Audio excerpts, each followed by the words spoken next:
We have to start supporting ourselves.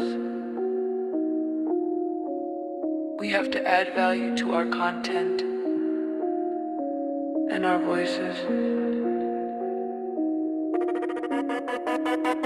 Hey, hey, we have to start haters gone, hate supporters done it.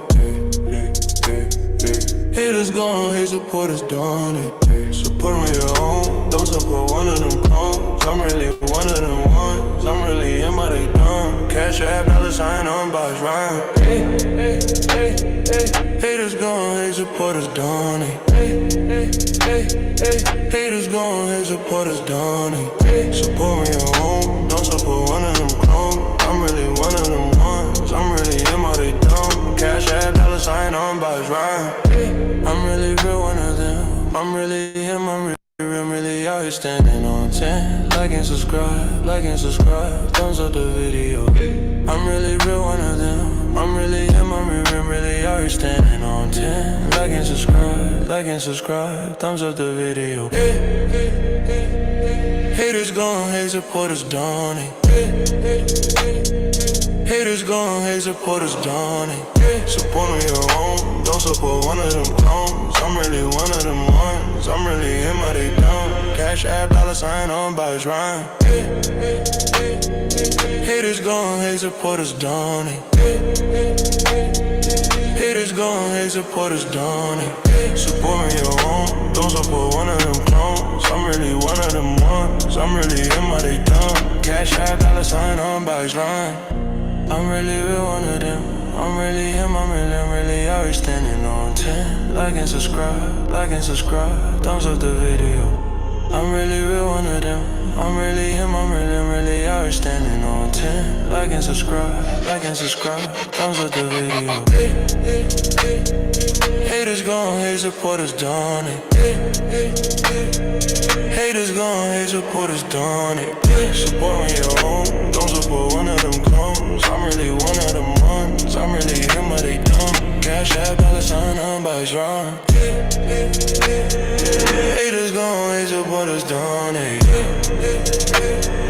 Haters gone, hate supporters done it. Support on your own, don't support one of them clones. I'm really one of them ones. I'm really him, but they dumb. Cash app, $sign on box rhyme. Please don't.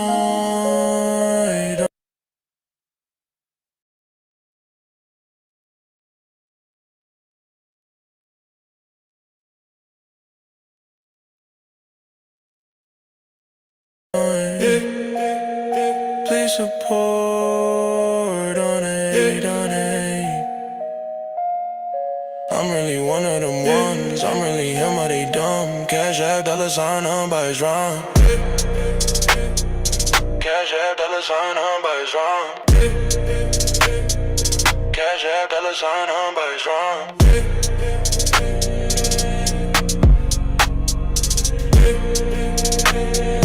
I'm really real one of them ones that they dumb. Thumbs up, subscribe, cash app, $sign on box rhyme.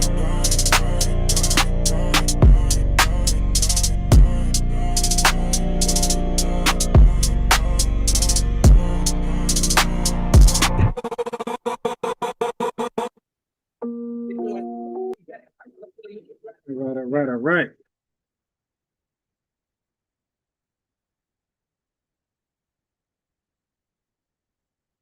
Peace to the family. You dig the lineage.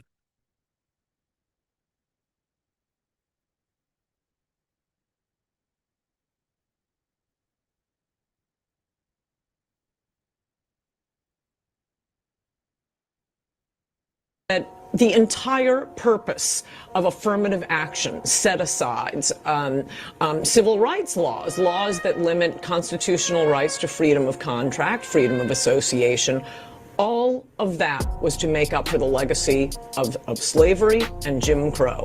So unless these benefits are going to, roughly defined, foundational Black Americans, the descendants of American slaves, you've taken away the whole purpose of this. So to make the point that Kamala isn't a foundational Black American. I'm always pointing to unless these benefits are going to, you know, roughly defined, foundational Black Americans, the descendants of. My fault. My screen keep freezing. I think the tethers are on fleek. They don't want me to expose this elder. So pardon me. Hold on. Let me fix the screen. It's freezing like it never done before. All of a sudden my screen just won't play. Tethers, it ain't. Of American slaves. Of that was to make up for the legacy of slavery and Jim Crow. So unless these benefits are going to, you know, roughly defined, foundational Black Americans, the descendants of American slaves, you've taken away the whole purpose of this. So to make the point that Kamala isn't a foundational Black American, I'm always pointing to unless these benefits are going to, you know, roughly defined, foundational Black Americans, the descendants of American slaves. African Americans built this nation. You built this nation. You know, you're just starting to get real credit for that. Okay, I don't know if you know that. You're just starting to get, you built the nation. We all built it, but you were such a massive part of it. Bigger than you were given credit for. Does that make sense?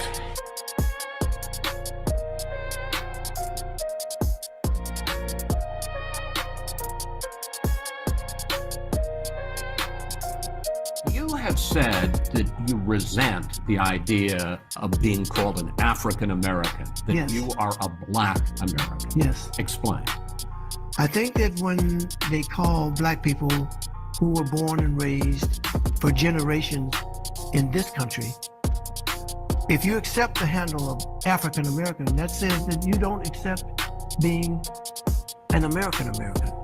You don't accept being born in Chicago or New York or Detroit or wherever you were born. For generations your family has been here, you know? Built this country too. Sweat and tears and all that, you know, fought in every war, okay? So this is my country here. So I don't want to be called African American.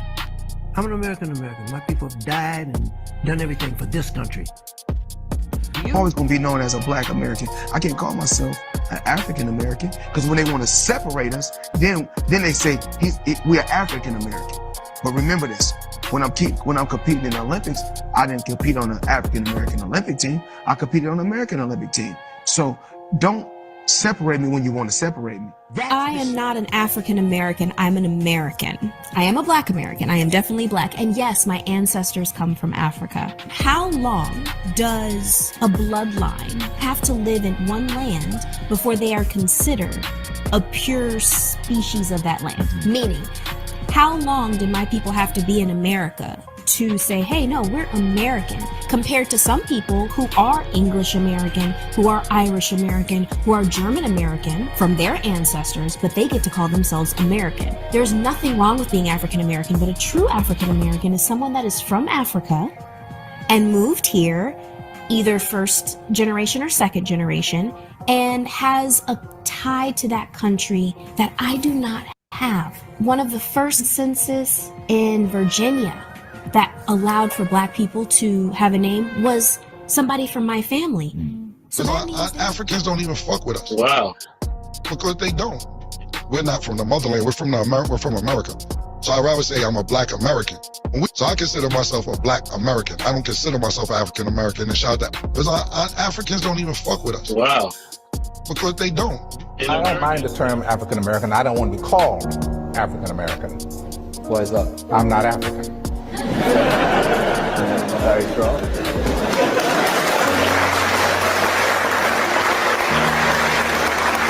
As I was going back to see, he pointed out for me that I could go back when I want to. Go back to where? Huh? Go anywhere. Sir, could you stand up? We can't hear you. Could you stand up over there by the microphone? You mean to Africa? Do you mean to Africa? Do you mean to Africa? We are not Africans no more. You have raped our great-grandmothers and stuff and changed us. finish. Let me finish. I just want to tell you that. And don't say nothing else to me. Sir? Yeah, I remember being called African booty scratcher back in middle school, bro. Even I was calling other people African booty scratchers back in middle school because my mom and dad, they're both from Africa. My whole entire family's from Africa. So I can relate to being called African booty scratcher, but I too was also calling them African booty scratchers too. I was roasting them back. You know what I mean? So when the colonizers came and took Africans from Africa, literally stole them and sent them to different foreign countries, they wanted that divide to be there. They wanted that. So she wants you to believe that white people stole 12 to 15 million of us and Africans were not in on it. You see the language they say? Europeans stole us, kidnapped us, took us. Right. They don't. I was trying to tell my panel this the other day. In 2025, Africans and Pan-African booty scratchers are all trying to rewrite history. And don't they blame the white man? They say the white man revised history, don't tell the whole history. But these African booty scratchers are sitting here trying to tell you that they had no involvement in the transatlantic slave trade. White folks just kidnapped, stole 12 to 15 million of us, and it was not on the African clock. They were not involved. This is the new story. This is why I say these guys are just dark-skinned white supremacists, man. I don't hold them no different from each other. They're both the enemy. what I mean, so Like what I mean is there was a trade, there was a slave trade. And it's dealing with the largest human trafficking incident in the world. So I like to ask you guys this question: who is your friend in human trafficking? Now, look, you're the one being human trafficked, right? You're the one being human trafficked. So who is your friend? The person selling you, or the person buying you? If the answer is neither, then you just said Africans nor the white man is your friend. Let me drop this mic. When the colonizers came and took Africans from Africa, literally stole them and sent them to different foreign countries, they wanted that divide to be there. They wanted that separation to be there. And it's been achieved, and it continues to be achieved. They never wanted African people or Black people as a whole to be united. Listen, I'm an African born and raised, and I'm very proud of my continent, my country. I'm proud of my culture and what Africa represents. But I want you to know that me making this video is not to take sides and to just defend African people and to say that, oh, Africans are correct, Africans are right. The entire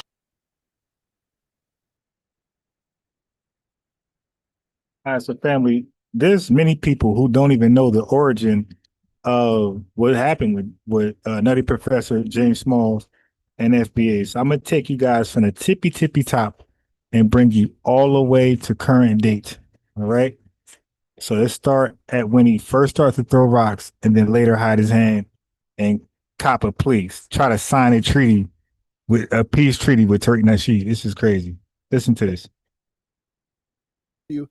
There are four sentiments that are often expressed by our young brothers and sisters when we engage them, our FBA family, and they are our family. And when they express them, what they'll say is, well, like Baba James, he aligns with us. But I want to share these four sentiments with you, and I can do it one at a time, or I can give you all four, and I want you to be able to just respond. All four, and I can respond, because if I'm late for my sister's birthday, she's gonna kill me. Gotcha. All right, so I give you all four. I'll give you all four. So these are four of the most common like anti-African sentiments we hear being expressed. Again, family, my computer is freezing the most ever. This is wild.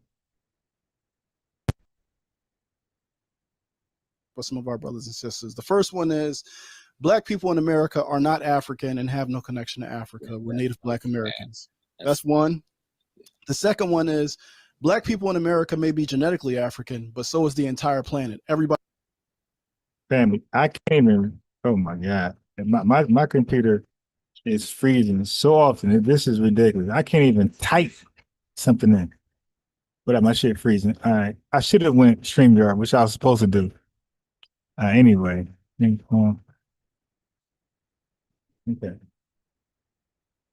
Let's try it again.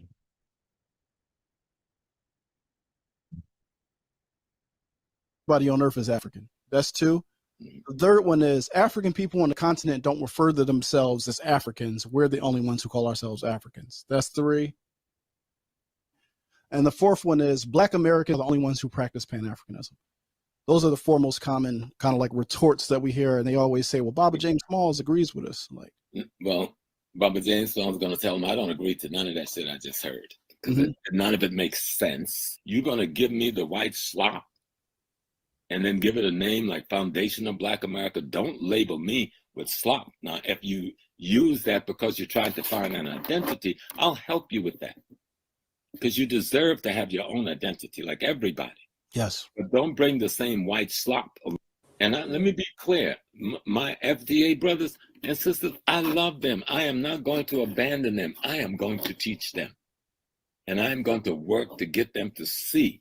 Because the ones I've met, these are not young people who hate Africa. They just don't friggin' know. They don't know what they don't know.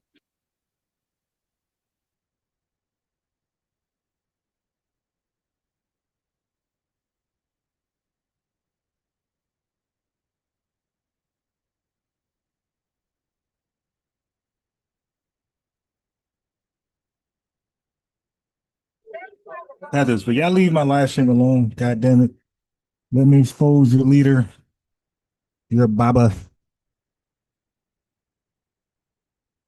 Yeah, this is crazy. But anyway, let's go with it. Let's go with it. Yes, indeed. All right. So anyway, so you heard him say what he said, right? FBA slop. He's going to teach us. He's the leader, right? FBA's. All right. So now Tariq Nasheed calls him out on it. Look how this zesty coward backtrack. No respect for this guy. Listen to how he backtrack of all every word he said he's going to take back. And while Tariq Nasheed is addressing him, just so afraid of confrontation.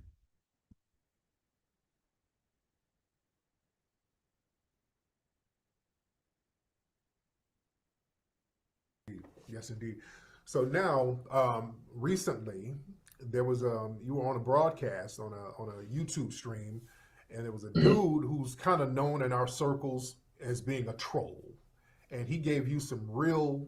He basically lied to you and gave you some misinformation about some of the stuff that we've said, and then tried to use you against me, and some of these other trolls tried to use your words against me.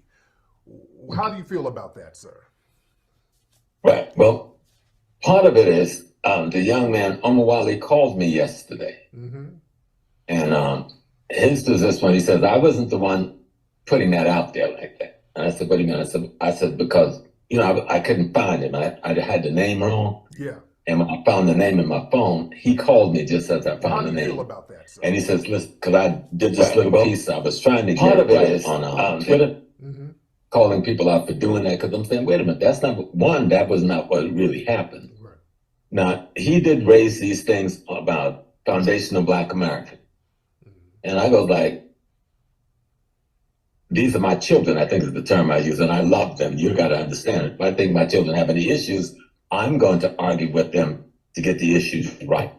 Right? If they made any statements wrong, then I'm not going to stab them in the back or talk to them about behind their back. Now, if you call me and say, Brother Small, I heard something about Tariq, is that right? I would have told you, no, that ain't right. You know, you've been misinformed. And so when I did the show with the young people, because they'd call me, and I do a lot of shows with young people call me, and most of the times I don't know who they are beforehand, and a lot of times it's the first time. And then we had a pretty, what I thought was a decent discussion with me explaining what Pan-Africanism is, explaining what Foundation of Black American is, and tell them I'm both. Explaining what Foundation of Black American is and tell them I'm both.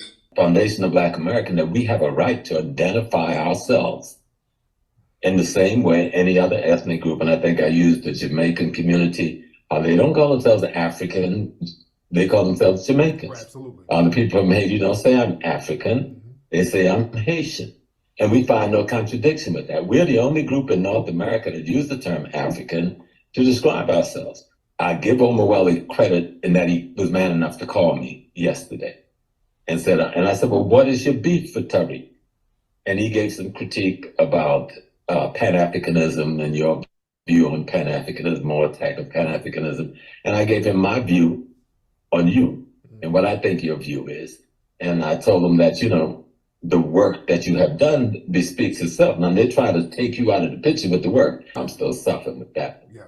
But then what happened after the show, I started looking, I just going around internet and had people taking little pieces of what I had said and using that to say I'm attacking you. Right.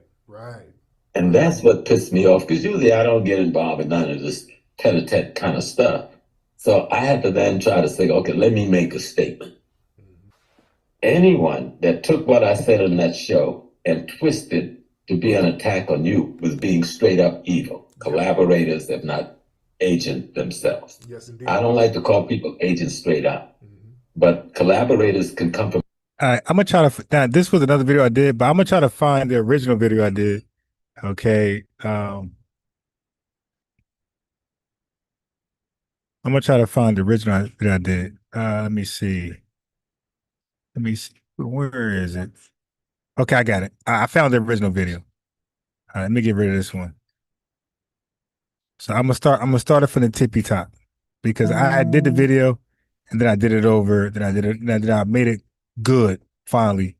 So this is the real one. And you'll notice the real one because we got a little light 10K views on it. Yeah. All right. So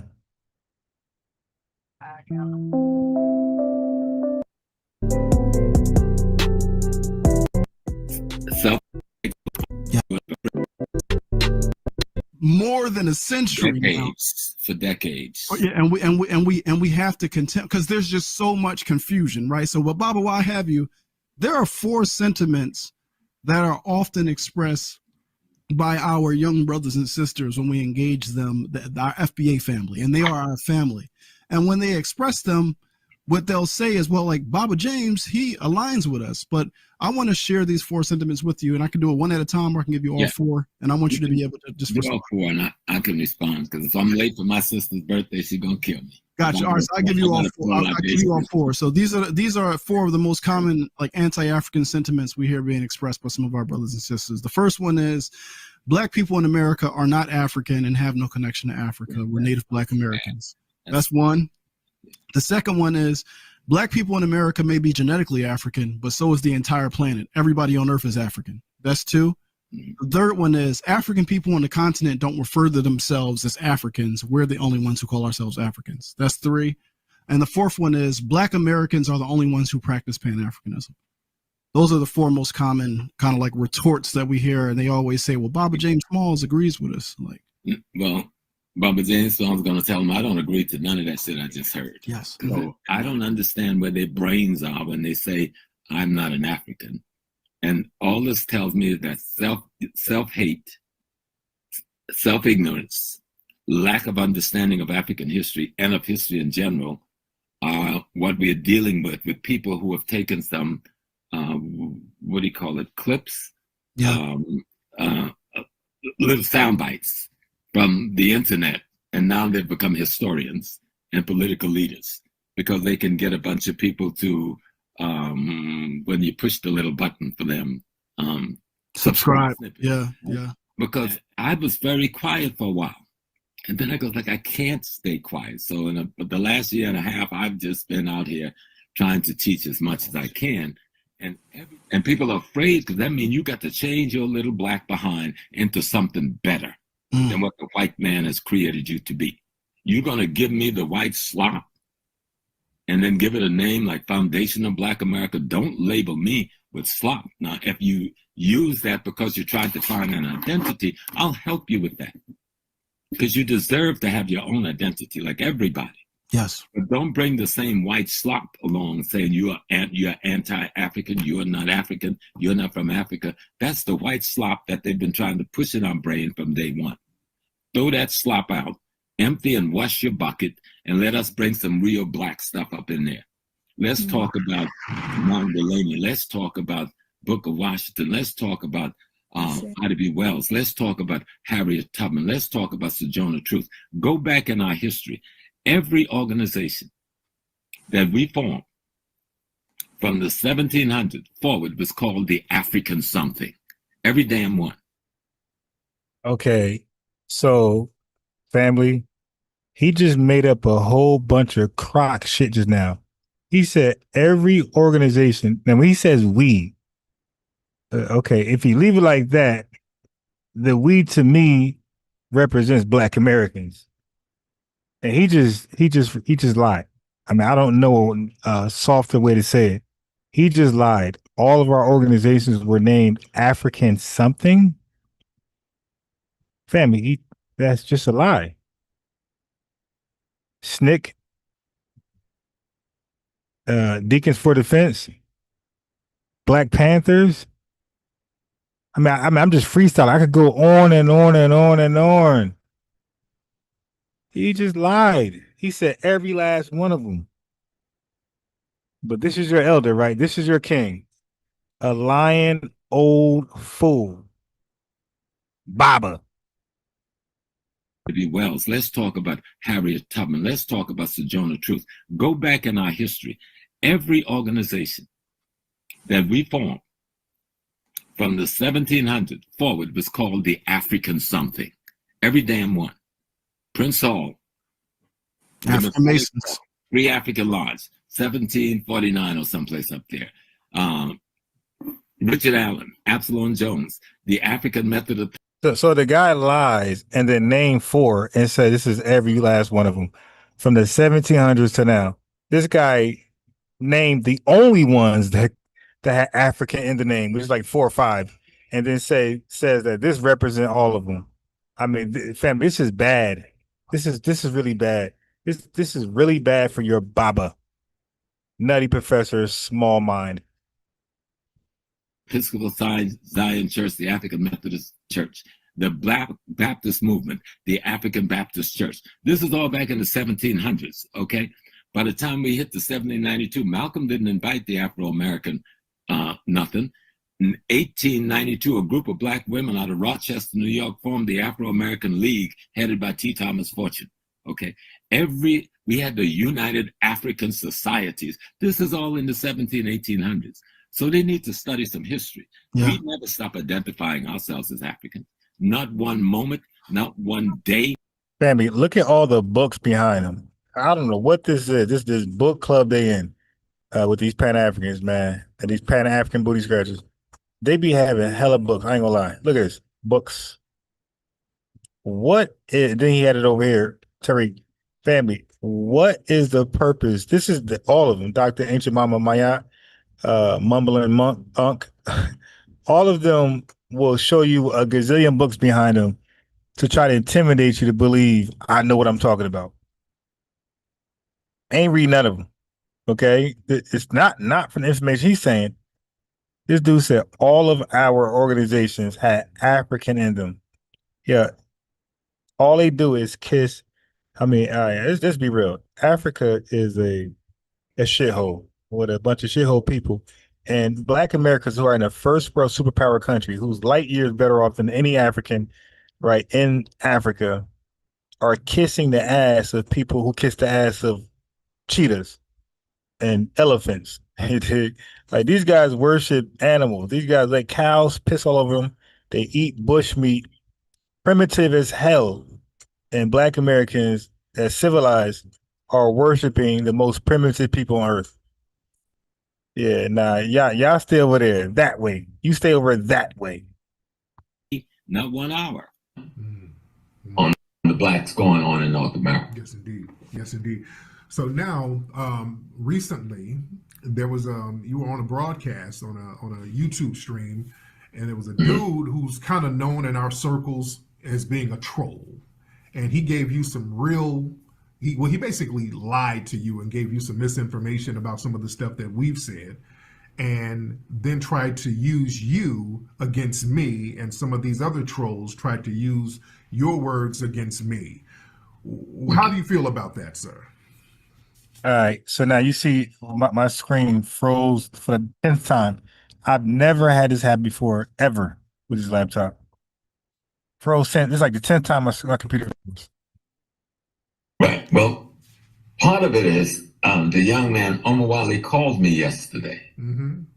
And his position when he says, I wasn't the one putting that out there like that. And I said, what do you mean? I said because, you know, I couldn't find him. I had the name wrong. Yeah. And when I found the name in my phone, he called me just as I found the name. And he says, listen, because I did this the young man, I was trying to get it right on Twitter, calling people out for doing that, because I'm saying, wait a minute, that's not, one, that was not what really happened. Right. Now, he did raise these things about Foundation of Black America. And I go like, these are my children, I think is the term I use, and I love them. You got to understand it. If I think my children have any issues, I'm going to argue with them to get the issues right. Right? If they made any statements wrong, then I'm not going to stab them in the back or talk to them about behind their back. I tell them my love for you, our relationship, and so forth. And whenever I have any issues, I talk to you about it. Sometimes you be quiet, sometimes you take me on, but we've never had a negative. Right, of course. You and I. Of course. And you know the things I did. You never had a negative because you talk about people behind their back. That's why nobody knows you're saying what you're saying until you were outed. By the way, family, I made this video how long ago? Hold on. I'm gonna eat little flowers. Everybody caught up on this guy now. My expose was 6 months ago, family. As a matter of fact, this is not the oldest video. This is I re-uploaded on FBA News Updates. The video is originally the last video I played, the other one, that was the original video. That's like 9 months ago. I exposed this elder. Disagreeing, they ain't really big things. Now, by the way, he's walking back everything he said in the absence of Turk Nasheed in any FBA. This is crazy. You and I. Of course. And you know the things I disagree on, they ain't really big things. That's the issue.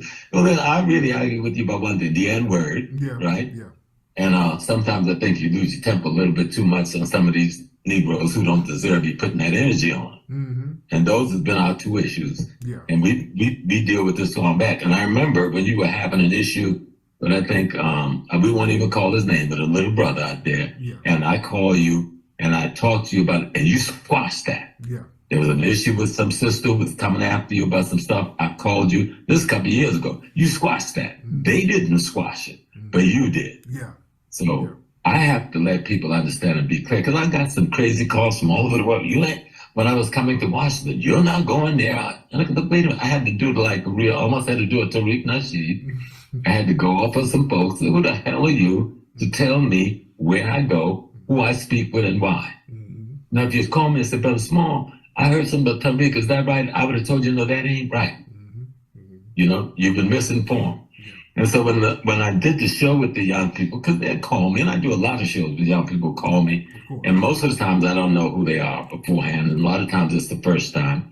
And some have played me out of pocket, you know, but they just want to say I got Professor Small on there and blah, blah, blah, blah, blah. Right. And on this show, when the issue came up, and I told them, when I want to speak to you and make a criticism, I do it to your face. I'm not a backstabber, you know. I'm going to tell you, and I'll say right out in the public that I own it. That's how men do. Right. You know, that's how men be. And then we had a pretty, what I thought was a decent discussion with me explaining what Pan-Africanism is, explaining what Foundation of Black American is, and telling them I'm both.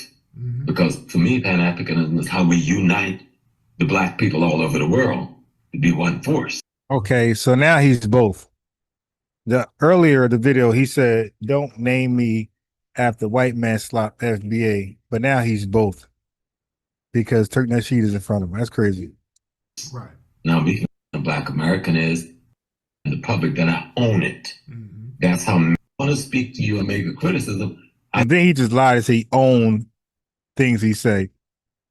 Well, Tariq is directly calling you out from a video. You said the most foul stuff and you're not owning it. You're splaining. You're elder splaining. Family, he's elder splaining. Okay, that's what he's doing. You're not owning it, my guy. And now all of a sudden you're the white man slop, FBA. Yeah, you're really owning it, huh? This is how your elder own it. This is wild. I do it to your face. I'm not a backstabber. You know, I'm gonna tell you, and I'll say right out in the public that I own it. That's how men do. Right. You know, that's how men be.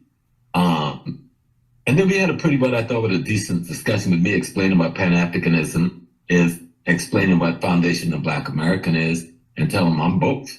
Because for me, Pan-Africanism is how we unite the Black people all over the world to be one force. Right. Now, we can call it Pan anything we want to, but all the Pan means is unity, nothing else. Also, family, well, let's call it Pan FBA then. Hey, family, that's like the video, like the lights getting crazy.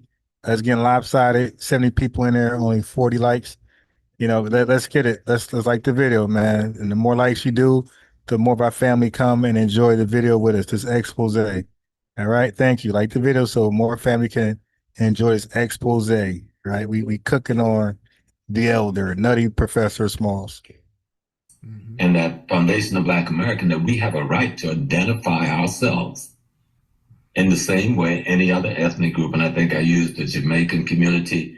They don't call themselves African, they call themselves Jamaicans. Absolutely. The people from Haiti don't say I'm African, they say I'm Haitian. And we find no contradiction with that. We're the only group in North America that use the term African to describe ourselves. So now all of a sudden he's pro-delineation. He was anti-delineation earlier, saying we're divisive. Now he's pro-delineation. Okay, so now you heard him. So he copped all these pleas about how he's FBA. Now he's the white man slop. So all kinds of cognitive dissonance and denial. He You're went, going to be just in total denial of everything. Pause, and we give you incontrovertible. You know, pause mean pause. I'm pressing pause and the video keep going. Okay, so now I'm going to play him going back. I mean, he's going back and forth like Aaliyah. So he's not FBA when no FBA is present. And then he is FBA when Tariq's present. And now Tariq's not present and the African tether's there with him named Marina. And now he's not FBA and we're CIA ops. And then he's going to be called out for this. He's going to call, I mean, God damn, yeah. And then but he said, I own it. I stands on mine, brother. If I say something, I'll die representing my words. I believe my word is bond and I will die to express my freedom of speech. Nobody will make me hold my tongue in my mouth. Really? In order to later. And that's the first time our people realize there's something wrong. So they didn't realize anything was wrong with Abner Louima. They didn't realize anything was wrong with Amadou Diallo because there were hella African and Haitian immigrants and whatnot in the streets then. So they didn't understand it back then, sir. I mean, you think we all forgot about that? We did not forget about that. So they've been aware. It's only when they don't have the ability to try to sit up here and finesse some preferential treatment. All of a sudden, they're Americans and you guys need to work harder. So let's just stop the nonsense. They were consciously trying to take advantage of the situation. Now, if you refuse to admit and mouth that truth and that reality, at that point right there, it's like, okay, you're just in denial at best. But you have to, the time is over for playing about this. The honest reality is what you see in front of you. They've been trying to take advantage of it. Well, the government goes after you native niggas. Well, when they clear you out, I take over. Because this is how we get down back where I come from. As opposed to, yeah, we're not going to do any of that. They were coming over here and they thought they were going to take advantage. I can't say they thought they were. They have been taking advantage of it. They have not been buffer classes by accident. All right, hold on. So I'm just trying to find the video with no commentary because I'm gonna get my own commentary. All right. So now we're at all access. We're at all viral access media. We're gonna check this FBA brother out and get it from his source. Shit. What did I do? Here we go. You know, between Africans and African Americans. But we don't know how much American State Department or Justice Department is involved in Foundation of Black America. Who's getting paid the money to say what they're saying? So what you're seeing ain't quite what you see, and it's only a piece of what you see. A black face don't mean and you're CIA, all right? A black face don't mean you ain't the FBI, okay? Peace, everybody. Now you. All right, so meanwhile, he's the security of every black leader that died. He was a Black Panther, they all got eliminated. He was security of Malcolm X, he got eliminated.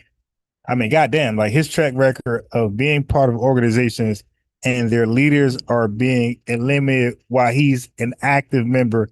That's not a good look for this guy who's calling other people CIA agents. That's not a good look at all. All right.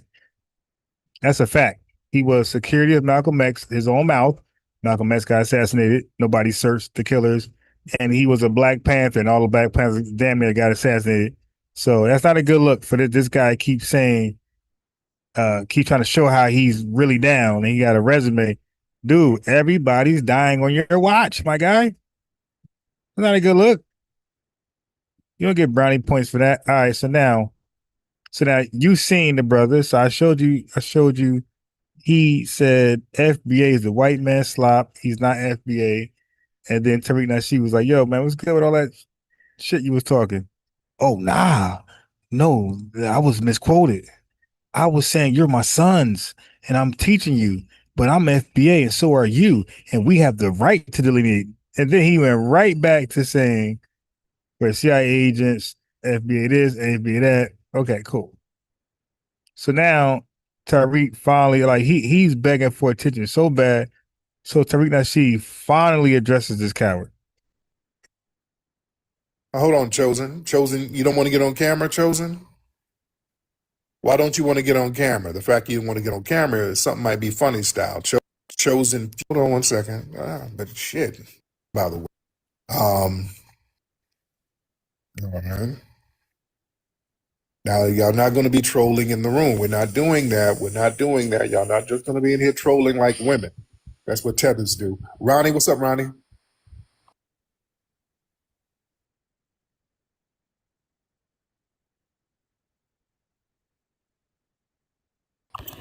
Hey, Tariq, I just got a question. Yes, ma'am. I just want to know, are you going to talk about the James Smalls incident? Yeah, I'm going to discuss that. Absolutely. Yes, indeed. Thank you, beloved. All right. Yeah, a lot of people are talking about what's happening with James Small. And, you know, hold on one second. Hold on. Powder, you out of here. You're not going to. All right, Powder is out. Okay. Hold on, out of here. But yeah, the thing with James Small, I know a lot of people are talking about that. You know, James Small, Professor James Small. A lot of people have been on his bumper because he was very, very disrespectful to the lineage, very disrespectful to me. And yeah, he said some little disrespectful stuff before, and I kind of let it slide. I didn't, I'm like, okay. He was in the new movie that we're working on, Hidden Color 6. And basically what it looks like, because James Small, he was one of the main people talking delineation language. All right. He was one of the first people talking that. He knows what it is. What it looks like, some of that African tour money might be drying up, because a lot of these he's a Pan-Africanist, and a lot of these cats, they make their little money with those African tours. I think he's going on one in December. They take people over to Africa, so that shit is drying up. That's their little hustle, and that shit is drying up because people are delineating. So. And a lot of ops are in his ear, but the thing is, some people were like, well, yeah, some of the ops got to him, they like to manipulate the elders. My thing is, some of these ops, yeah, they're in your ear for a reason because they know that you have a friendly ear to them. So I'm not going to put it just on the ops, because these same ops be hollering at a lot of different people. Why you listening to them? You understand? You listening to them because you might have to share the same ideology with them. You dig?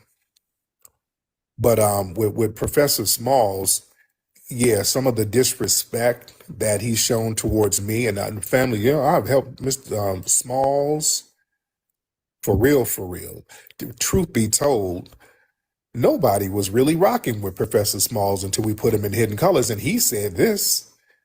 Nobody was rocking with Professor Smalls. I mean, he did his thing back in the day, but nobody was really rocking with him. He said this. You know? And a lot of people are saying he's doing some real oppie stuff. I wouldn't put it past. But let me say this for the record. I'm not rocking with Professor Smalls anymore. The disrespect, because I've shown that man nothing but respect. Family that he has a hotel over there in Africa. When that shit was failing, I gave money to help him out with that. You know what I'm saying? So yeah, that type of the little disrespect, and he's been kind of doing that. He gets with these tethers and been taking shots at me, but then he just went real disrespectful to me, and there's a point of no return. You know? There's a point of no return with some of the stuff he was saying about me. That ain't so for the record, I'm letting folks know, all that respect the elders. I respect the elders if you are respectable, because you start kind of lying and saying shit you know ain't true. I have no respect for you at this point. I've lost all respect for Professor Smalls. I don't rock with him. We're taking him out of the movie Hidden Color 6. He's not going to be in it. It's going to be a minute. We're re-editing that. We're taking him out.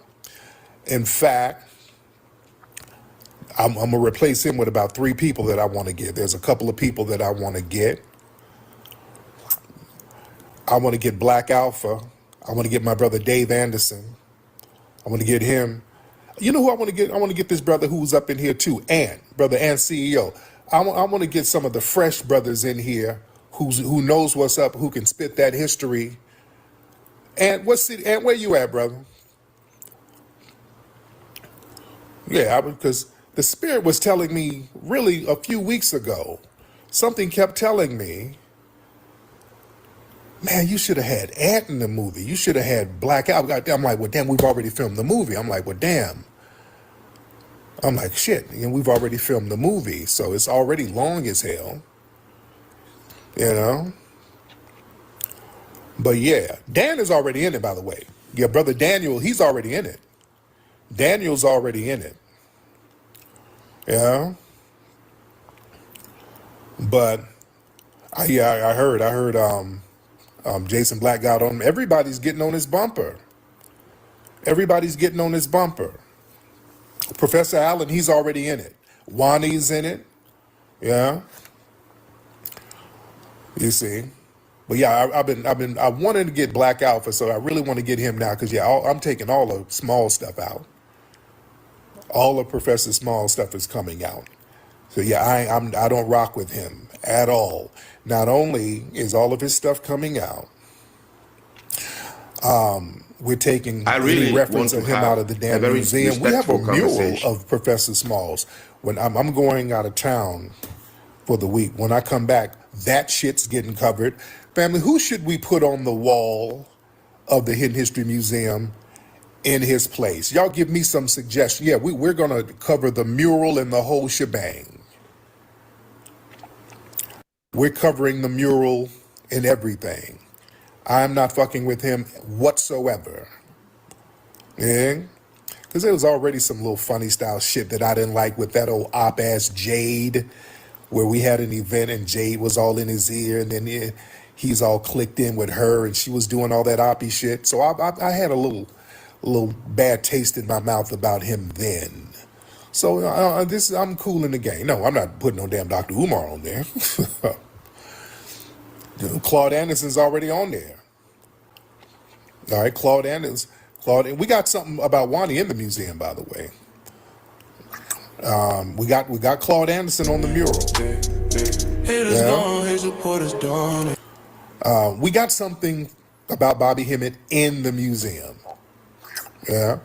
But yeah, like I said, man, there's a new energy now where, do we have something about Reza? Do I have something about Reza in the museum?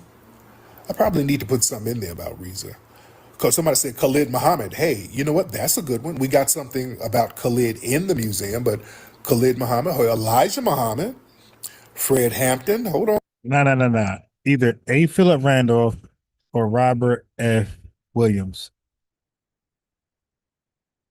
Y'all giving some good, hey, y'all giving some good names. We already got Dr. Welsing. 19 Keys is in the movie, by the way. John Henry Clark is on the wall. He's already on it.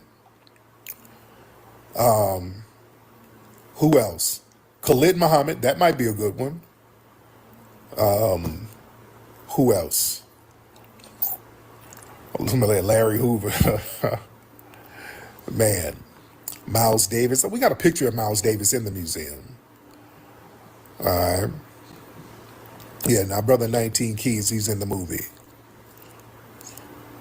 I think we got something in the museum about Ivan Van Sertima. This nigga said Cisco. If you don't stop. But yeah, like I said, I'm not. It's to me, it ain't even a big deal. I'm not going to even make a big deal about it,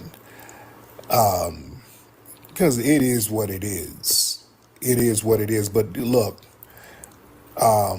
delineation. Some people feel like it's drying up their little money. You know, it's drying up people's money. It's drying up their income. And hey, that's what it is. We keep it pushing. I've never disrespected that man. Ever. Never, ever, ever. Never, ever. But what we're not going to do, I'm not going to sell out the lineage for a couple of Negro pennies so I can do a couple of tours or sell some DVDs overseas or whatever. Yeah, I guess his little African tour money, I guess he don't want to mess that up. I'm not that dude, man. Y'all not, look, I'm not going to sit here and pretend to be a generic African. All right? If that's what you want to do, knock yourself out. I'm not pretending to be a generic African. And you know better. You understand? Because listen, I talked about this last night on Twitter Space. Listen, people trying to cling to that generic African thing, that's an escape hatch from responsibility and power. You see, when you acknowledge that you are the foundation of this country, and that you are foundational Black American, and that you owe homage and respect to your lineage, now you got responsibilities. You got to step up and protect your lineage.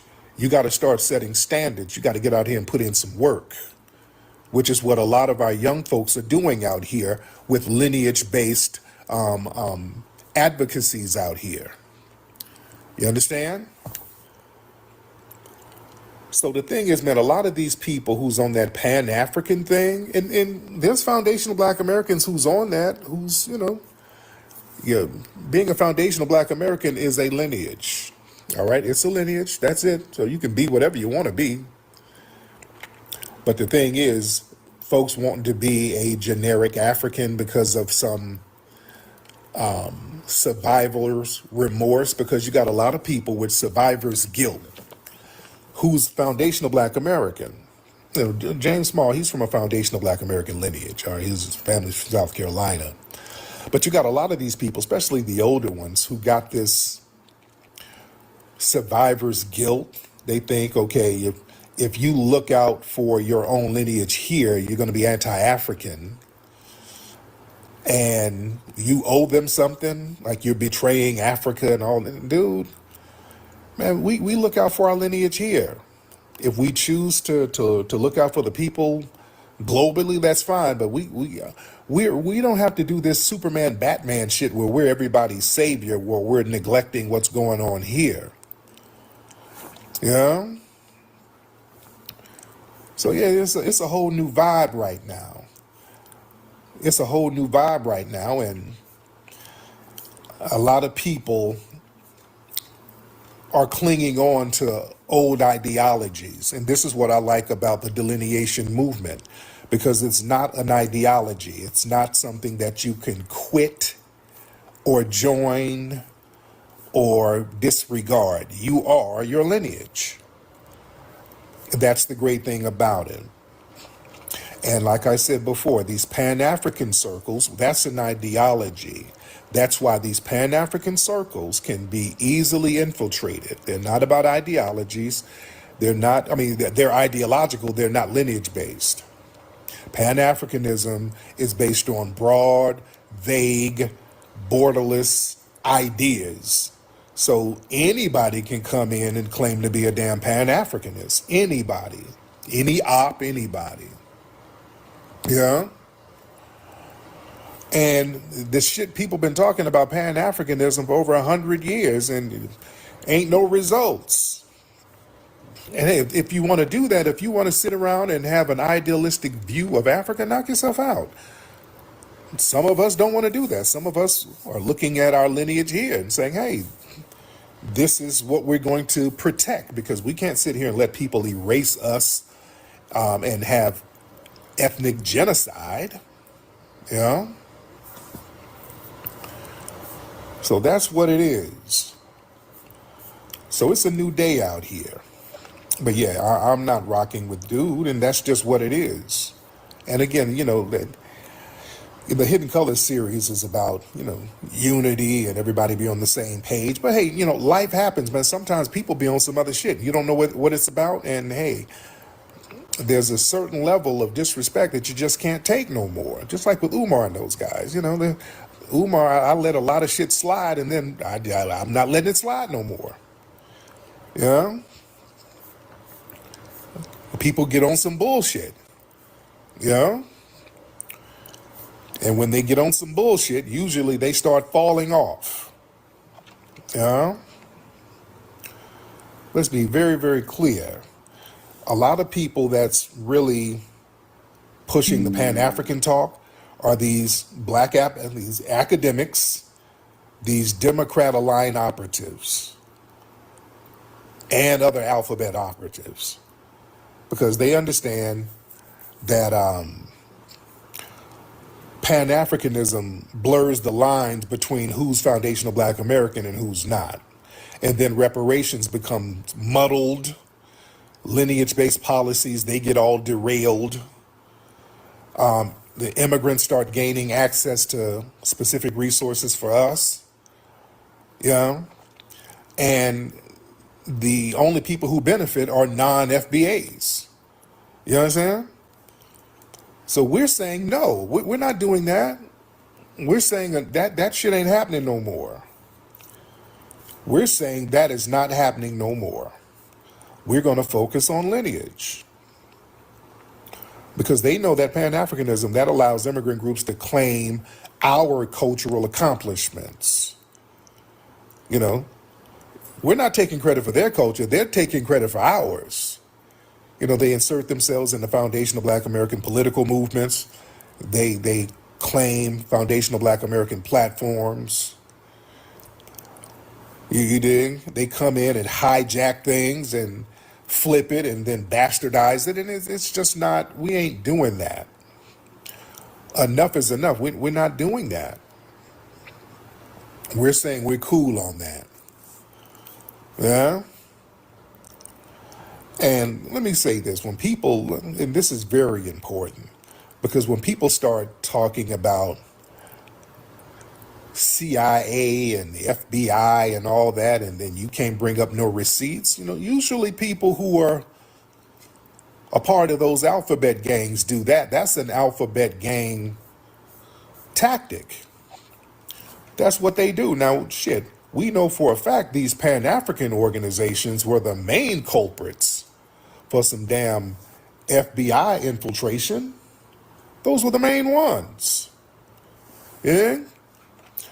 When people walk around talking about foundational Black Americans as an FBI operation, watch them.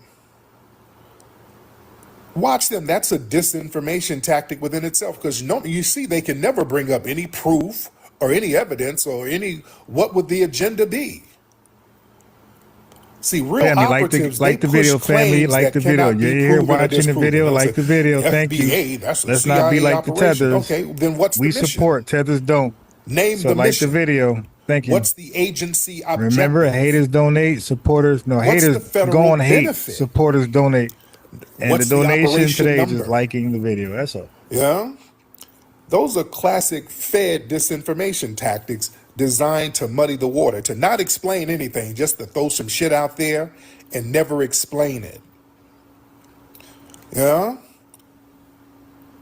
They can never explain what the FBI or CIA would gain from amplifying a foundational Black American lineage?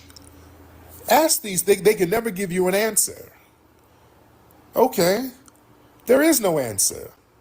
That's why they just get to trolling. They'll say some shit, then when you get into specifics, okay, what would the FBI and the CIA gain from us recognizing our lineage? Well, you making all that money and shit. It gets into troll shit. See, if the FBI wanted chaos, they would target anti-government groups, they would target foreign extremists, they would target paramilitary threats, they would target cyber threats. Why would the CIA invest resources to help Black Americans identify their lineage? That literally makes zero sense whatsoever. On a strategic level, on a political level, on a national security level. So their inability to explain what the goal is, that exposes the lie. Watch when people start saying shit like that. What would be the goal? That makes zero sense. What, the FBI sat up in a room and, okay, this is what they're telling you. The FBI sat in a room and said, hey, let's finesse these Black Americans into looking at their lineage and fighting for reparations to make us pay them. And let's not have a leader. Let's have nobody claim leadership, and it's not a group. Well, what? No, how would that work? You know what I'm saying? None of this shit makes sense. It don't make no sense. The only people who saying it's a group are them. Anytime somebody, hey, y'all a group, we never say that. The only people who say that are operatives. You know what I'm saying? The shit never makes no damn sense. When they start saying, well, FBA, that was created to sow division. You notice one thing? They can never tell you what's being divided. That's the biggest hole in your argument. What's being divided between what, foundational Black Americans and immigrants? Where's the established unity? Huh? Where is the established unity? There's no shared political bloc that we have with immigrants. There's no shared cultural organization that we have with immigrants or people in the diaspora. There's no shared infrastructure that we have with people in the diaspora. What the hell is being divided? They can never tell you. You can't divide what's not unified. That's a Fed talking point. You know? They can never, ever, ever, ever, ever, ever, ever tell you what's being divided because there's nothing to divide. We don't have no economic ties. We ain't got nothing going on in Africa other than folks going over there getting finessed. They want you to go over there and get finessed. Yeah? We don't have nothing going on over there. They don't have nothing going on over there. That's why they're coming over here. What is there to divide? Yeah? You can't divide, quote, a diaspora that's already functioning separately. These Black immigrants come over, they got separate media, there's separate ethnic organizations, there's separate advocacy groups, there's separate political agendas, there's separate immigrant coalitions. We don't have nothing going on with them. Unless they come over here and cosplay as us. Yeah, everything is us giving them stuff. We don't get nothing from them. If you know the 4 T's, type them in the chat. Literally nothing. I keep only knowing 3. There's a Fast fourth one. money, Thank you you. mean the same oppressor, but you know, fast money is a tether from the UK.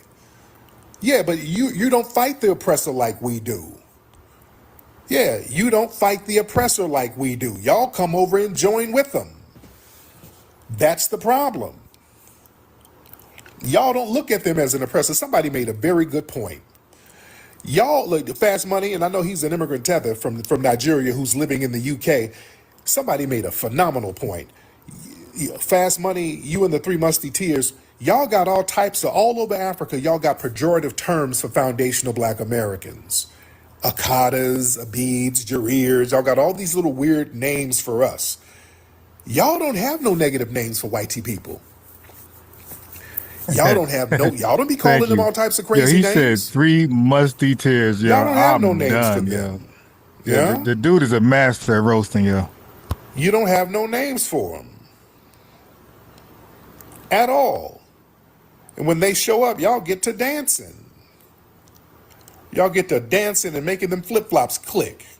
They get to dance it and make those flip-flop twists. Hey, I'm going to play Nutty Professor Small Minded on Dr. Ancient Mama Mayat channel in a second.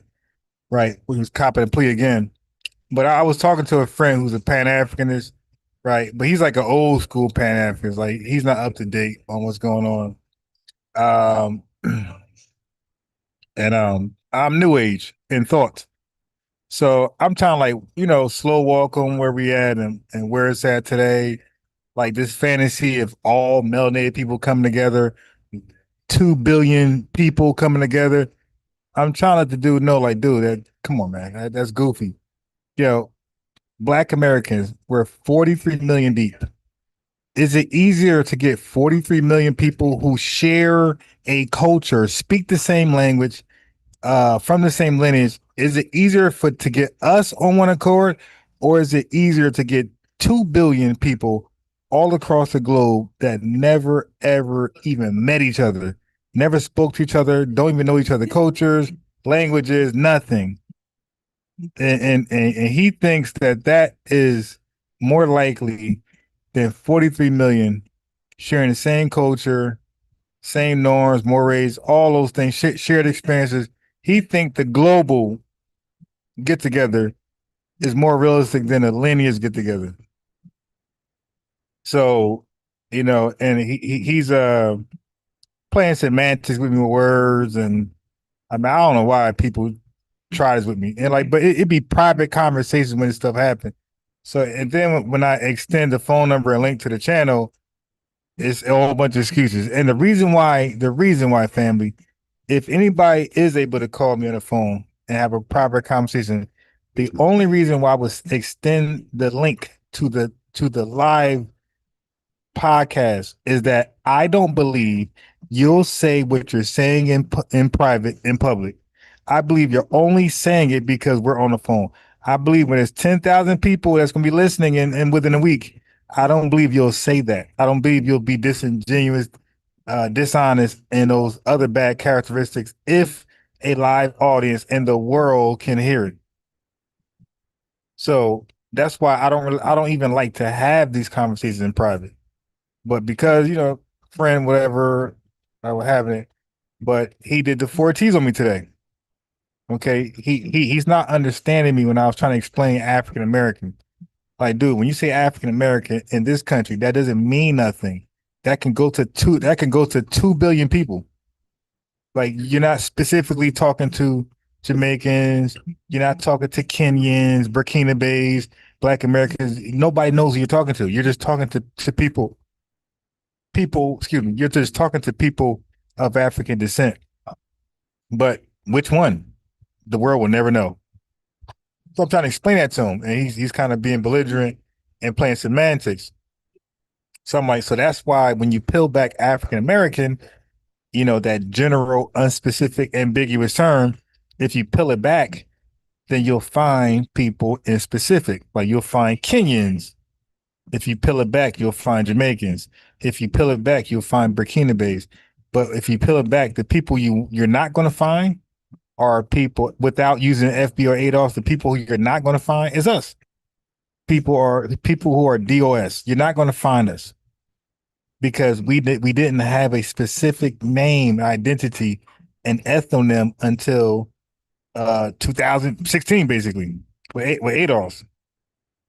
So I'm trying to explain that to him, but I'm losing him because he's not familiar with the argument and he's feeling a little insecure. It's like, yo, it's okay, man. Some things I don't know, some things I know you don't know.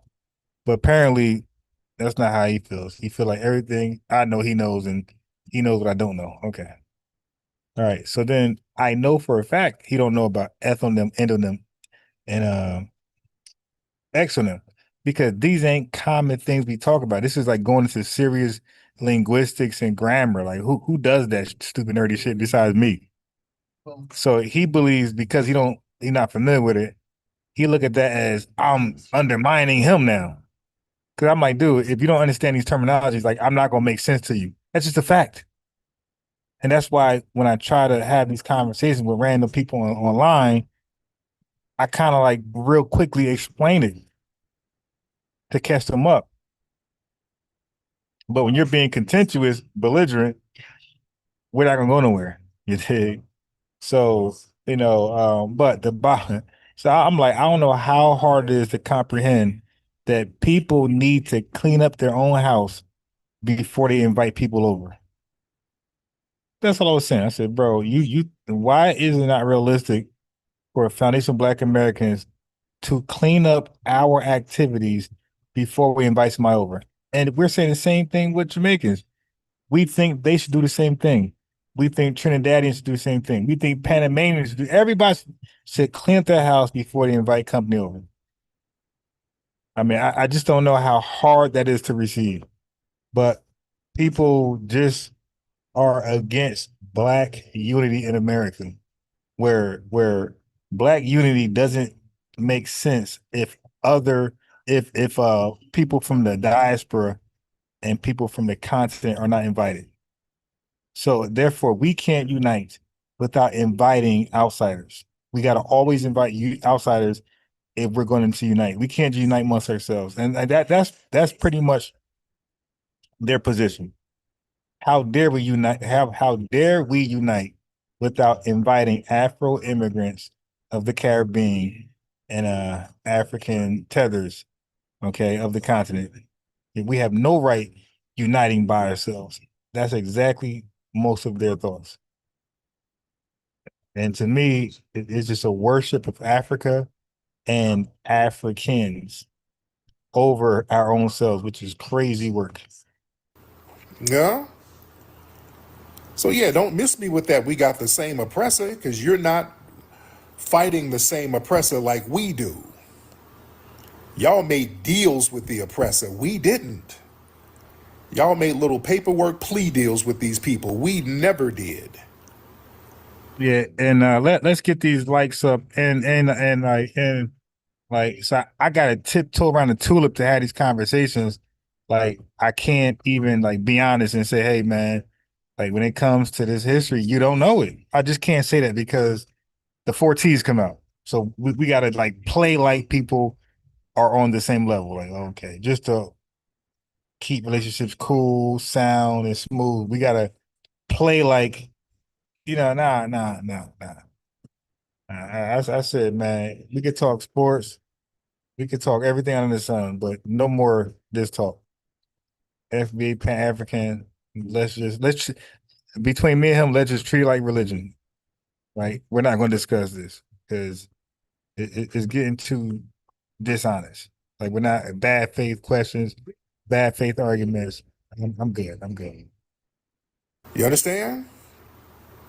So let's be very, very clear.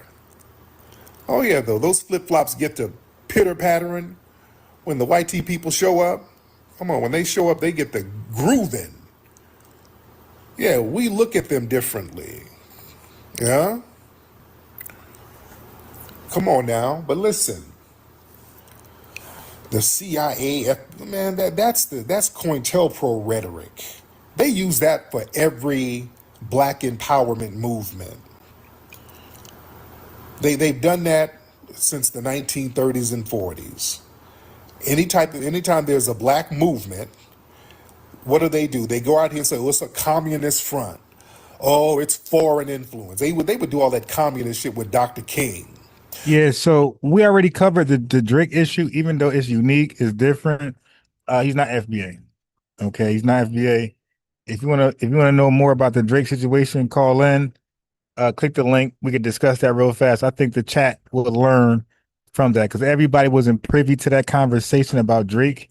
But yeah, click the link and you don't got to cut your camera on. You keep it off, whatever. But click the link and we'll just your audio and we will discuss whether Drake is FB or not. To me, it's really easy to explain. but only in a dialogue. I don't want to. Some things need to. I gotta make sure you understand. You dig? I don't just want to say it and people are like, okay, I get it, but don't get it. Something like that. Click the link. Let me explain the Drake situation. Don't click the link for something else. Okay. All right. But for the Drake thing. Or outside agitators, or radicals, or subversive organizations. So it's the same script. They just reword it. They try to discredit black movements. Yeah. And these talking points only target black lineage groups that demand something tangible. See, Pan-Africans, they ain't really, there's no demand with the Pan-Africans. That's why they fund that. I'm gonna pause that video right there. I'm gonna get right into the Dr. Mayat. First, the ancestor, do you want to add to anything or questions or comments, statements? Oh, I'm up here about that Drake shit. Okay. I All right. wanted to hear your explanation because I got my stance. Okay, so now of course, like everything is up for debate, right? Because this is new. Like this ain't something 100 years old. What we're doing is brand new. Like, and I like to say that we are like the new modern civil rights activists. What we're doing, delineation and everything else. This is new. This is unseen before, and it's new, right? So everything's up for negotiation, right? We're all equal as far as voices, right? I'm not your leader, you're not my leader. I have an opinion, you have an opinion as well, and nobody's opinion over each other's, right? So what I argue, and we're all like politicians, right? So what I like to argue for is 3 requirements to be FBA. So the conversation can't start if you're not U.S. chattel slavery. So that's where it starts. You have to be from that. If not, you're done. Okay, but if you are, you're still not safe. So obviously you need one parent, right? I agree with that. Secondly, you need to have been an American the whole time, right? You can't lead a country and have a whole different culture. You have to go through the entire American experience, U.S. chattel slavery, all the way down to now. If you left and got citizenship somewhere else, if you can be deported, you're done. So those 3 things, you got to have one parent, U.S. chattel slavery, and you have to be identified an American your entire adult life. I would say that criteria is flawed. I would say it is. Only because you have people that literally let's say ancestors, they covered everything. The only thing is they left the country. And they may have left the country in retirement. So they didn't live their whole life, but they say, you know what, in retirement, I'm not gonna live like this. I'm gonna be somewhere where I can be free and I can just enjoy my life and not have to be, always on edge. Now, if reparations are issued tomorrow, they out of reparations because they No, no because longer. they left the country as an American. But what I'm saying is they don't plan to return though. Don't You matter. see, You don't got to come back like you were an American your entire life, and wherever you go now, you can be citizen to that. Like let's say Ghana, but you're still an American citizen, and you're Ghana. You're a Ghanaian citizen. You're still American. okay.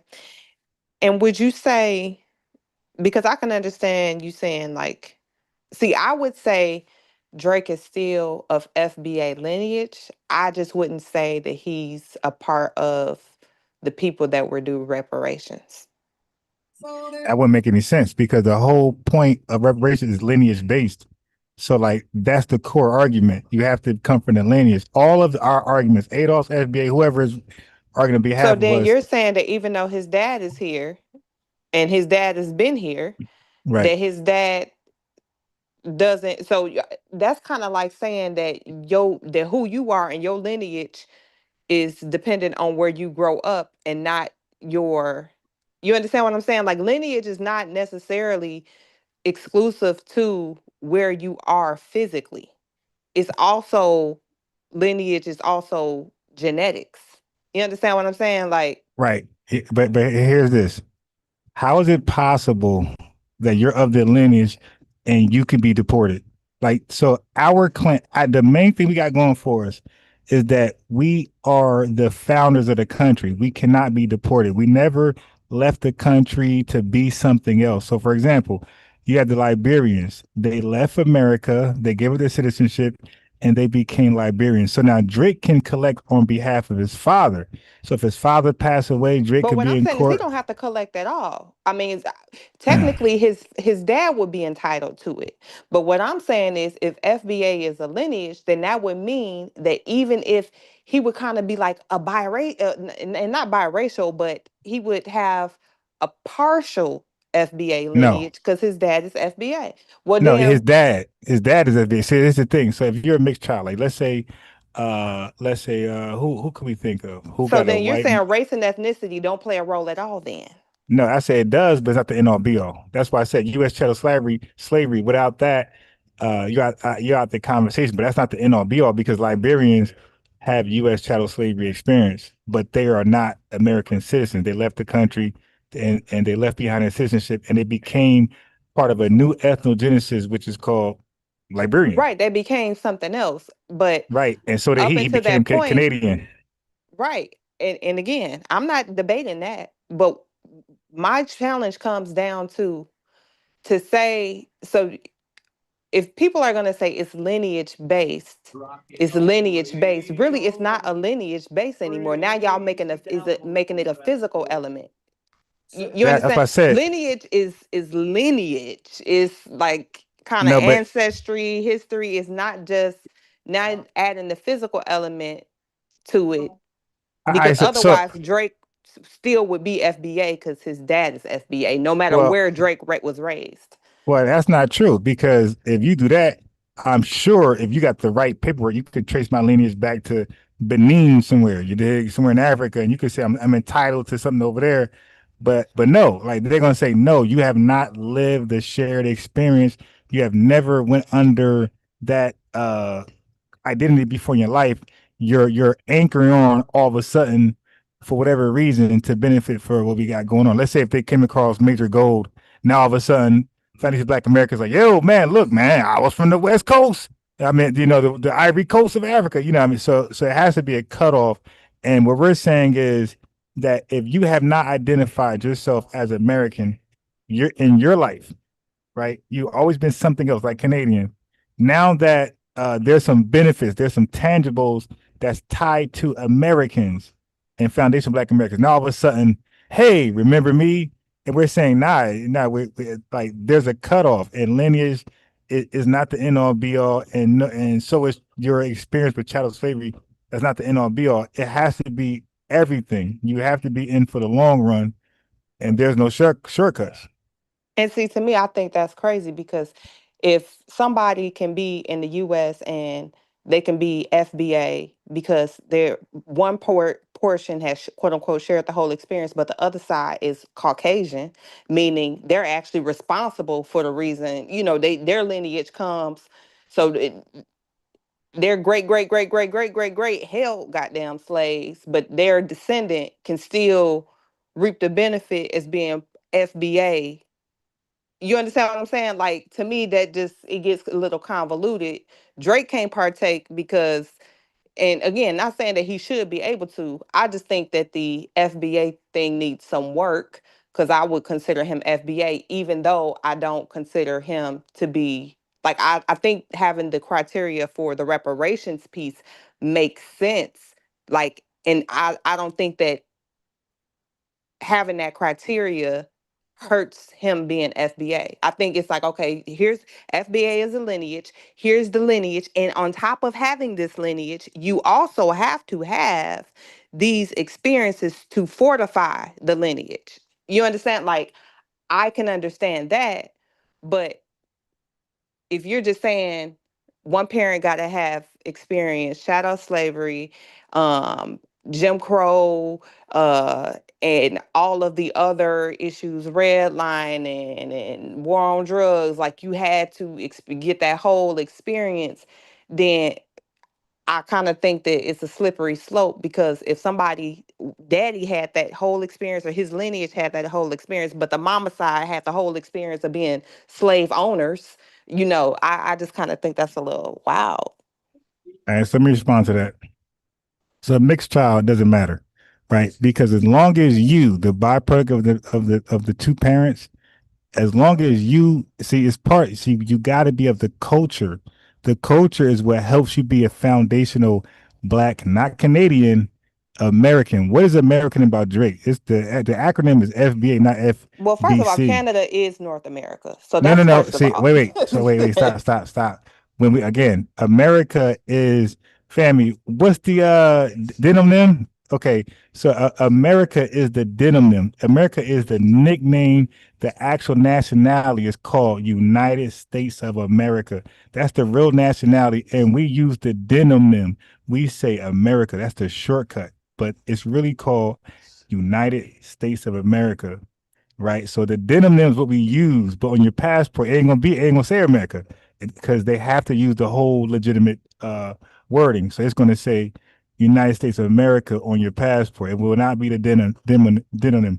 So yeah, so that's one. So when we say America, it's just the nickname, but America means, when we use it in America, we're saying U.S. That's what I I said. know, But I the know whole how Americans perceive right. it, but what I'm No, saying is that ain't necessarily how everybody else perceives no, it. no, But it is, because Nigeria, almost every country has a nickname of their Nigeria shit long as hell. So they just say Nigeria.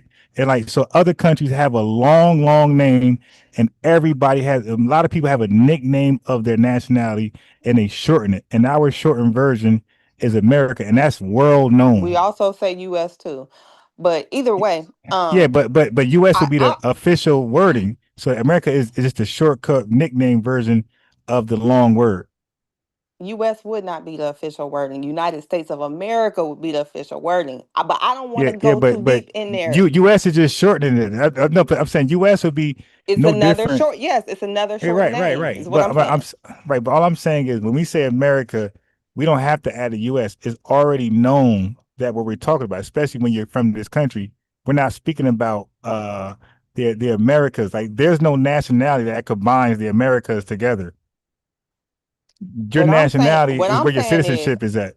What I'm saying is, and I won't act like I know what Canadians or say or how they perceive American, or if they ever feel like they're included, or if they feel like they're solely excluded. I won't even pretend like I know that. Or South Americans. I don't know. What I'm saying is, at the end of the day,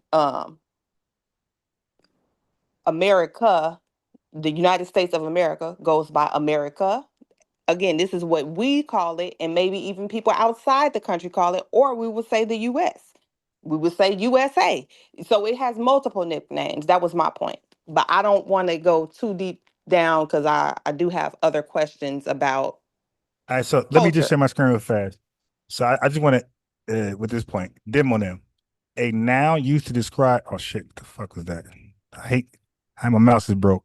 But a demonym is a noun used to denote the natives or inhabitants of a particular country, state, city, ethnicity. Watch this. It says, what is the demonym for the United States? You said U.S., United States, right? The demonym for the United States is American, though this term is often debated, because American technically refers to anyone from the continent, what you just said, of North or South America, leading some, especially in Latin America, to prefer terms like Estonian, whatever it is. But American remains the standard in English for U.S. citizens. It's the demonym for the country. So we don't say, "Hey, I I am a United States Sir, of I American." understand what you're saying, but you said, first of all, he not American. I was He's just not. highlighting that Americans, how we perceive it, we don't have a monopoly on it. We think we do, because we kind of think No, about but ourselves. when we say America, we always no. What I'm saying is this, because I hear this argument from other people that came on here. When we say with Americans, this is telling you right here, it remains a standard in English for U.S. citizens. So when U.S. citizens in this country, when we say America, we're never using it as a plural word. We're always using it as a singular word, our country.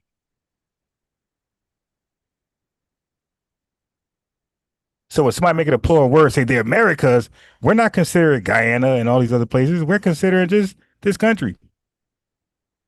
You know, you said first of all he's not American. I just made the He's point that not. again. Okay, Him we on can. them. Okay, I say this is semantics. What? Okay, Yeah, that's so what I'm saying. Like but we're look. we're not I'm gonna saying agree on this, so we can right. move to the Okay, next thing. but hold on. But we could agree on this though. But we can agree on this though.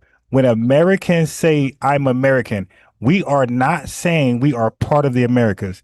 We are not saying that. That's I 100% know. accurate. When we say it, we're saying we're from the United States of America. That's what we're saying. Right. And that's how I just used it. I said Drake is not American. I'm saying part of the United States of America. I understand what you're saying. I'm Okay. not debating what you're saying. What I'm saying is sometimes we have this idea that the way we think about things as Americans is the only way to perceive it. So because we say he not American, he not American. But what I'm saying is I'm not going to pretend to know how they reference themselves and all of that, because I'm not going to act like we got a monopoly on the But he said term he's Canadian. because it's a part of, huh? He said he's Canadian. I know he says he Canadian, but So he's not again, American. sir, I think you Canada is part of North America, right? Okay, I think we just talked about dim on them. It's Wait. part of North America, right? Well, okay, wait, hold on. Watch this. Let me share something with you.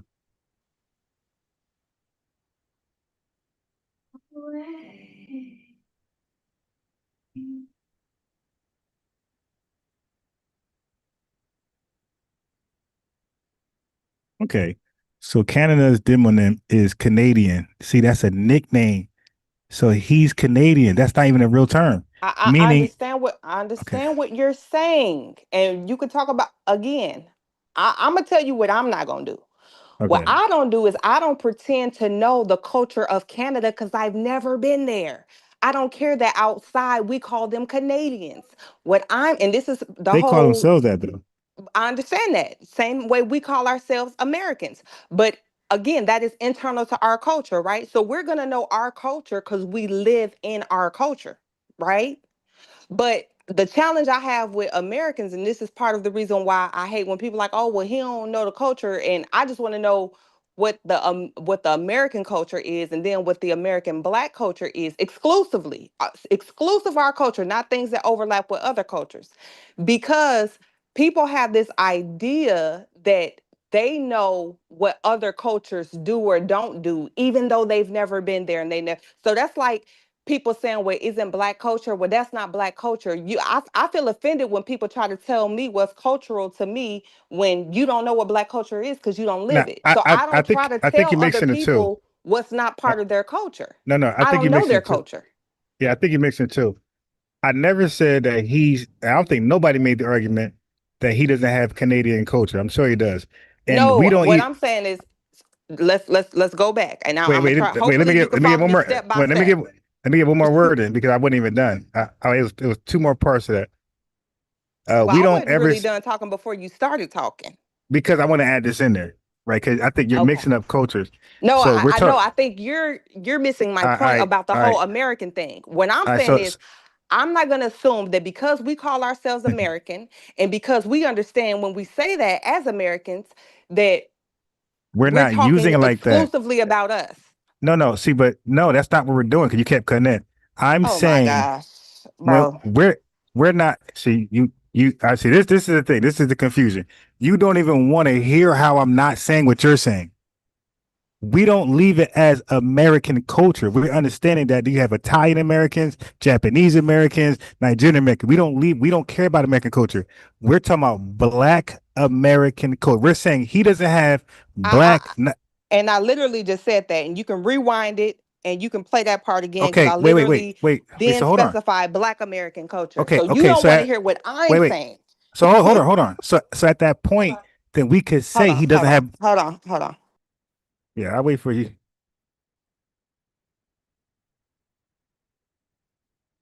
And see, family, this is why it's important for me to take back Black, because she's probably understanding he's Black.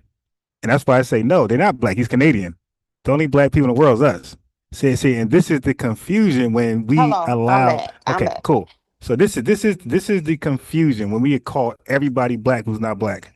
All right. So when we say Black American culture, we're literally saying U.S. chattel slavery experiences, the shit we do exclusively outside of anybody else in this country, the culture that everybody else come over and copy and cosplay. We're saying he's not originally of that culture. I know. And what I'm saying is, I would like to know what that culture entails. Okay. I'm just a So student right now. I got it. So we got jazz. Okay. We got hip hop. We're the most innovative, especially of melanated people. We're the most innovative. Okay. We are trendsetters. Uh, we have a culture of resilience. We have a culture of being of winning stacked against all odds. We're the only minority that I can think of in this world to face a majority, which is a superpower, and enforce and get shit done in our favor. We're like undefeated. Everything we fought for in this country as a super minority, people that's lacking resources, lacking army, everything else, lacking political power, everything we fought for in this country, we got it. Nobody in the world else can say that without somebody else intervening. Everything we fought for in this country, we got. So we have a culture of bravery. We have a culture of uniting on one principle. We talk about Frank Zanu, the whole tribal shit. That's not in their cultures. They all see themselves as individual tribes, and even in the Caribbean, they see themselves as individuals, individual Well, I tribes. don't want to talk about like the care. I really want to exclusively Well, talk well, about well, I Black would, American well, I culture was, and then Canadian Black yeah, American, well, Canadian Black culture.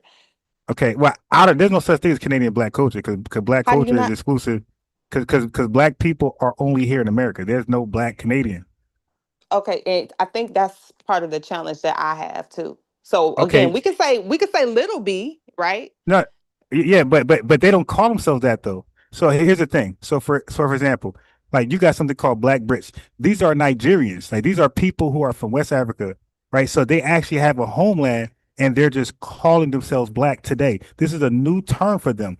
Any Canadian calls themselves Black. This is new. This is 1990, 2000. This is a relatively new term they're adopting. Before then, they were claiming their tribes in West Africa or the Caribbean somewhere. So these are all new terms they're adopting 60, 70 years after us. I understand that, and FBA is a new term that we're adopting, right? No, no, wait, no, no. Black America been here since the 1950s, 1960s. So we did was okay, let me But let we've me add also this. called ourselves Negroes, the colored man. No, no, we didn't call so. That's called an exonym. Somebody called us that, and we had no choice. We were under the subjective. We were not free. So when you're not free, and somebody call you something, you got to hold that L. But once we got free, we rejected those terms during the Harlem Renaissance when we started to express self pride. So the Harlem Renaissance is when we like 1930s when we start to reject those exonyms and we start to come up with the Afro American thing, and then it eventually led to African Black American. American, No, yeah. African American. No, that came in 1990 with Jesse Jackson. That was not a thing at all in But America. either way, it's still something that somebody from the culture donned No, themselves, no, right? okay, but that's no. Hold on. An exonym is an outsider who names you something, whether you like it or not, and that's And you said Negro and Jesse Jackson. So right. is Jesse Jackson not black now? He's Wait, not hold black? on, but no, he used it as a listen. You got to follow and not argue. He used it as a racial term. He did not use it as an ethnonym. So when we said we were black, we use that exclusively for people in this country that share the same history and culture and experience in this country. We did not look at other people outside the country as black. That was just for us. Okay, so when Jesse Jackson came with black, that was now used as a racial term to include all people of African descent. You could Google that right now. That's a racial term. That is not an ethnonym. And that's why Obama was a Kenyan man, was the first African American president. Okay, if that was just for us, how is he the first African American president? So these are racial terms. That's all inclusive, and they're not all exclusive. So that's what led to ADOS and FBA. We felt Now like I we do I needed. do have a question because Okay. again, Oh, peace, man. Go history make is full of pretext. So are these things that were stated at the time these terms were made, or is this somebody else in review trying to contextualize the terminologies.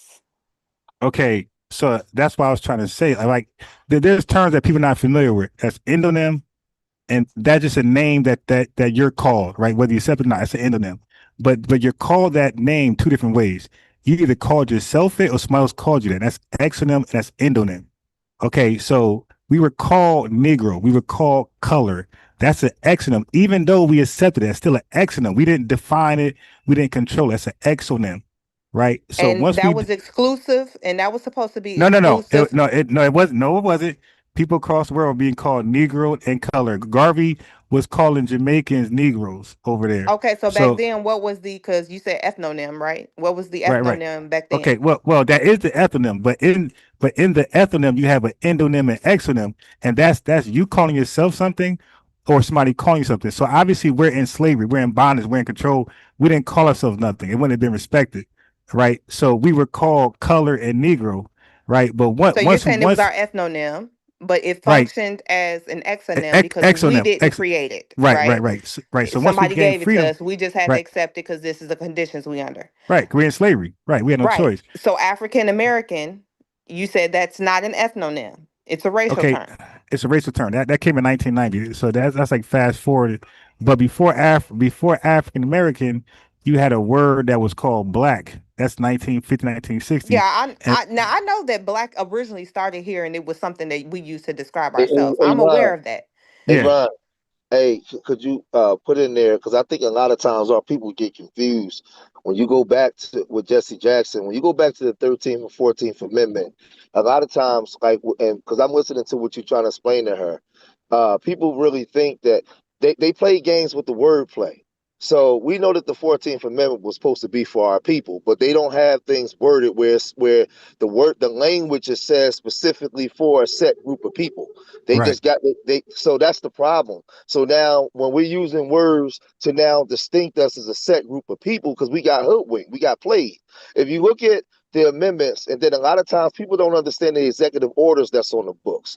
You have a separation from the 13th, 14th Amendment, and then you have executive orders that our grandparents was fighting for. That's on the federal books that you can see when we were fighting to get government contracts. Some of them said specifically for so-called African Americans. Some of them just says for what's the term? They like to use the term people of color, right? They use these Right. terms. So what happens is, Minority. go ahead. What you say, Ron? Now I say that in minority, right?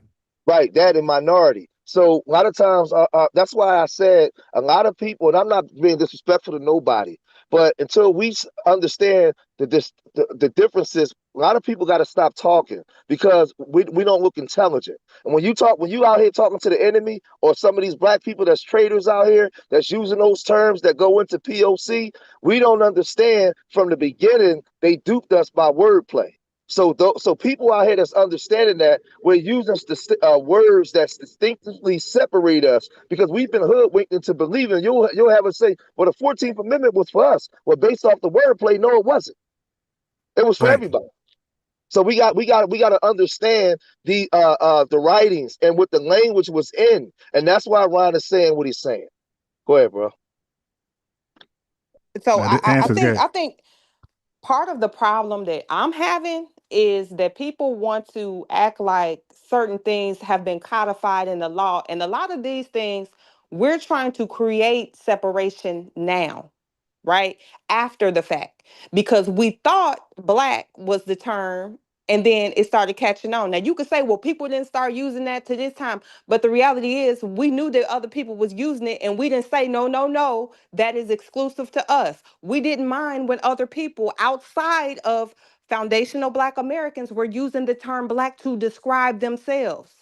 So we not gonna act like everybody had this fucking amazing knowledge back then. This is shit that people is learning now, and now they're trying to use it to justify delineation, which is not a problem. But we're not gonna act like you don't have to retrain people because for the longest, other people outside of foundational But Black Americans have been able to identify themselves as quote unquote but I, black, but I and think nobody cared. but I think for the sake of argument, I think you're the only one saying that. I think what happens is we already know that. That's why he's doing what he's doing.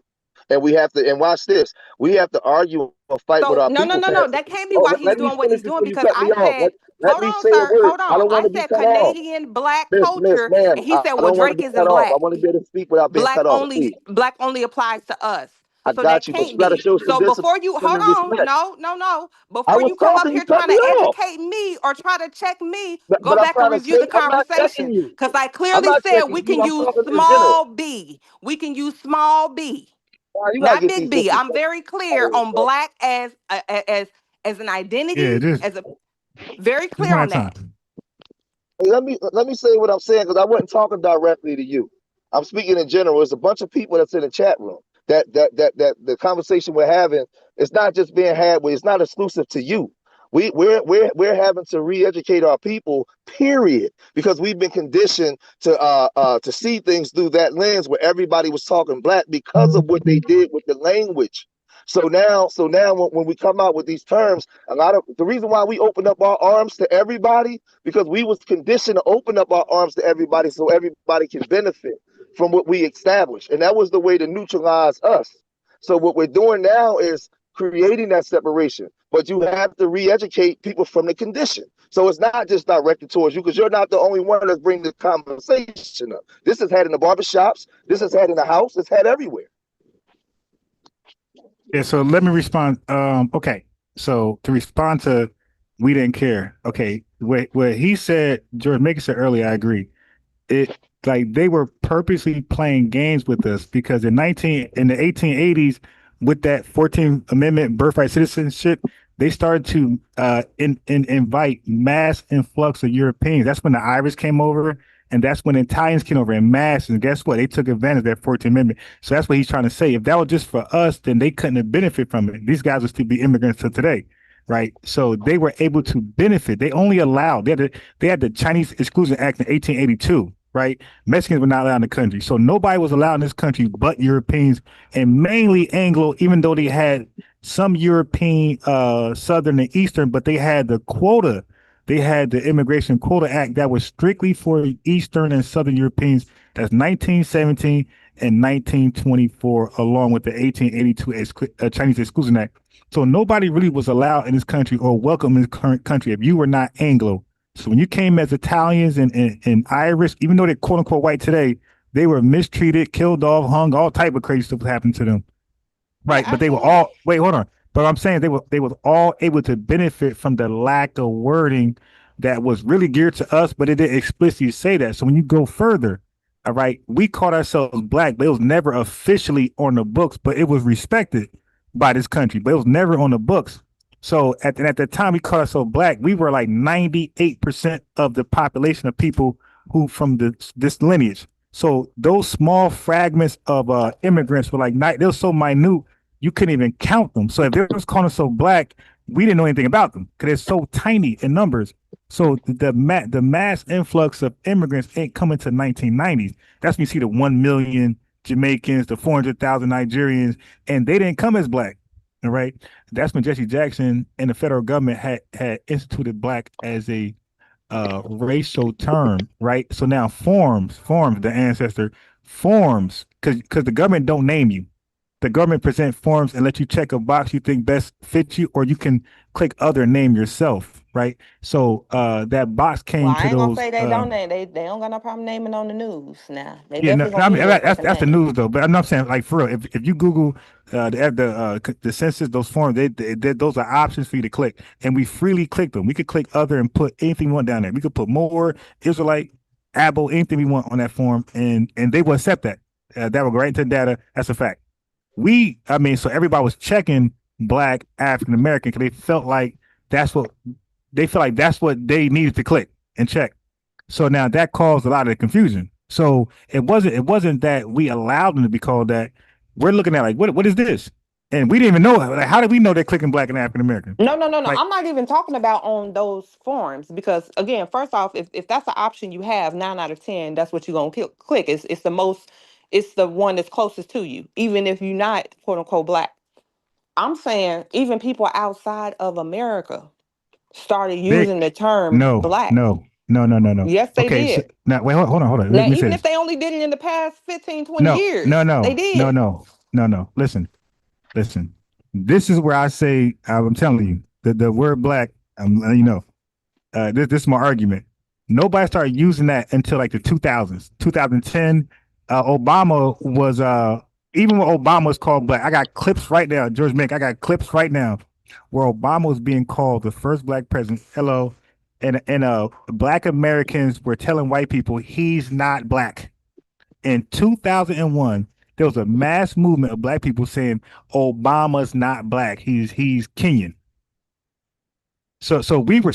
We were stopping that early, but white people was put, like George Megan said, they was pushing that African American news, papers, so they pushing it, put propaganda, pushing it until it just beats you down, right? And then now everybody calling themselves black and African American. What can we do about it, right? We felt like, Ron, you talking about a small group of people though. okay, no. No, hey Ron, real quick, Ron, because this is how you We're not doing neutralize. that. This We're is not what doing you that. do, Ron. This is what you got to do, right? Yeah. You got to take people. What I do to take people back to the Civil Rights Act of 1866 and 1875, and then we bring them down the timeline, and you get a chance to see, because we were the ones getting our heads kicked in, right? You get a chance to see the word and the verbiage of what they did from the beginning, and then you should. You went out. Your mic went out. Street Media, your mic went out.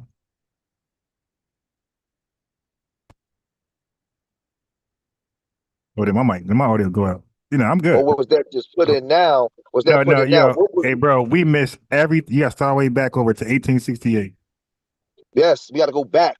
We got to go back, and we got to look at the verbiage of what they were doing.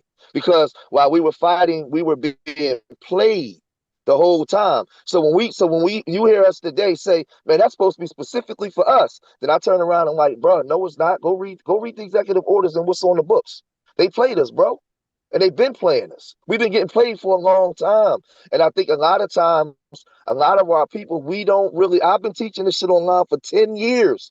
We don't understand the way that the verbiage and the way that they word shit. That's why the Democratic Party can so easily bring these other groups and give things that's supposed to be specifically for us, for them, because they can go back to the books and say, well, this is what it says. It says equal rights for all.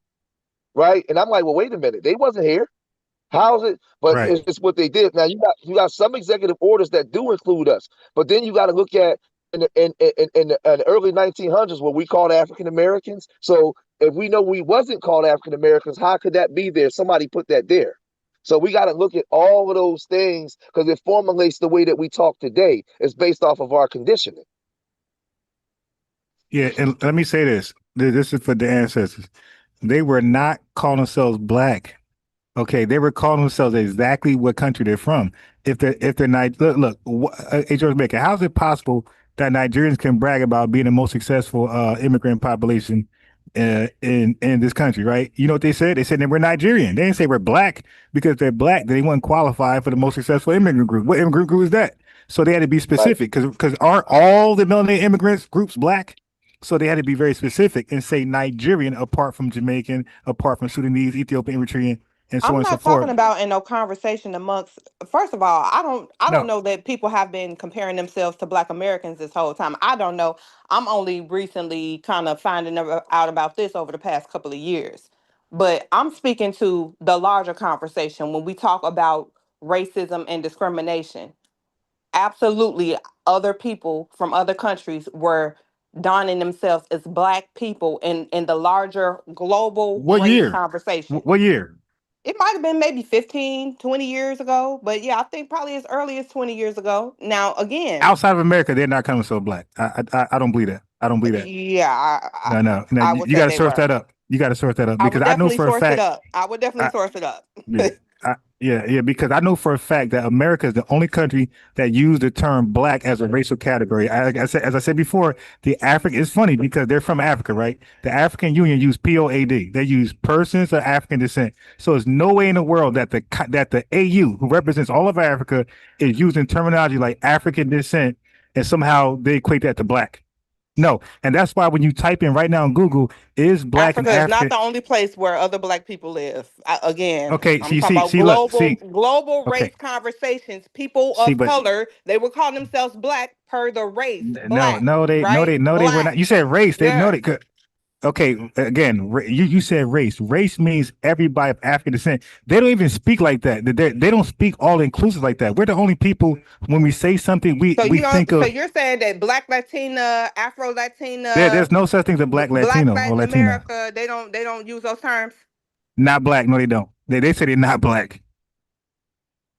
Hey, And Ron, and Ron, and Ron, let me in on my laptop. okay, I I just got you. I got you. question. Yeah, they don't. You. All right, bro. Have a good one. Listen, black has always been a derogatory term for people who are African descent. So all of their life they rejected it because they've been called that by people who had no good for them, either Arabs or white people. They called them black, and it followed up with some type of discrimination, some type of anger. So that was never a pleasant word to adopt, right? So they always resented it and rejected it, and this is why they have a flag, a culture, a name, and country that ain't black. It's called something else, right? The Congo or Congolese. It's called that. It ain't called. Nobody called themselves black. This is all after 2000, like I said, 15 years ago, because they're using it only in America. Like George Macon said, is to take advantage of opportunities they believe under that name, right? That's allocated for minorities, people of color, but really supposedly for us. But let me say this two facts real fast, because I like what George Macon said. When you take it from 1868, 1865, you can see the play. So, for example, when we got freedom, right? When we fought for our freedom and we were promised 40 acres of mill, we were given it 40. It was 400,000, and it was like 40,000 per person, something like that. 400,000 total, and that was Confederate land. All right, that was to combat the 1862 Homestead Act, where they got like 400 million square miles, something crazy like that. But that was to combat that because they knew land ownership was how you can really be independent. But they took it back and gave it back to the slave owners, right? Or the former slave owners. Right, watch this. Then you had Black Reconstruction, and then while that was happening, that's when a massive influx of Europeans came to undermine us, to compete with wages and all those things. Now table that. Now Jim Crow comes, right? They take everything from us, they force us back to subjection, deprive us from all type of programs, help, all type of shit that white folks, that for the white folks. And when you go to the Civil Rights Act, and that took 100 years. And then when it finally got passed in 1864, what happened the very next year? 1865, here comes the Hart and Cellar Act, the Immigration Act, which then suspended that quota I mentioned earlier about the 1917 European immigration quota and the 1924. So that 1965 act that we fought for freed all of Europe. Now they're able to come over here with no quota, right? So they could thank us. And then those Jamaicans who couldn't come over here, remember that Chinese Exclusive Act 1882? Well, that was gone now. So now all the Chinese could come over. They were banned until that time. So what I'm saying is when something was for us, they usually, to undermine us, they'll influx a whole bunch of immigrants. They did it with the freedom of slavery, and they did it when the civil rights movement was passed. They influx immigrants. So now all, like George Macon said, so now we're called minorities. We're called the people of color. But that's interesting because when those signs was hanging up and it said color only, Indians were not in mind. All right. Nigerian man was not in mind. Goddamn Europe, whoever else was not in mind. That was specifically aimed at Black Americans who were former slaves. But now everybody's a person of color. So this is the word gauge he's talking about. And now we're smart enough and powerful enough to, and we got tools. There's no internet back in the day. Like now we got AI, all this type of shit. We got tools to catch it, respond to it, devise a plan, and rebut it and come with a better proposal. Hey, you know what? I don't like black being a racial term. Matter of fact, we want to borrow the AU language. We want to say the racial term in America is like the AU. We're going to say people of African descent, pulled. Because the black thing is too confusing. Because again, when you peel it black, when you peel it back, who are we? If you peel it back for Nigerians, they're Black Nigerian Americans. When you peel it back for us, who are we? We're just American. So it's too confusing, and then people can hijack Well, things I'm not that's gonna lie. set aside for us. ChatGPT says that it's been used for centuries outside of the U.S. Black as a term, as a race. It said Race. it's. As a race. That's what I Okay, wait. said. No, no, no, Did you no, no, not no. hear me the whole time? Like, Wait, hold on, no, no, no, no, no. Listen, you're not flexing. Now, look, what I did want you to you do not is, hear what I said the okay, whole time? I got you, but listen, what I I'm saying though. literally said Black has been a race and people have been calling themselves Black. You said, No, no, no, they no, call themselves no. Nigerian. No, they. Okay, look, look, We're look, not going to play. look. Okay, listen. If you want, we can have a full out discussion on Black, and I'm gonna share my screen, and I'm gonna get you about here. All right. So what you're using, Black, go back and ask, was that Black ethnonym, or was that a color, a descriptive term? And they call themselves that by somebody else's definition. They did not Yes, define thank it themselves. Like, trust me, Again, you don't want to do this. how do you know what they have you ever lived in the UK, Brazil, or South Africa? Oh my Have you? God, man. Again, this is what I'm saying. You try to speak as an authority in cultures that you're not even a part of, but then you say tethers come over and speak as an authority on our culture. Because we How have can you say what because they didn't do if you're not a part of the culture? But let me say, I'm confused. let me say Hey, this, Ron. Ron. Let me say this, Ron. When we based off of what she just said, the education is there. When we study history, that's why we have a historical narrative and a timeline, and you understand that where when the people start calling themselves black as opposed to what they was calling themselves before that, and where the terms come from as a identifier or whatever they call them. They had already had names and cultures and things, and they still carry that, because you'll hear a lot of Africans come over and say, hey, I'm such and such, but they'll use those descriptive terms as to what was told to them. I'll give you an example. When you deal with the country Papua New Guinea. Papua New Guinea, the reason why I gave his name, because of the Spanish explorer. When he came there, he saw them and identified them as people of the west coast of Africa, of Guinea, and he gave them that name, that descriptive term. But that's not who they said that they were. So we have a historical where we can track these things and not just based off of what we think. Anybody else? I don't want to hog the mic. Yeah, Anybody yeah, I else? know this. Yeah. Hey, how you doing, Ron? How you doing, bro? Peace, peace. Hey, yeah. Okay. So we discussed this before, right? And I know you have gone over this a million times for the chat and everything. If you were to go back and watch some of the brother things about some of this exum and insum, he's done that for us, and he's done a great job at it. And this is what I mean when you say that we the only one that's black. And when she asks have people been to other countries, yeah, I've been to a lot of them. They ain't calling themselves black, okay? And that's because that's a race. And that's what you're doing, and that's what he's trying to break down for us. That's I've done it. baby. He don't have to But you were break down. talking. I But you literally were called talking. it a race. But you were talking. But yeah, Again. If you're gonna wait, argue, you're gonna wait, argue what I actually wait, argued. wait. Like you said, you can No, go no, back no, and no, check it out. no. You You said wait. you can go Because you back and don't check it have out, to right? tell me what's already been established. I You said already you can go established back and that check people it out. call themselves black as a race. So again, if you want to make it an identity for people that had a specific experience in the lineage, that is understood. That is big B. Nobody is confused about that. The only But you thing are that y'all confused okay. about is All trying right. to play semantics to try to make somebody wrong. I said clearly, Yo, if get her other out of people here, have been man. Trying to allowed go to argue call with her themselves husband, black please. Yeah. as This a shit is race, annoying, bro. you have to re-educate people, period. All right. Nah, So I'm gonna go ahead and finish, if we're you gonna don't have it. mind. Yeah, go ahead and all right. So after you go ahead and somebody else, and then I'm gonna share my screen. All right. Yeah, Right. y'all can go ahead because I only have conversations with people that know how to be honest. Fuck out of here. Okay. Yeah, like she gotta go argue with her husband because she being Yeah. disrespectful, and Okay. it's So now. uncalled for. Right, and this is the thing, and this is why this is huge about the 14th Amendment. And bro, you just came in and said that. And see, that's one of the things that's happening right now.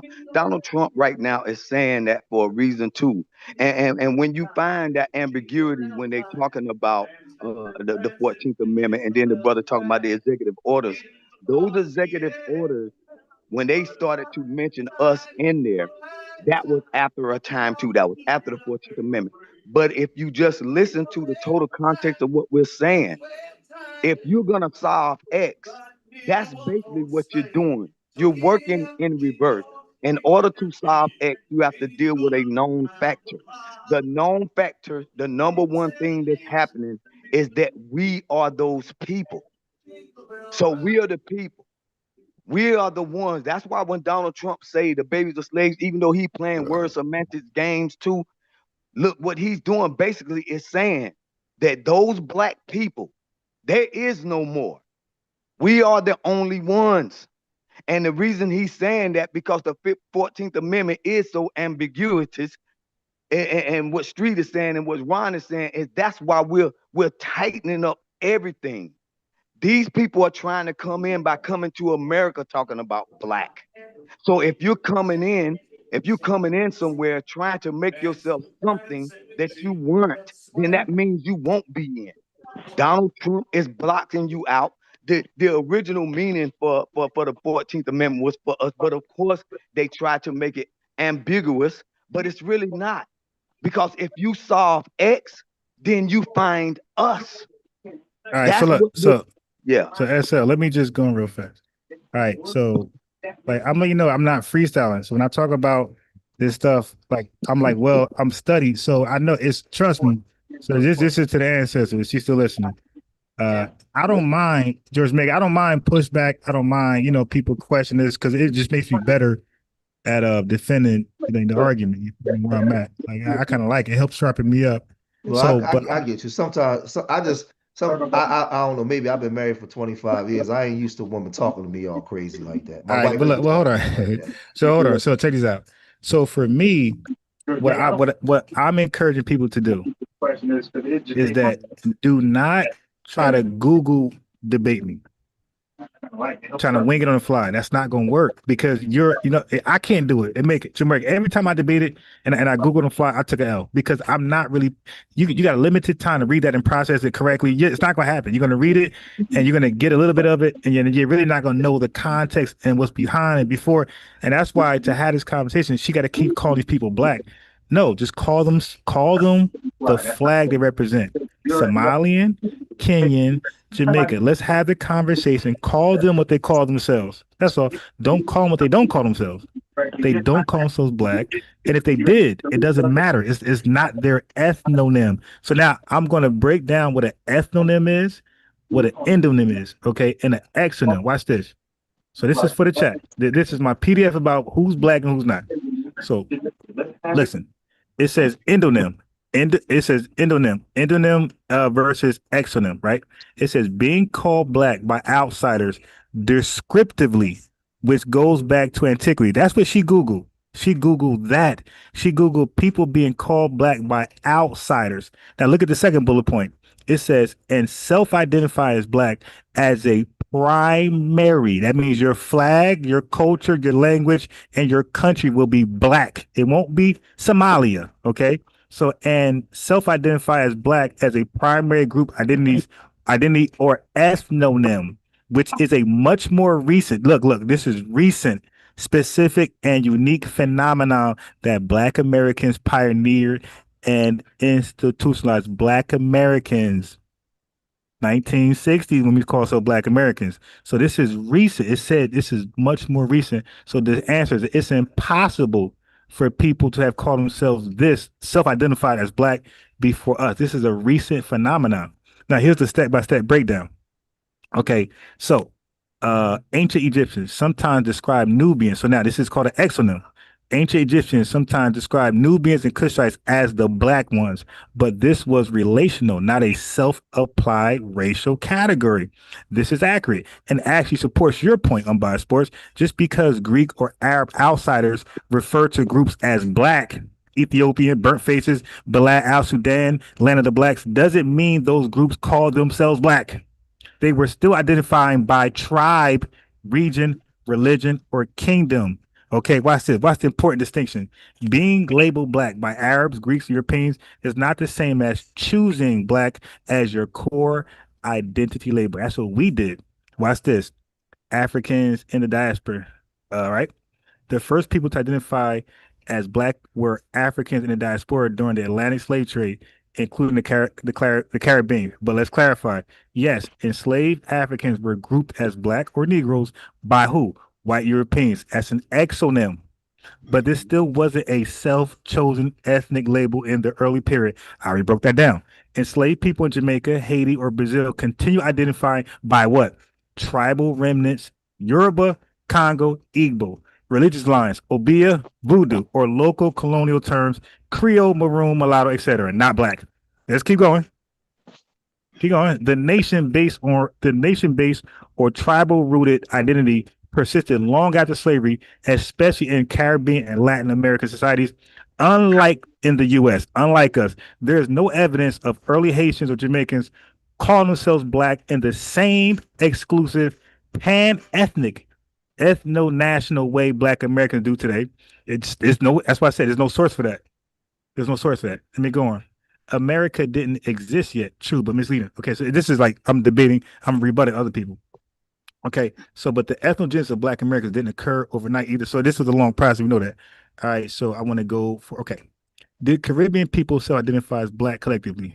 Okay, they pose this question. Did Caribbean people also refer to themselves as Black? Probably. Okay, this is speculation, not substantiated. Caribbean people commonly, listen, family, they commonly identify as Jamaican, Haitian, Trini, Bajan, etc. There's no Black there. It says even today. So this is going to SL point. Even today, many reject Black as a standalone label.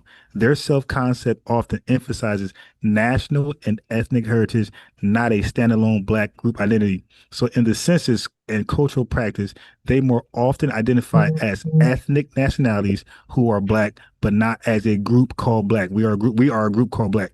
U.S. Black Americans say I'm Black. Jamaicans say I'm Jamaican, who may be Black, right? Racialized. Okay, so look what happened. Black Americans' ethnogenesis is unique. That means, like nobody else, the ancestors. This is the key. Black Americans turned the color Black into an ethnic national group that has no singular tribe, religious, or linguistic root, is based on a shared cultural experience in American slavery, Jim Crow, civil rights, use Black as the primary identity, not just as a descriptor. Everybody she's going to name who call themselves Black as a descriptive term, but not as their primary identity. So that's different from anyone in Africa or the Caribbean. And it was not imported. Okay. And it was not imported. It was created out of survival, resistance, and forced erasure. So this just goes on to a little more. So just to cap it off, Black as a primary ethnic label is a Black American invention, otherwise described as Black, but didn't choose it as a central identity. Only Black Americans organized politically. Everybody listen. Only Black Americans. They didn't say Jamaicans, Nigerians, whoever else, Afro-Latinos. Only Black Americans organized politically, culturally, and nationally around the term Black. It was not a nickname for their nationality. It was the nationality. All right. Now I could go. I could cook more. Hey, who first? I'm gonna can I stop right just there. Can I just get 30 seconds to say something? No, you'll get just talk. If it's whack, I'm gonna cut you off. All right, my man, you ain't gonna agree with it, but here go. It's facts. No, it's factual. Yeah, because he be saying random shit. Nah, I'm serious. It's factual. I'm Ron, I want to share my You screen when you just get a chance, hold on. Ron. I want to share my screen too. I'm gonna broadly repeat what you said. You just said that nobody else. Wait. Hold on. Wait, before you start, I want you to say random shit that what are you arguing against so we could follow your logic and information. What are you arguing against? That's why I'm laying out. No. Okay, just tell me before you lay it out. Tell me first. I could see if it lines up what you about to lay out. What are you arguing against? What do you disagree with? I disagree with what you just said when you said that. Okay, Black people. So not what I said. Do you disagree with what I read? Is that what you said? I'm disagreeing with what you just had read. Yes. Okay. All right. Goodbye. Why? I didn't even get to say anything. No, don't even entertain them. Don't even entertain them. I mean, it's research. I mean, look, don't even entertain them, bro. Yeah. If we're denying research, they acting stupid now. Yeah. Hey, Ron. Hey, Ron. Stupid now. Hey, Ron. I want to share my screen real quick. Okay. I see it. That's you. Yeah, can you see what I'm? Because I can't see it on this end. I don't know why. It said 1955 war versus Brown versus. Okay, we see it. This here is all of the civil rights thing through the civil rights era, all the executive orders, all the way from the beginning, right? And what happens is when you do, I'm not used to sharing over here. First, they got, they got the term the Negro, right? Negro people, all the way back from the 1600s, right?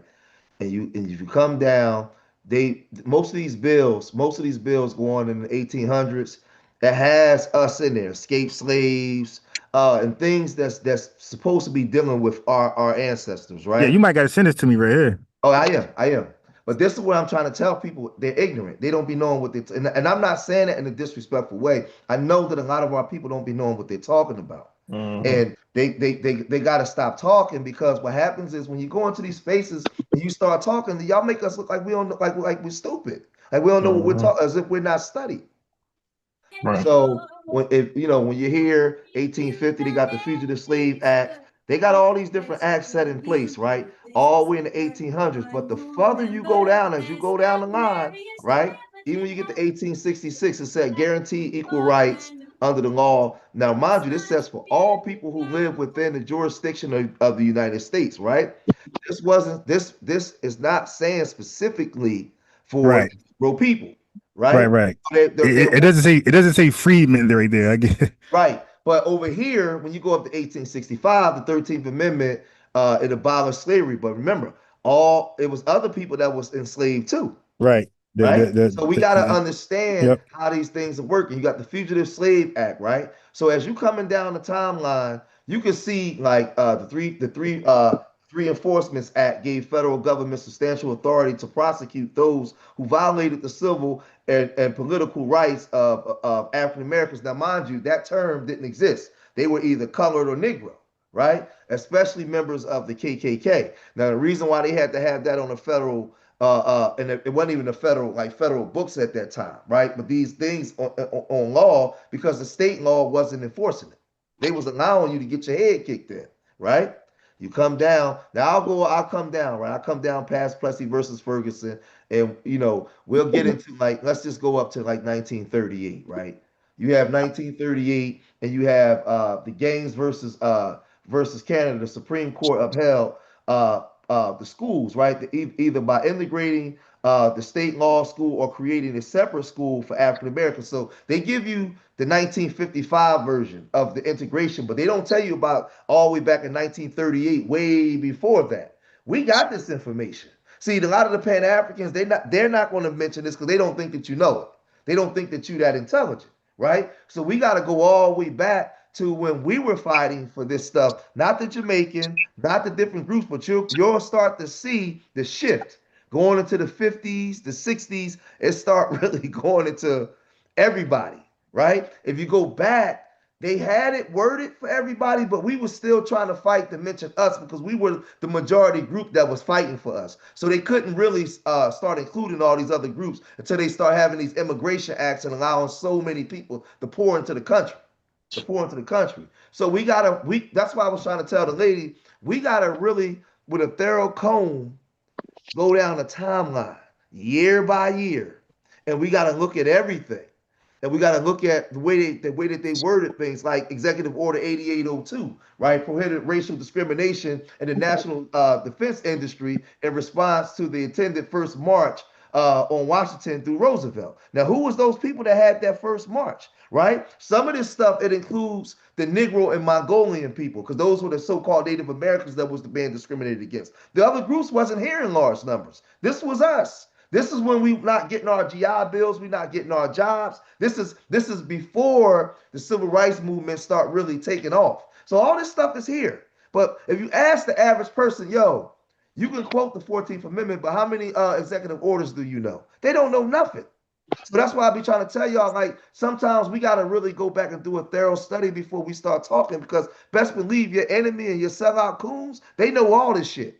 And they going to sit there and be quiet, and they're going to see what you know. And when they find out that you don't know it, they're going to make you look stupid. And this is what they're doing to us. So we got to, so when you come here, right? Hold on, where Jesus Christ. I can't even work on hold on. It's 19. Well, I'll come up, right? As you come up and you get to like the Dr. King and them era, you're going to start seeing things change for all people.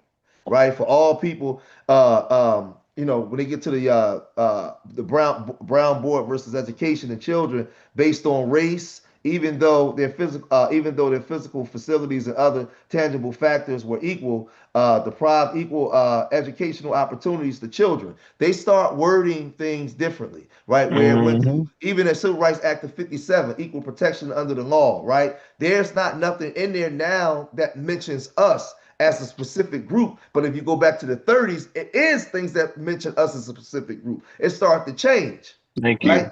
Thank you. So I'll land here. When you go to the 14th Amendment, our grandparents wasn't idiots. They understood. Let me see if I click on here. Can y'all see this? Did y'all see the screen change? I don't know how to do it. Is this showing the 14th Amendment on the screen? Because I can't see. Yeah. No. Yeah, it is. I see it. Oh, so now if you go to the 14th Amendment, right? Watch this. And Donald Trump got on there and said, those were for the people that was descendants of slaves, right? Those were for the slaves. It says all persons born or naturalized in the United States and subject to the jurisdiction thereof are citizens of the United States and of the states wherein they reside. No state shall make or enforce any law which shall abridge the privileges or immunities of citizens of the United States, nor shall any state deprive any person of life. Now, at that time, was the only people here that was enslaved Negro people? No. So from the gate, they was already playing games with the words. So what our grandparents understood, we start saying, ho, ho, ho. We start making sure that our things was mentioned specifically. But over time, they started to shift, and you start seeing a change. I'm gonna send this to you, Ron.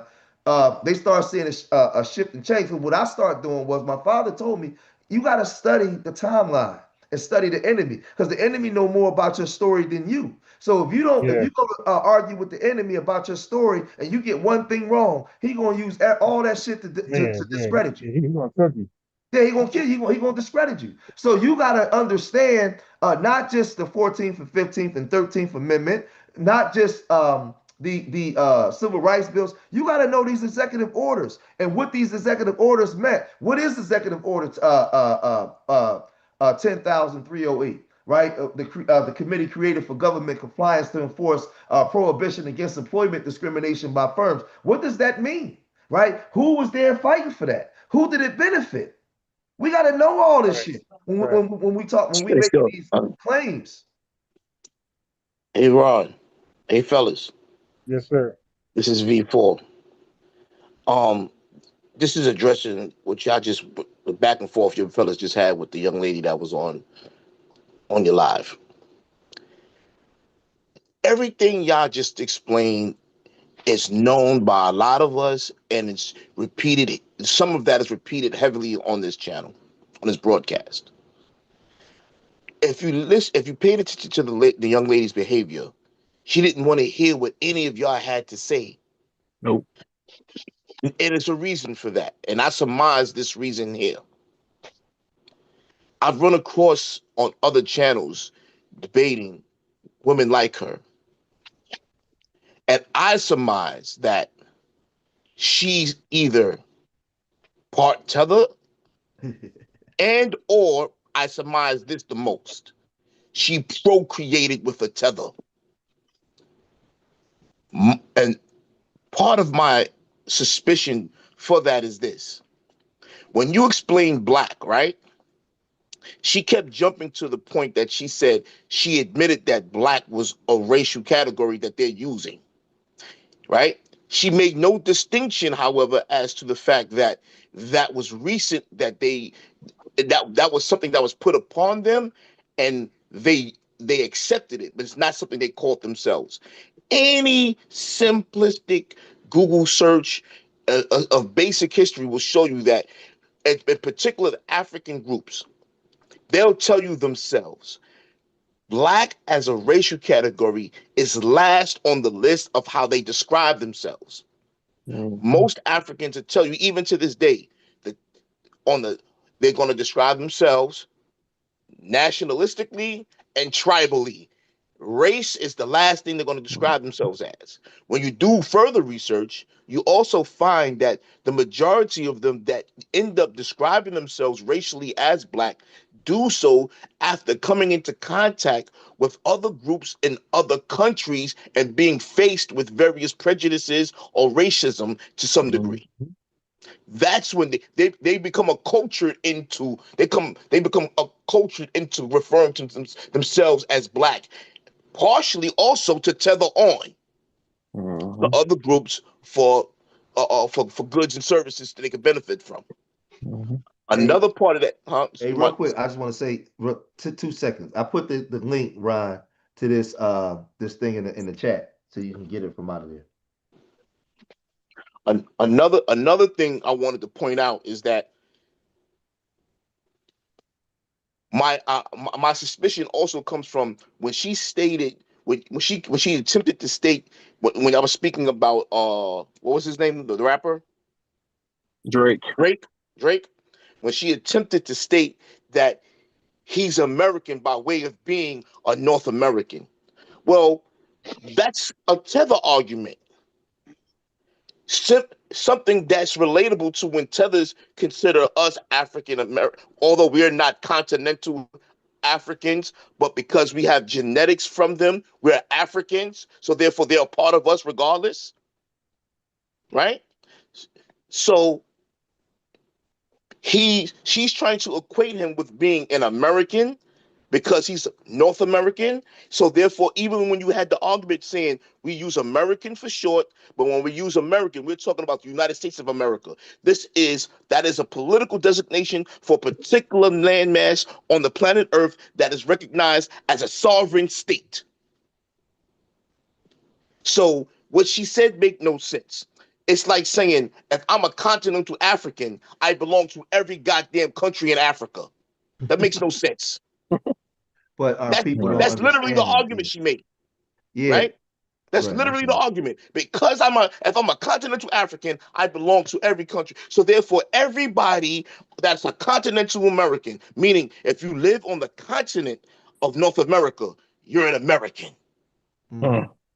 That's basically what she said. So therefore, when I'm listening to this, I'm saying she either got to be part tether and or she procreated with a tether. This is why she was going hard about the Drake thing. His father, yes, is a FBA. FBA, yeah. However, he grew up a Jew. Excuse my language. He grew up Jewish, and he grew up a Canadian Jew. He grew up a Canadian. He was born, birthed, and raised a Canadian and Jewish. There's no connection, and the connection has been broken. And based on the laws of Judaism, you are what your mother is. Exactly. And you know what else? And you know what else to piggyback on what you're saying, bro? You don't remember earlier this year when Donald Trump said he was gonna make Canada the 51st state of the United States of America, and they literally almost had a conundrum fit. Yeah. Listen, yes, listen, and not only did that whole country, and he basically dressed down their prime minister in his face. Now look, he undressed the Canadian prime minister and turned that little country into a state. Not only the one state, but just a 51st state. And you know what they said? Canada will never be America. I'm going to tell you. I'm going to cut you off. Go ahead. I wanted to say one more thing. I wanted to use the Drake thing as an example to show you something. This shows you where he's not FBA. Culturally speaking, just take a look at it. Just take a look at him and the Kendrick Lamar beef, right? One of the things that Kendrick Lamar did to dress him down was the fact that he showed that that Drake went around the country attaching themselves to regional rappers in the region to get props, respect, and resources from the region within the United States of America, so he can stay popular. So this is why he was saying he's not like us. He was using his form of euphemism of calling him a tether. When he said he tried to connect himself to 21 Savage, although 21 Savage is not American. He tried to connect himself to what's the brother named Future, right? And various other rappers. So so Kendrick Lamar was dressing them down, basically saying, you are not part of the culture because you have to be taught the culture. If you're being taught the culture, that means you wasn't raised up in it. You're not from the soil. He knows nothing about. Nobody had to. All of us that are found, no matter what culture you come from, you learn the culture being raised in it. Soon as you develop consciousness, it becomes innate in you. It's like you know what everything is without even having to be said. Can I say something to what you're saying too? But I think we got to take into account because like I've been in these spaces for so long, teaching and stuff, and I remember being in these spaces as a Pan-African, teaching this stuff when it wasn't popular and being made fun of, and then as a pro-black, right? And they had called us pro-wax, and you go live and only 20 people will show up because nobody Yeah. cared, right? And then the Hidden Colors series and stuff start coming out, and we would teach You this just stuff. went to where I was going, George. Yeah. You just went where I was And about to what go. happens is, the reason why, because she ain't the only person that come and do this. Our people, and I'm gonna correlate with why a lot of immigrants come here and say we don't have no culture. All this stuff goes together. We've been Yes. trained as Black Americans to be ignorant to our culture and our story. Yes. And to open up our arms to everybody else to come Everybody, benefit yes. because we was duped from the beginning. That's why I pulled up this article and it takes you into the books where this article that I showed can show you like the executive orders, and then you read you find the executive orders and then you go into the books, right? You go Yeah. into the books and you get the real story to the executive orders and you find out how it connects us. What happens is when we've been conditioned to go outside of ourselves for everything we need in our communities, right? What they've done to us in the last 3 generations from our communities, right? No stores, no commerce, in a system of capitalism, right? Understand what I'm saying? In a system of capitalism, when the so-called Negro peoples of America, right, got to go outside themselves to every other group to get the things that they need, you totally break up our cultural integrity and continuity that we have with each other. So now Yes. we don't understand our story. So it's easy for her to come on here and address grown men and talk the way she talked. I forgive her because I understand what the enemy has done to us. She doesn't see that she has to respect us because she doesn't rely on us for anything but dick. That's what they've done to us. It may not be that. Right? And that too, It right? may- So what happens is now when we start to come back and reteach our people, there's birthing pains. We're giving birth to something else. So there's going to be a lot of pain. There's going to be a lot of howling. There's going to be a lot of lack of understanding. And I learned that I got to even be more patient because our people don't understand. And they look at us as the enemy. Oh, it's a lot of our people, right? Look at us. Because I'm going to tell you, and I said this last year, our biggest detractors, and I'm going to say it again, ain't going to be immigrants. It's going to be our own people. Because trying to recondition your own people inside your house. Go to your barbecue in the summertime and start talking like this. Man, some of your own family members will kick you out the goddamn barbecue. Because we don't know any better. We got to re-educate our people on who we are and what our stances should be. You know how I know I'm right? Because look how we support the Democratic Party, and which is diametrically opposed to everything that we teach. And most of our people are on that plantation. So they don't even understand. So this thing is it's a battle, bro. And we on a battlefield fighting our own people, tethers, the system, everybody. That's just the way it's set up. Here's the problem, and I'm with you as far as that is concerned to a certain degree, and and one of the things that I say, to make to be humble in this is that the more you dig, the more you become a baby because you learn shit that you didn't know before. So it's a constant crawl before you walk type of thing. You know what I'm saying? When you in your research mentality, okay? The problem is that a lot of these people don't think that we have a memory though, okay? Now, we go back 10, 15, 20 years. I remember being an undergrad and I remember black people on the pro-black stuff with their dashikis on and their kente cloths and their African names that they changed their names to and all of that type of stuff, trying to connect with not only Africa, but the Caribbean.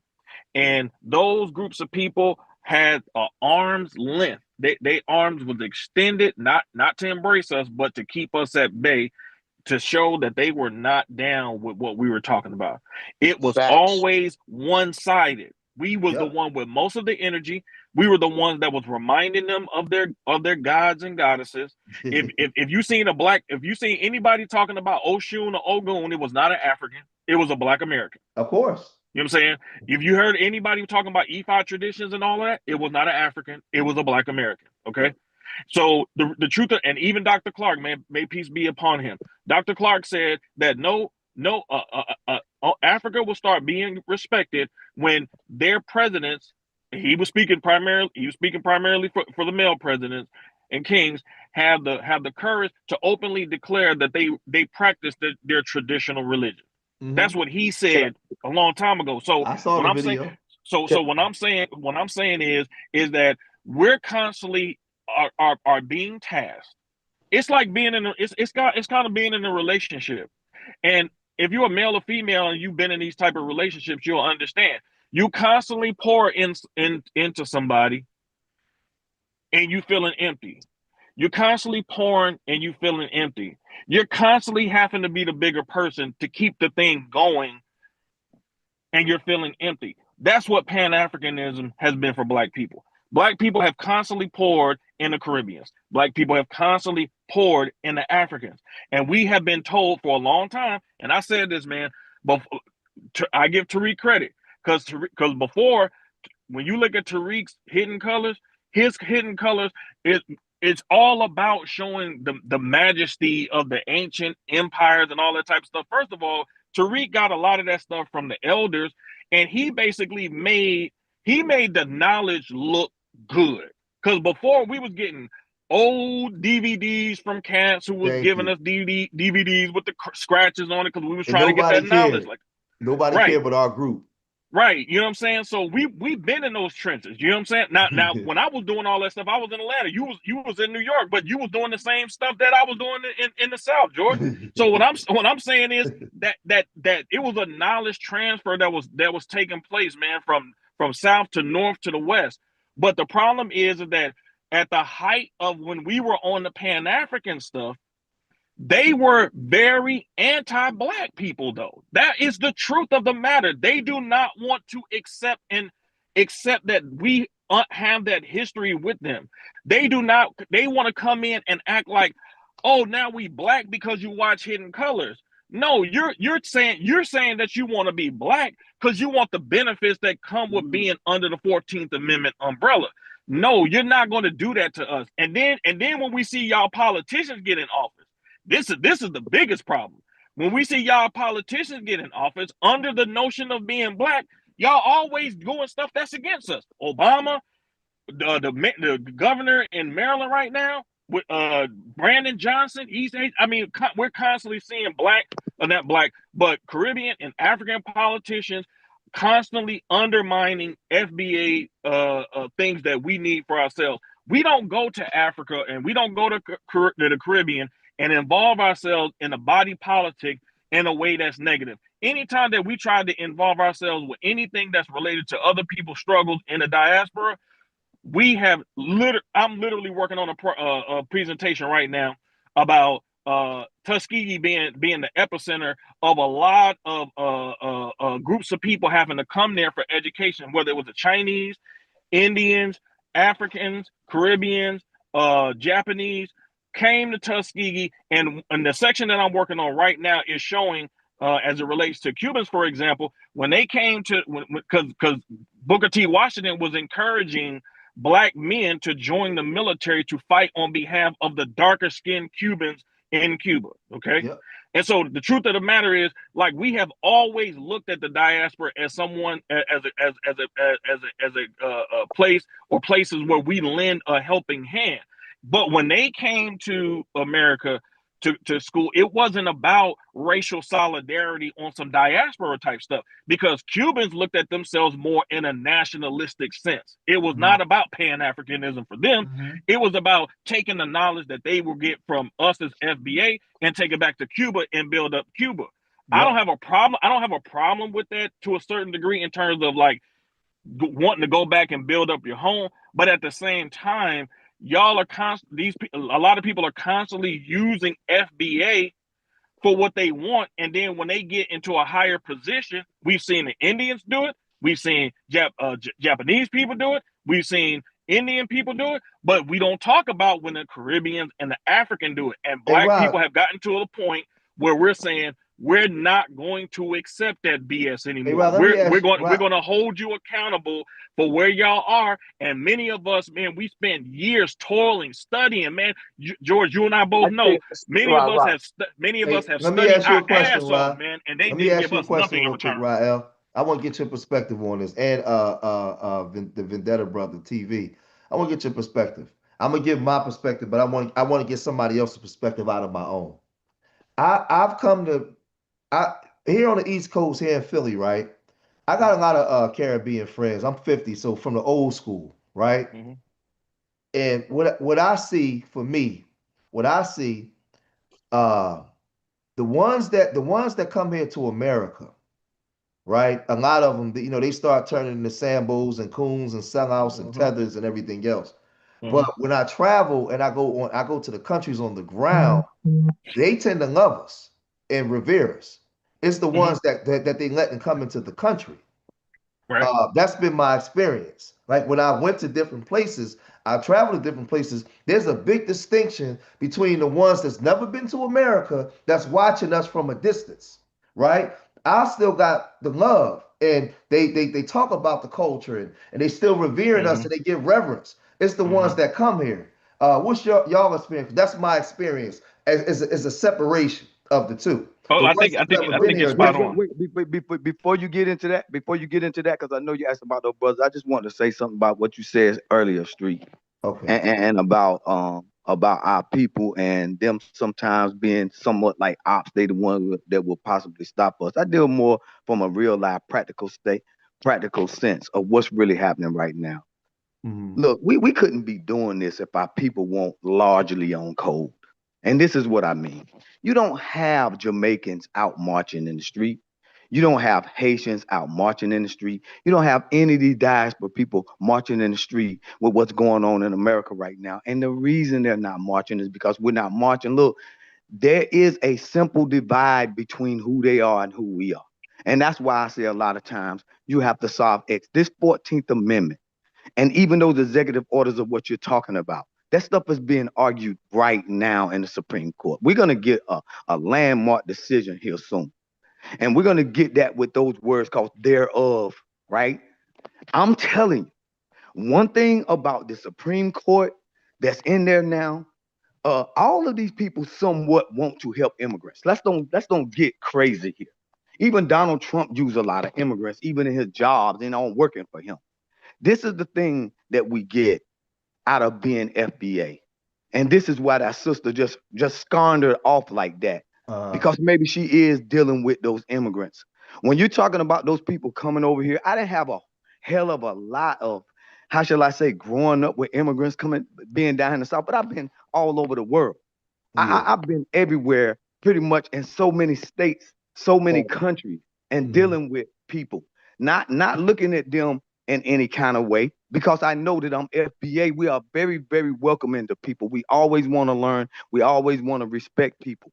That's why, look, they're not like us, period, because they're not fighting right here in this country right now. When you say that our people might be bumping heads, then I don't believe so. Of course, we're going to have some that's going to cause some problems. But, bro, none of them are fighting right now. They're crying. They're crying. They're complaining about somebody sending them home. That is disqualifying themselves on its face. Canada disqualified itself from them calling themselves black. You didn't see an uproar of so-called black Canadians when Donald Trump said he was going to make that place into a 51st state. What were the black Canadians? They wouldn't want to talk because they don't want to be. Look, man. It doesn't make it because wait. I just wanted to say. I just wanted to bring this point about our people and where we are now. When Ron comes on here in his spaces and he helped education with exonym, endonym, and stuff. A lot of that stuff, man, that stuff even got me. I'm 59 years old. All right, brother. Brother. Let him finish. Let him finish, man. All right. Let him finish. Yeah, let me finish. That stuff even got me. But what he gives us is a understanding about how to deal with things. Look, this Pan-African stuff, this ain't my thing, bro. The Pan-African is not a big thing with me and people that got around me. I don't give it hardly any credence whatsoever. I don't look at these people like they're important. So a lot of people that's FBA don't look at Pan-Africanism like it's nothing. But it's a lot of people that's in the Pan-African music or the conscious movement and stuff like that. Man, look, we give the Nation of Islam more. We give the 5%ers more than them. So it's not that it's like we need so much information. What we know about this Constitution is just about us. It's either Xing us out or excluding us. So when it's excluding us, you solve X. When you solve X or these expressions by dealing with the known.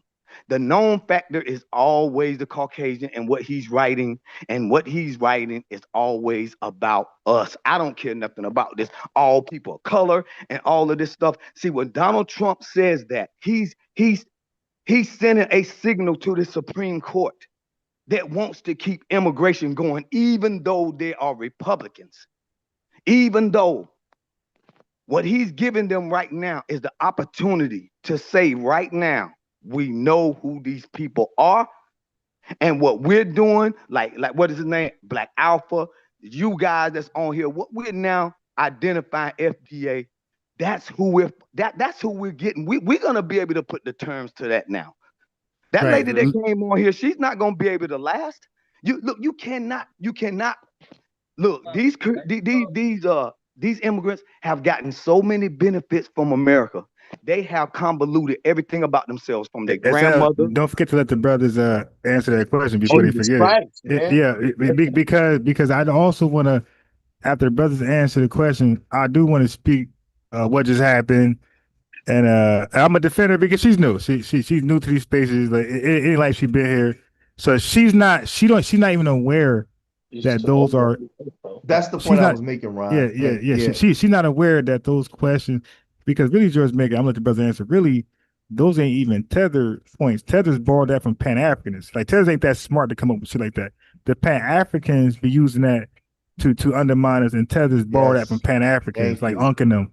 But so ask your question, Ken, for the brothers and brothers. Once y'all give you the answer, whatever. Let me speak to that and a little bit more on the Drake and a few other things. Hey, 2-second, Ron. When you finish, right? I want to share my screen because I want to read a little excerpt from A. Philip Randolph. That's my guy. Yeah, I've been reading your thing though. The thing you sent me, yeah, bro. I like that. Yeah, I've been reading that stuff. I got something else for you. I love dates. I love dates. Yes. And then you can look it up and put it in the books, like on the books. But I got an excerpt from A. Philip Randolph all the way back in the 30s, calling out the West Indians and saying that they don't belong here. They need to go back to their country. What I tell you, Ron? What I tell you, Ron?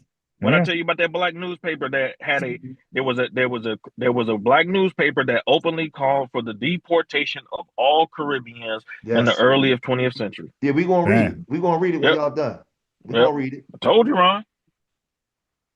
All right, so ask the question again to the brothers so we can all get a fresh. That was me that asked it. Yeah. So ask the question, and after they answer, let me come behind them. My question was, because I've been traveling, and half of on my mom's side, they're Caribbean. My father's FBA.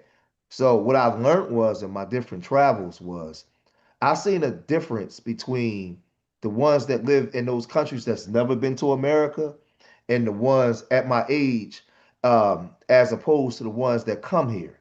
Now, growing up in East Coast Corridor, there was a difference between the immigrant of the time I was growing up and the ones in the last 25 years. But I've noticed when I go to different places, they have a different mentality than the ones that's here in America. And that's just me, but I wanted to put it on the table to other brothers because I wanted to get y'all opinions outside of mine.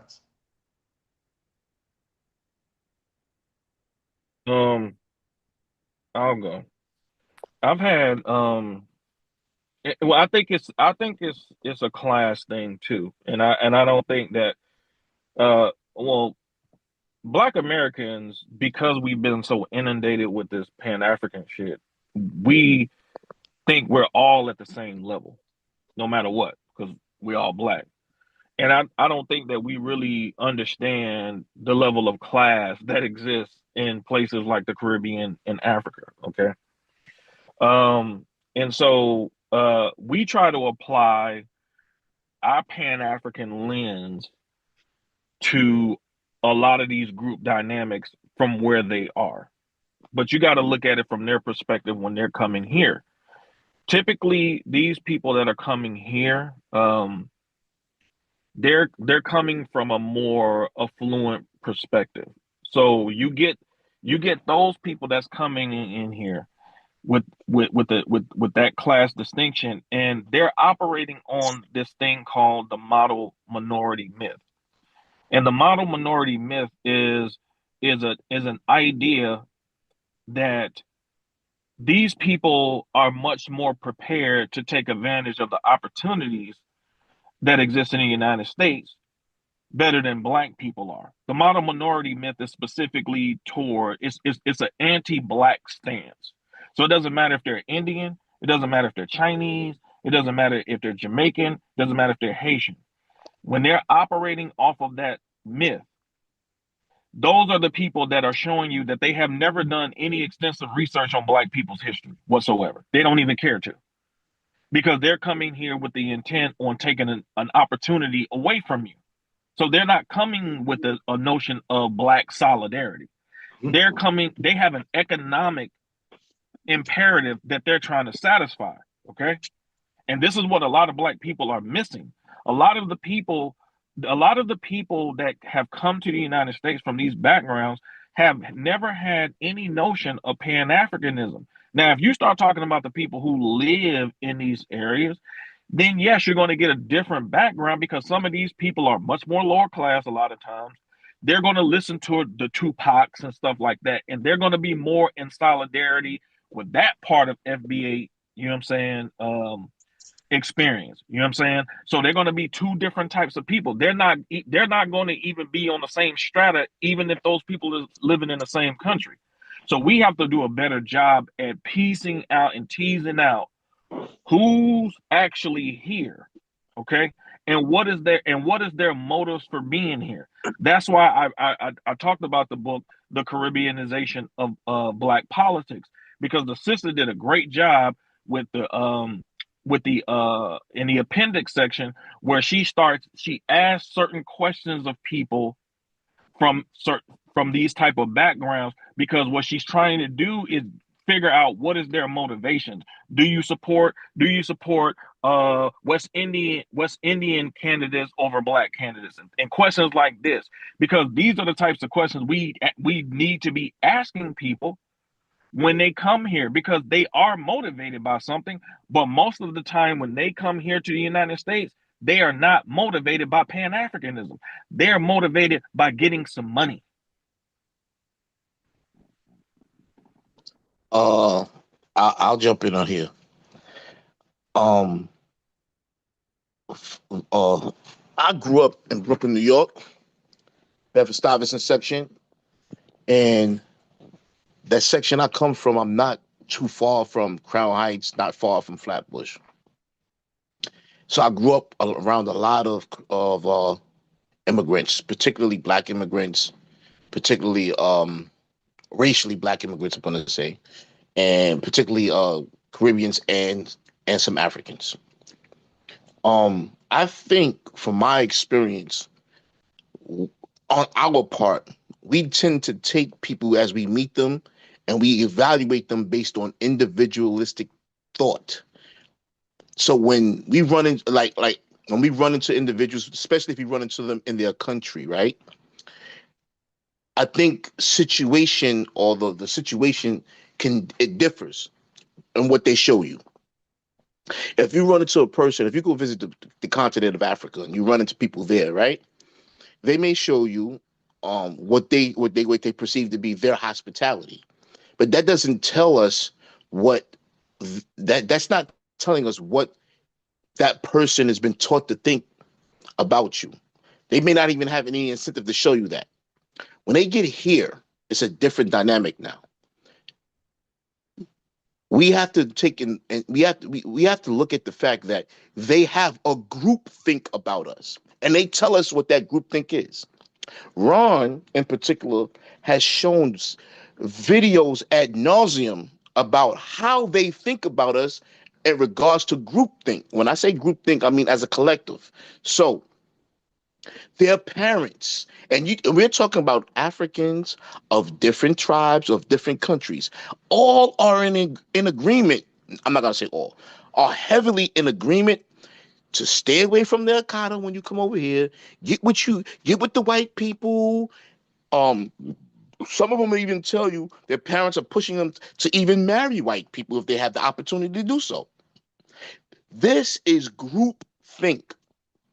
So of course you're going to run into some individuals who would express their individualistic thought, who may go astray from what the group think is, but as a group, everything they think of us is reflected in their actions. And what is that? Whether you go to the college, whether you go to the workspace, whether you go to the places of worship, whether you go to the civic places, political spaces, they show you through their actions as a group of people.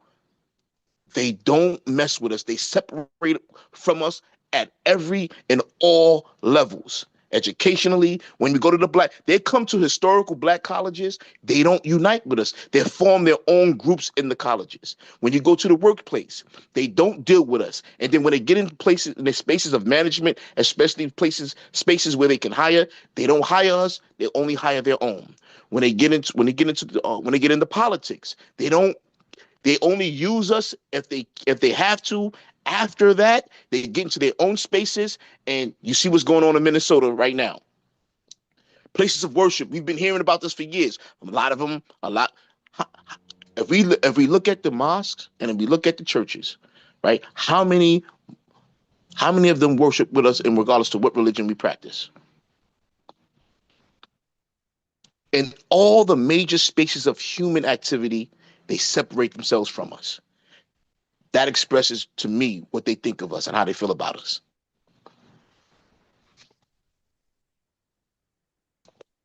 All right. I like Okay. my plan. Thank you, bro.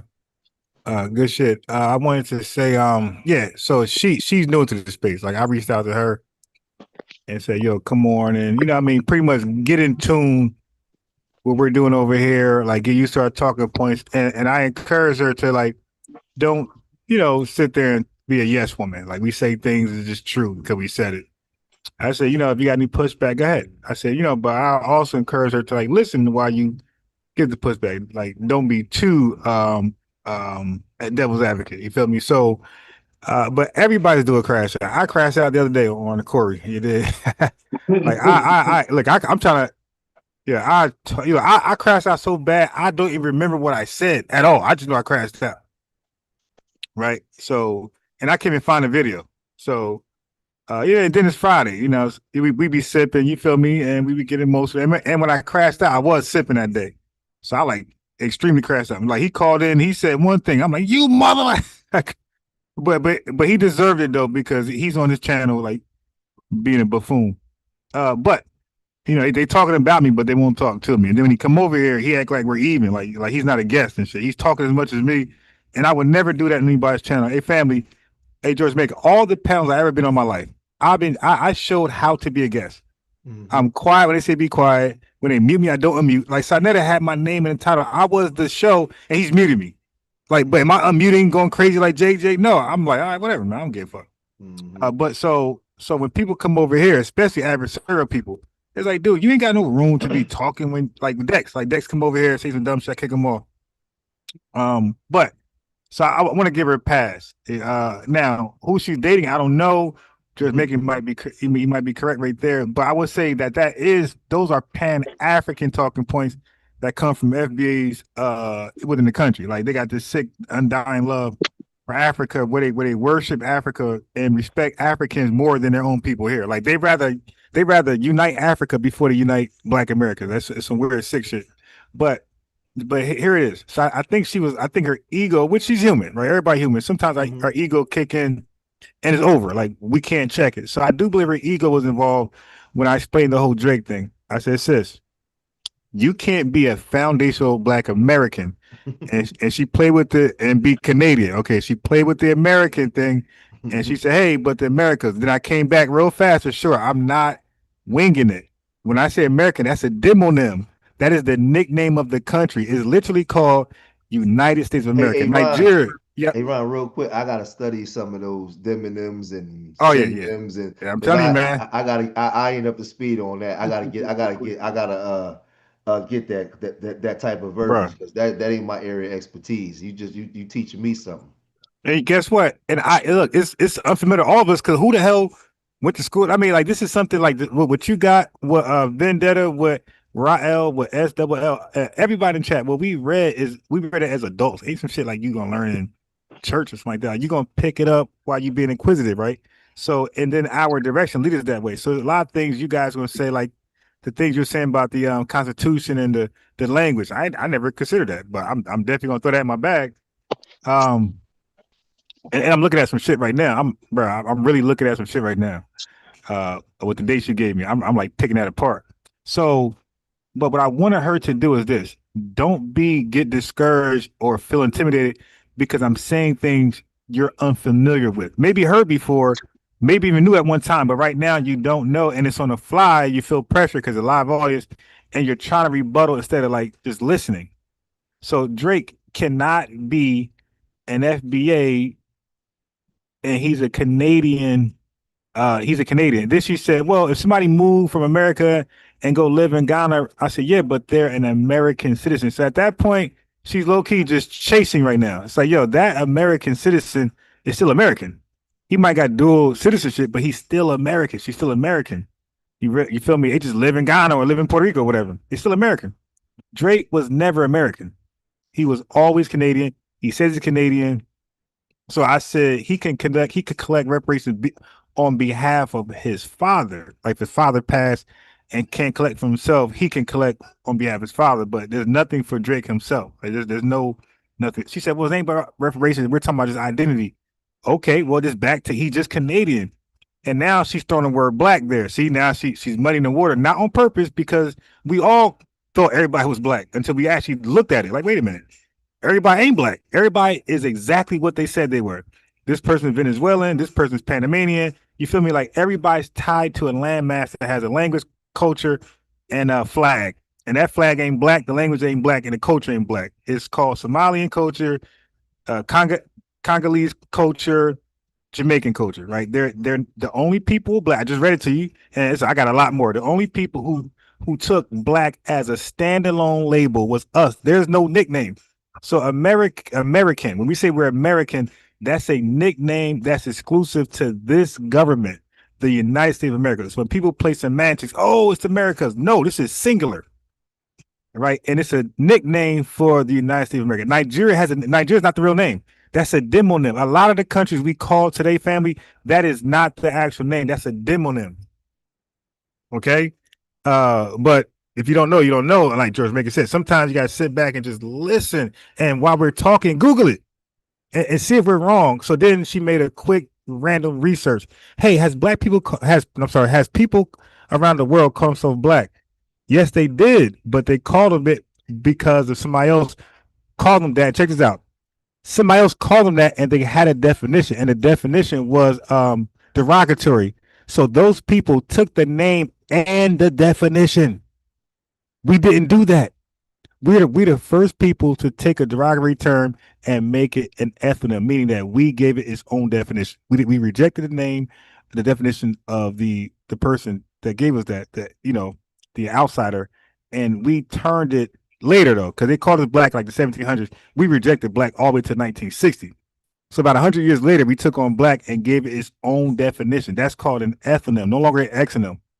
So when you say black, you're looking at people being called black descriptively, and it's normally somebody else calling them that. I even checked the Haitian dude last night. He had the best argument with Les Noir, but and they did use black as for themselves, but it was only for the revolution. That was it. Once the war was over, Dessalines said, "We are Haitians." He didn't say we are blacks. He said, "We are Haitians." So they call themselves black just for to get together for fight and battle. Once the battle's over, they were Haitians. We're the only people who never left the name. We said we're black and we stayed with it forever. Right? So now when people come on and say they're black, it's impossible. We can't be Haitian because Haitians have their own unique experience, own shared culture, shit to make them unique. So we can't say we're Haitians. Haitians can't say they're black. All right. Yeah, so Drake is Canadian and the Liberians are Liberian. Hey, Rob, That's just it. let me ask you real Mhm. quick. After the war in Haiti, when they got the independence, and he said that he made the decree that slaves in America, if they come there, they'll be free. What would based off of what you were saying there, what was he declaring them? Was he declaring us all as black then? When he was telling the blacks to come to Haiti. No, because there was no such terminology as black at that time. We were Negroes in color. So he was saying, like, the Negroes in color in America, we could seek refuge in Haiti at that time. We could link up with the Haitians. But there's no concept of an ethnic black. We were Negro and colored. Mm-hmm. I want to if I can, I want to share my screen because I want to read. Yeah. I want to read this thing on A. Philip Randolph and his position. Oh, yeah, that's my boy. Yeah, and what happens is, what happens is when you see this, a lot of the stuff, can you see it? Because I can't see it on my screen. Hold on, let me make my thing bigger. Let me see. Yeah, okay. Well, I could. Wait, you gotta go back. Wait a minute, you gotta click on it, I think. Wait a minute. Oh, hold on. Oh no. Yeah, no, you're sharing. There you go. You're back. Okay, there we go. Yeah. Okay, you're back. All right, so you can see it, right? Yep. All right. You know what I might have to do? I might have to move. Let me check. Let me do this real quick. Let me move this over here. Right. Open this up because I got more than one screen over here. And then let me go back here. There we go. Now I can see it. That's the mistake I was making. All right. So when you go here, damn, why his name just leave my brain. I'm picturing his face. Uh, uh, what's the guy? Tariq Nasheed, one of the elders that taught us that breakdown of economics. Damn, why can't I say his name? Dr. Claude Anderson? Dr. Claude Anderson, yeah. Dr. Claude Anderson studied a lot of A. Philip Randolph. A lot of the things that he talk about is it comes from A. Philip Randolph's teachings too. So it says Randolph's restrictionist position may have been very well influenced by his experience as a Southern migrant to New York City amid the large influx of West Indians during the period. Born in 1889 in Jacksonville, Florida, Randolph moved to New York at the moment that West Indians as well as African Americans were arriving in the city in large numbers. In 1830, over 50,000 foreign blacks lived in New York City. As Du Bois' second reason for silence reveals, many African Americans were hostile towards West Indians, right? Certainly Randolph also could be harsh on West Indians, yet his basis of criticism of West Indians lay in their political shortcomings. Don't that sound familiar? Their political shortcomings, not their economic competition or ethnic chauvinism. For all their talk of resisting oppression, West Indians, Randolph believed, did not take the appropriate steps to organize against discrimination. Most notably, Randolph castigated West Indians for not becoming citizens of the United States. That's a fact. Don't that sound familiar? To That's a challenge fact. discriminations, to challenge discrimination blacks he held needed political power, and such power could only be garnered by citizens. It is also elementary that whether one be a citizen or not, so let me go down here, right here. Let me highlight it. Man, hold on. Oh shit.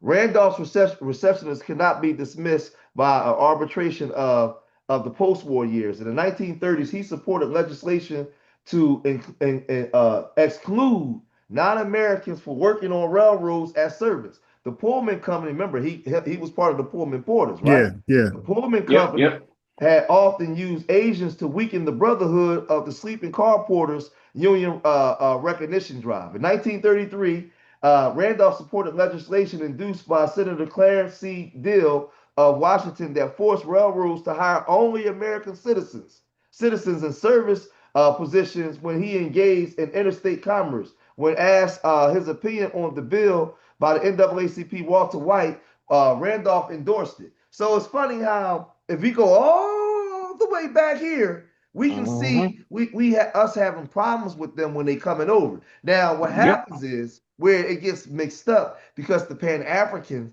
only teach and talk about the so-called unity and our fight together. They don't they don't talk about A. Philip Randolph. They talk about everybody else, At all. You get Frederick Douglass, Henry Highland Garnett. You get so many of these people, right? But it's certain groups of people you don't get, right? And A. Philip Randolph is one of them that played a very integral part in building the black middle class, right?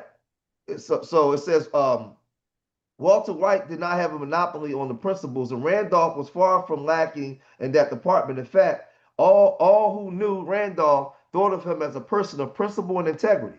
So he was respected, but he was telling them like, "Yo, listen, man, these dudes lack cultural integrity when they come here, and they're not ingratiating themselves into our culture in the manner in which they said." This is back in the freaking 30s, man. Yep.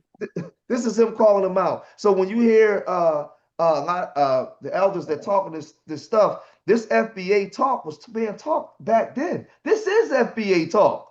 It is. Right. So I've been saying that for the longest. He was an immigration restriction, and I said even Frederick Douglass. I said going back to Frederick Douglass, black people always been immigration restricted. It was common sense. We knew that immigrants would just compete against us, and we ain't got shit. Like we're being deprived rights, equality, all type of shit. So why we allow foreigners to come over to compete for the very things that we're not getting? Like that's just common sense. We're like, no, hold them off until we get what's due us first. And then we could talk about some immigration stuff. And that was A. Philip Randolph position. He was against all immigrants, not just Caribbean. He was Asian, Russian, all of them. Yep. Yeah, he was against them all. Germans, it says it here, he was against them all. All of them. Like if you ain't from here, because remember what they was trying to do, they was trying to get rid of the Pullman porters to stop us from attaining wealth. So they started to bring in these immigrants and the undercutters. And he was like, yo, they got to get the F out, man. These people. So I tell people all the time, one thing I get, okay, right? I'm gonna stop sharing, but I'll put this link in the chat too. Put that link in that Swazi too, so I can look over that. I'll say this, right?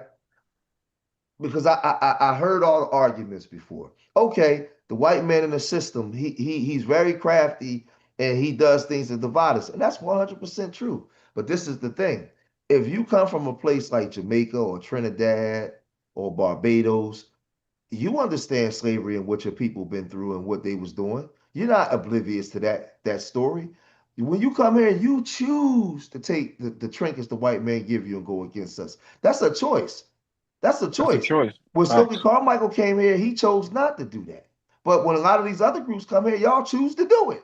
So no, you chose to go because you're not going to come here and tell me that you don't know this white man coming from Jamaica. Who you think you talking to? You choose to come here and turn against us.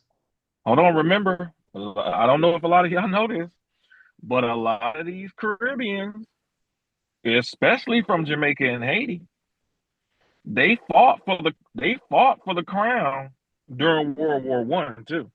Okay. See, a lot of people don't know that. A lot of these people, the very white people they talk shit about, all this colonialism shit, they fought on behalf of them. And not only did they fight, they were willing to subject themselves to the most dangerous missions to prove their loyalty to the crown. And many of them came over to the United States very bitter because they did not get the recognition and the respect they believe they deserve based on their willingness to sacrifice for the crown. Okay. Yeah. That is very important for a lot of Black people to understand, because when they came over here, many of them had an agenda. It was not Black racial solidarity, man. Many of these people, many Caribbeans were anti-capitalist, man. This is why you saw a lot of these types of people, man, trying to undermine Booker T and the Black business class. Mm-hmm. And many of them were turned into weapons, man. They had because remember, going back to Stalin wanted to use Black people as a proxy to infiltrate, to foment a racial war in the United States between Blacks and whites, to ultimately weaken it so he could come in and take it over. Okay. But he also highly respected the productivity that he saw in America based on the capitalist model too. Okay. That's the reason why Russia tried to recruit George Washington Carver and other Black men from Tuskegee to come to Russia to help them create a cotton crop that could grow in the Ukraine. Okay. See, we don't really be knowing the full. This was remember, Booker T. Washington had an agreement with Germany to grow cotton in Togo, and to teach the people, how to do it, because they were tired of paying those exorbitant amounts of money to the South for cotton, because they was getting paid. You know what I'm saying? So we got to really understand, like, a lot of the people that came from the Caribbean, man, they was on this Marxist bent, man.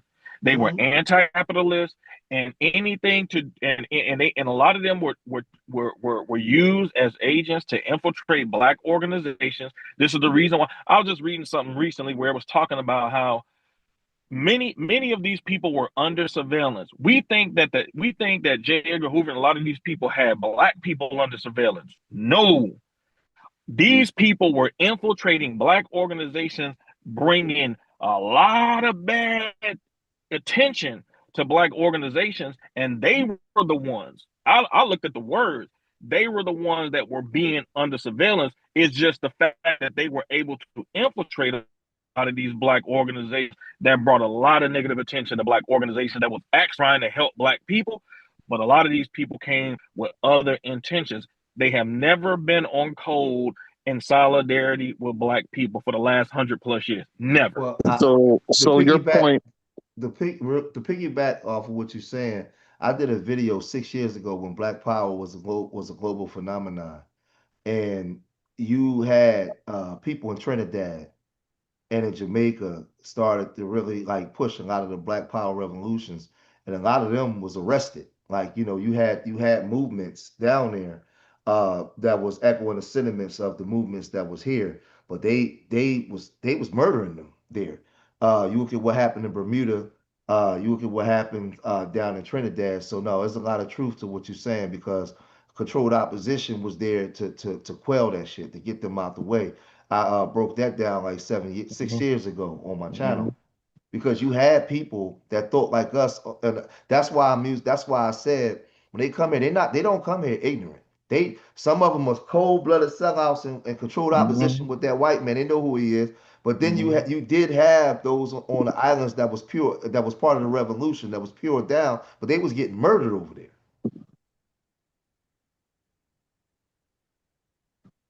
Hey, peace, family. Is there some time for me to chime in? Go ahead, me too. Sure. I'm waiting too. So this is the dude y'all asked to come up here from the chat. All right. So let me know when I can Black speak. Superman. Okay, let Black Superman go in, and then you can go in next, Pan-African. No doubt. All right, appreciate that, brother Ron. Just want to say, man, big up to the show, man. I'm a fan, and I did catch the show, the replay on Sonetta. I am FBA, and I just kind of want to switch up. I hope I'm not getting off topic or anything, but I was on. Are you familiar with brother Chris Harris, MVP show? I'm familiar with his name, but I'm not familiar with his show. I couldn't tell you what they talk about. No problem. I was on his show earlier this morning. I tapped in and got on the panel. and it was hostile territory. I know what them brothers stand for. They all Pan-African goofies over there. And I went into the fire, and knowing that, I went into an echo chamber where they all think alike and they all a monolith. Right. And these brothers was trying to drag me. But the thing is, and maybe we could touch on this topic, and my stance was, Pan-Africanism is outdated as well as the term African American. That was my opinion. And these brothers, for the life of them, couldn't understand why I was saying that, and why I was saying that, why we need to come under the FBA banner. So if you can kind of touch on that, man, as far as what's your opinion? Do you think Pan-Africanism is outdated, and should we be pivoting and switching to a new direction? And these brothers, for the life of them, they couldn't stop trying to make us a gang, a group, a clique. And I kept telling them over and over again, hey, man, we're just a lineage. We not a group. Every time they said, you a gang, this gang. No, it's not a gang. And it was some of those, the Dagger crew, the pseudo dudes, the one that say pseudo 1,000 times. Not Ankh, but it was everything. another one. Yeah, and I was going up against them. That word is so played out, man. Yeah, they use it loosely, man. They throw it around loosely. And I was like, what about FBA is pseudo? Are we foundational? Yes. Are we black? Yes. Yes. Are we American? Yes. So then Yes. where is the pseudo coming in at? Go ahead. All right, so everybody, let everybody on the panel at 1, 2, but let's be mindful. Everybody else is on the panel, so let's maybe have like a minute max. To minute 30 seconds to go in and explain. So just real quick, repeat the question one more time, and just like where it's like sitting right in the back of our head, we just get right to it. Go ahead. Absolutely. I just want to get the brothers' opinion on the panel of what do you think about the term Pan-Africanism? Do you feel like it's outdated? Simplify it. No, when you being questioned by them, you ask them, back in the 50s up into the 60s, even though it was short lived, ask them about the West Indian Federation, where they formed groups to try to get themselves. Wait. Hold on. No. Don't get no jewels. Cause we got a guy on the panel. Okay, I got you. I don't think he know nothing about this. So I got you. Yeah. No. So let's give a generic response, but because I don't else go. Yeah, because I don't believe no Pan-African know about more Pan-Africanism than us, right? So I want to see if he's the first one that can represent Pan-Africanism better than what we know it to be. Yeah, so no more. I know he don't know shit about that. Our next person.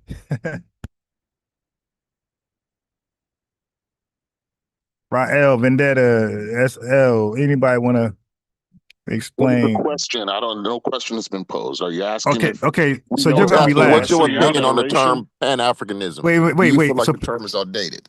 Wait. So Pan-African, he's gonna be last because he's actually Pan-African. So we're gonna have the FBA's answer first, and then he's gonna answer the question if he wants, and then he's gonna talk about what he want to talk about. Okay. So if anybody besides Jordan Macon want to give a brief, generic, nothing too deep. Okay, I go. Okay.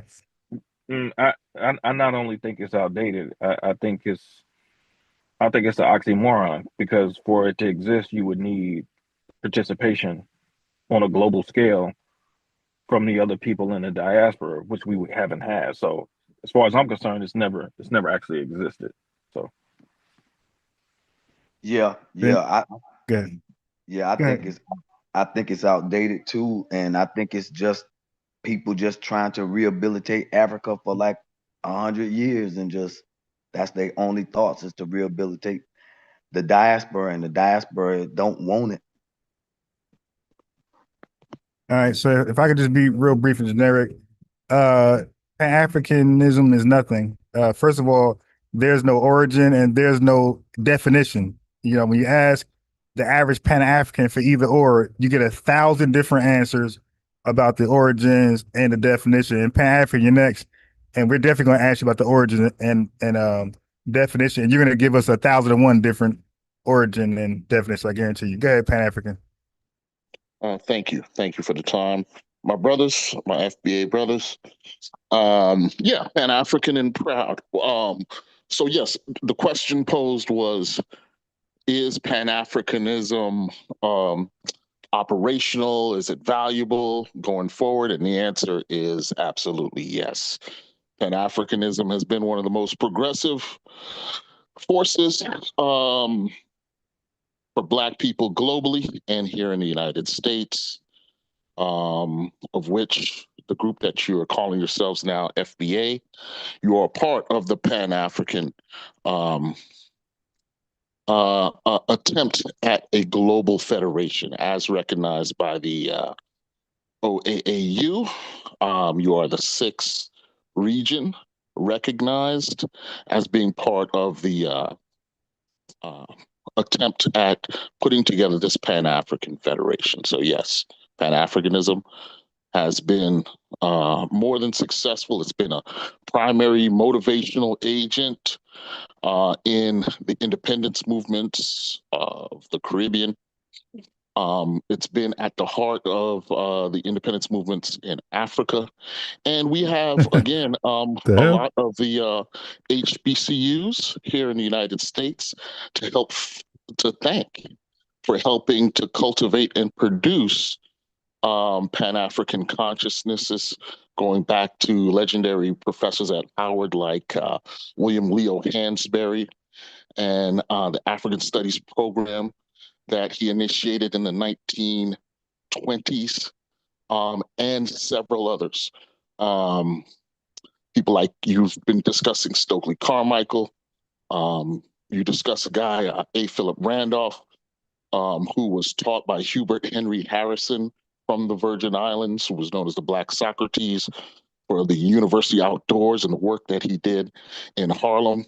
So yeah, Pan-Africanism is alive and thriving and continuing to unite well-meaning Black people from across the globe to set things right. And what does it mean to set things right? It means to challenge and defeat white supremacy. And that's what it's all about. All right, well, brother, you called in the right show tonight. I'm not sure how it's gonna go for you, but George Macon, I love your angle that you, but I'm gonna do a different route. But I would rather you ask him because he's a Pan-African, so he should know. Okay, so I would, before you inform him, I would rather ask him what it is, have him explain things like that. Because as a Pan-African, he said it was successful in the Caribbean and Africa. So George Macon, go ahead, and I'm gonna come behind you.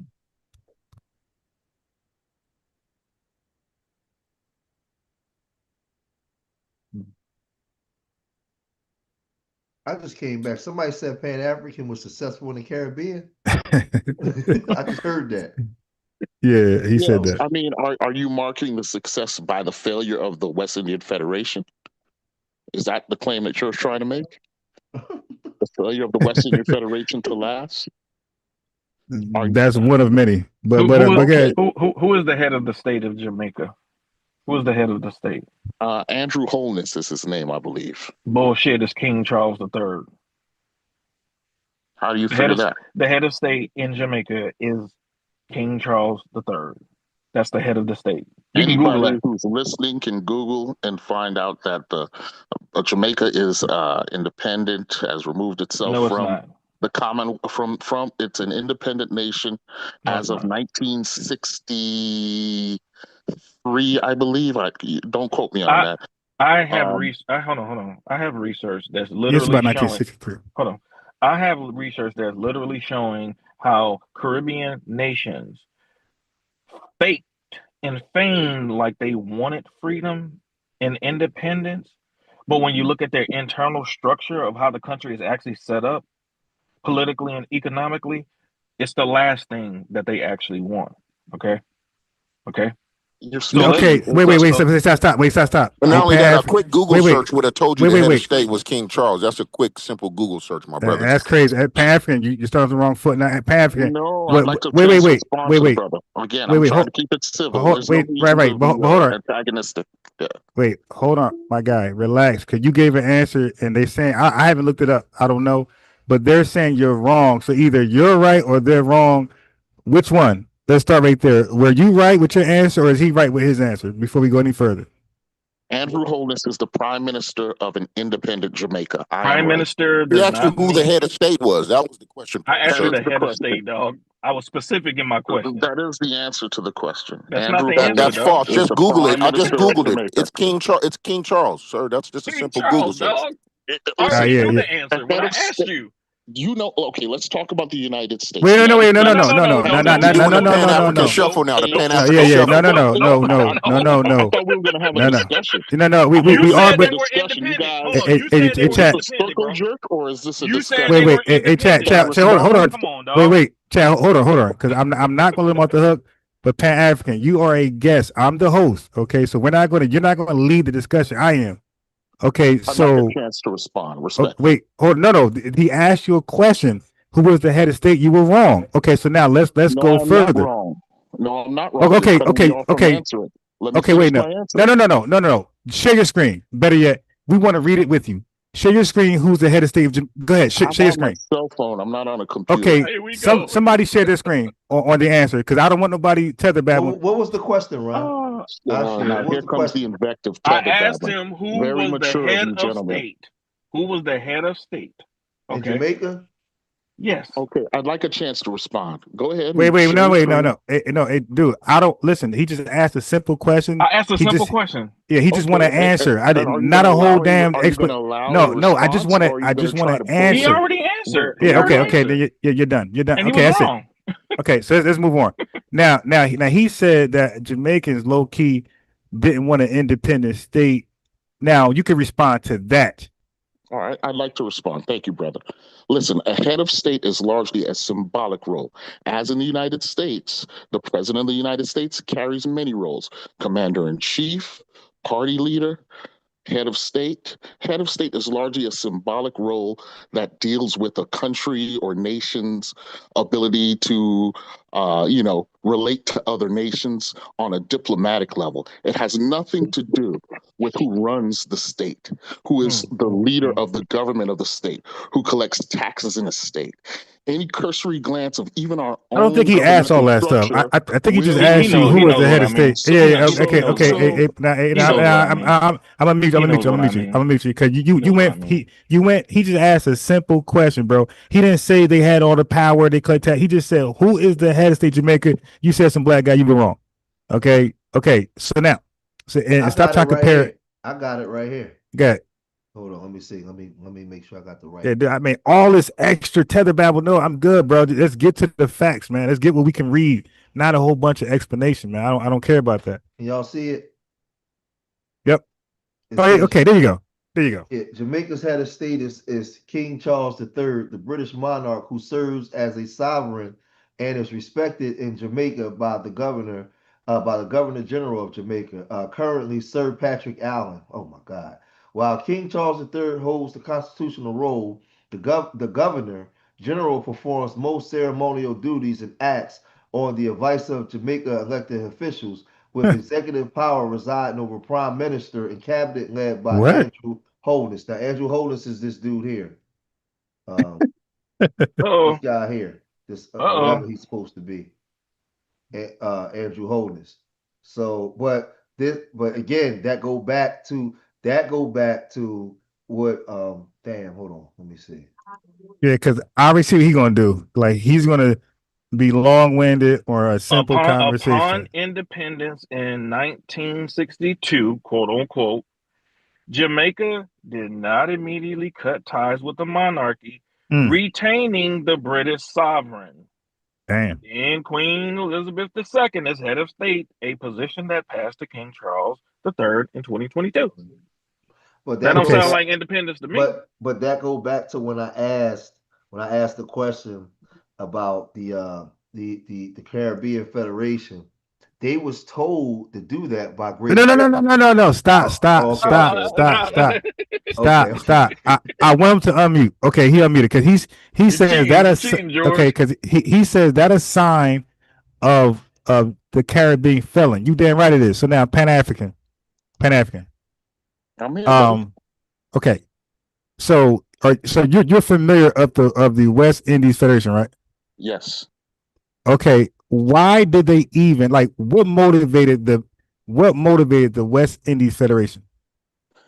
World War I and World War II were so costly for England.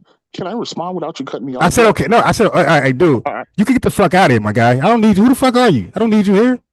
you asked me to come. Okay, Somebody okay, all right, in this goodbye, chat goodbye, asked me to come up. goodbye, goodbye, goodbye, I would goodbye. like to answer Yeah, the all right, no, question. no, you good. The fuck, yeah, these guys be entitled when they come over here. I'm telling you. Now you can answer shit. And matter of fact, if he chat, block him. If he say one thing in the chat, get him out of here. See, and this again, this is where Damn when we had these Yeah, conversations. he say one thing in the chat, block him. Don't let him say. His name is Kyrie. Where if he say one thing, block him. A lot of people, and this is what I was saying.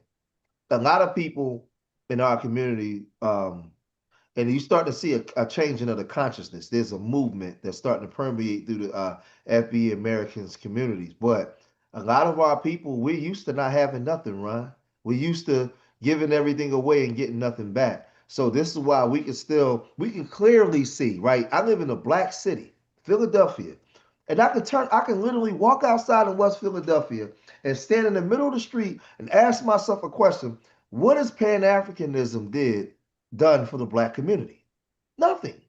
Somebody can go in Baltimore. You can go to all these different cities. These where black Memphis, Brooklyn, New York, all these places where you have a large population of black people, right? And you'll say, what has Black Pan-Africanism done? They know it's nothing, but they'll still come up here and argue with you on behalf of Pan-Africanism, knowing that Pan-Africanism can't stop gentrification happening in the communities you live in. But in 2025, you still will come up here and defend Pan-Africanism, knowing that Africans don't practice it. That's a sickness that we suffer from. And if I can chime in on that a little bit, man, this is coming from a brother. I've been to 6 countries on the continent. I've lived in Tanzania. I just got back. I was there when they was having a protest there. And I can tell you from having boots on the ground, man, I'm not going to say they don't fuck with us or we hate them, but bro, they not practicing Pan-Africanism over there. 0%. And if you go over there talking about I'm an African-American, Pan-African, they're going to laugh your ass out the country. They're going to tell you, no, you're a black American. And it's not until then, after visiting a couple countries over there, where I started to embrace it back around 2020. And I was like, you know what? I am a black American. I'm not no African American. We not the same. And it was them that told me that. And this is after living there and visiting and traveling extensively through the continent. So and that's why I always ask most Pan-Africanists, have you ever even been to the continent before to start making these statements? Most black people I've ever talked to who traveled to Africa extensively and spent considerable time there, most of the time that I've talked to those types of people, they came back with a different perspective and were glad to be back in the United States. Bruh, with all I'm the flaws and faults that America has, they were glad to be back in America. And see, I don't know if y'all I don't know if y'all caught what he said early though, because he said something that it just went past people. I had a specific question I wanted to ask him, but I wanted to hit on that other thing that he said. When he talked about the success of Pan-Africanism. Oh man, I ignored all that. You go ahead, but that shit like Arabic to me. Go ahead. Hold on, bro. He said Pan-Africanism was successful for the Caribbean. Yeah, no, we heard that. He didn't say it was successful for it was successful for us. And that was a lie too, though. And that's why he mentioned the West Indies. Okay, so let me say this, bro. Let me say this. Okay, so he was asked a flat out set question: who's the head of state? Okay, we didn't care about his responsibilities, his executive power. It was a simple question. He knew he was white. He lied and said he was black. All right, he lied. He said he was not black, but Jamaican. Okay. Now, secondly, he said. So I asked him a question. Now he was hostile as hell to be a guest, and that's what I'm trying to say, family, and panel, even revenue. When I'm on other people's shows, I don't behave like that ever in my life. I don't care if they like talking over me, muting me. I'm respectful as hell. I would never do that. Now I might be wild in my own shit, but I'm respectful of other people's homes. Okay, so now I said when he said, I said what motivated the West Indian Federation? So he was right. World War I and II, and all I said was okay. I'm validating what he's saying. That's it. Let me talk, and all that right there. Get out of here, bro. All I said was okay. I didn't say or heckle. I said okay. So let me help him out. Well, first of all, revenue. Are you familiar with the motivation of the West Indian Federation? Before I go in. Yeah, Ron. I think we talked about this a few times already. So no, but here's the question. No, I think I told you about it. So here's the question.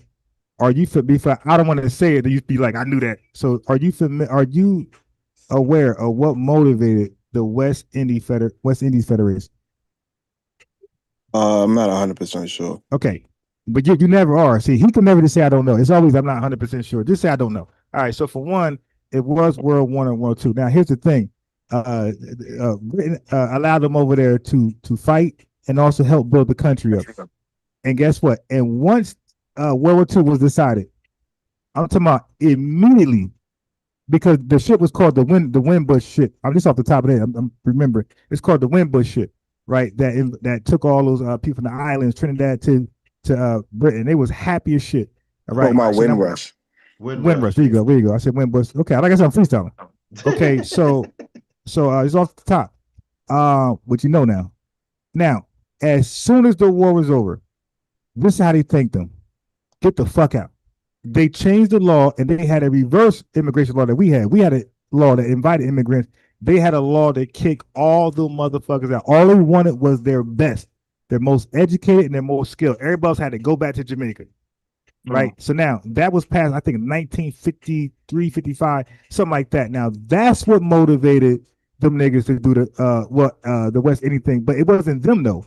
That was British answer for them. They say, hey, don't worry about leaving here. You're out of here. But why don't y'all do something for yourselves? Because they was really complaining about being kicked out, and they had like a legitimate argument. Hey, we hold you down. You just throwing us the fuck out as soon as you win.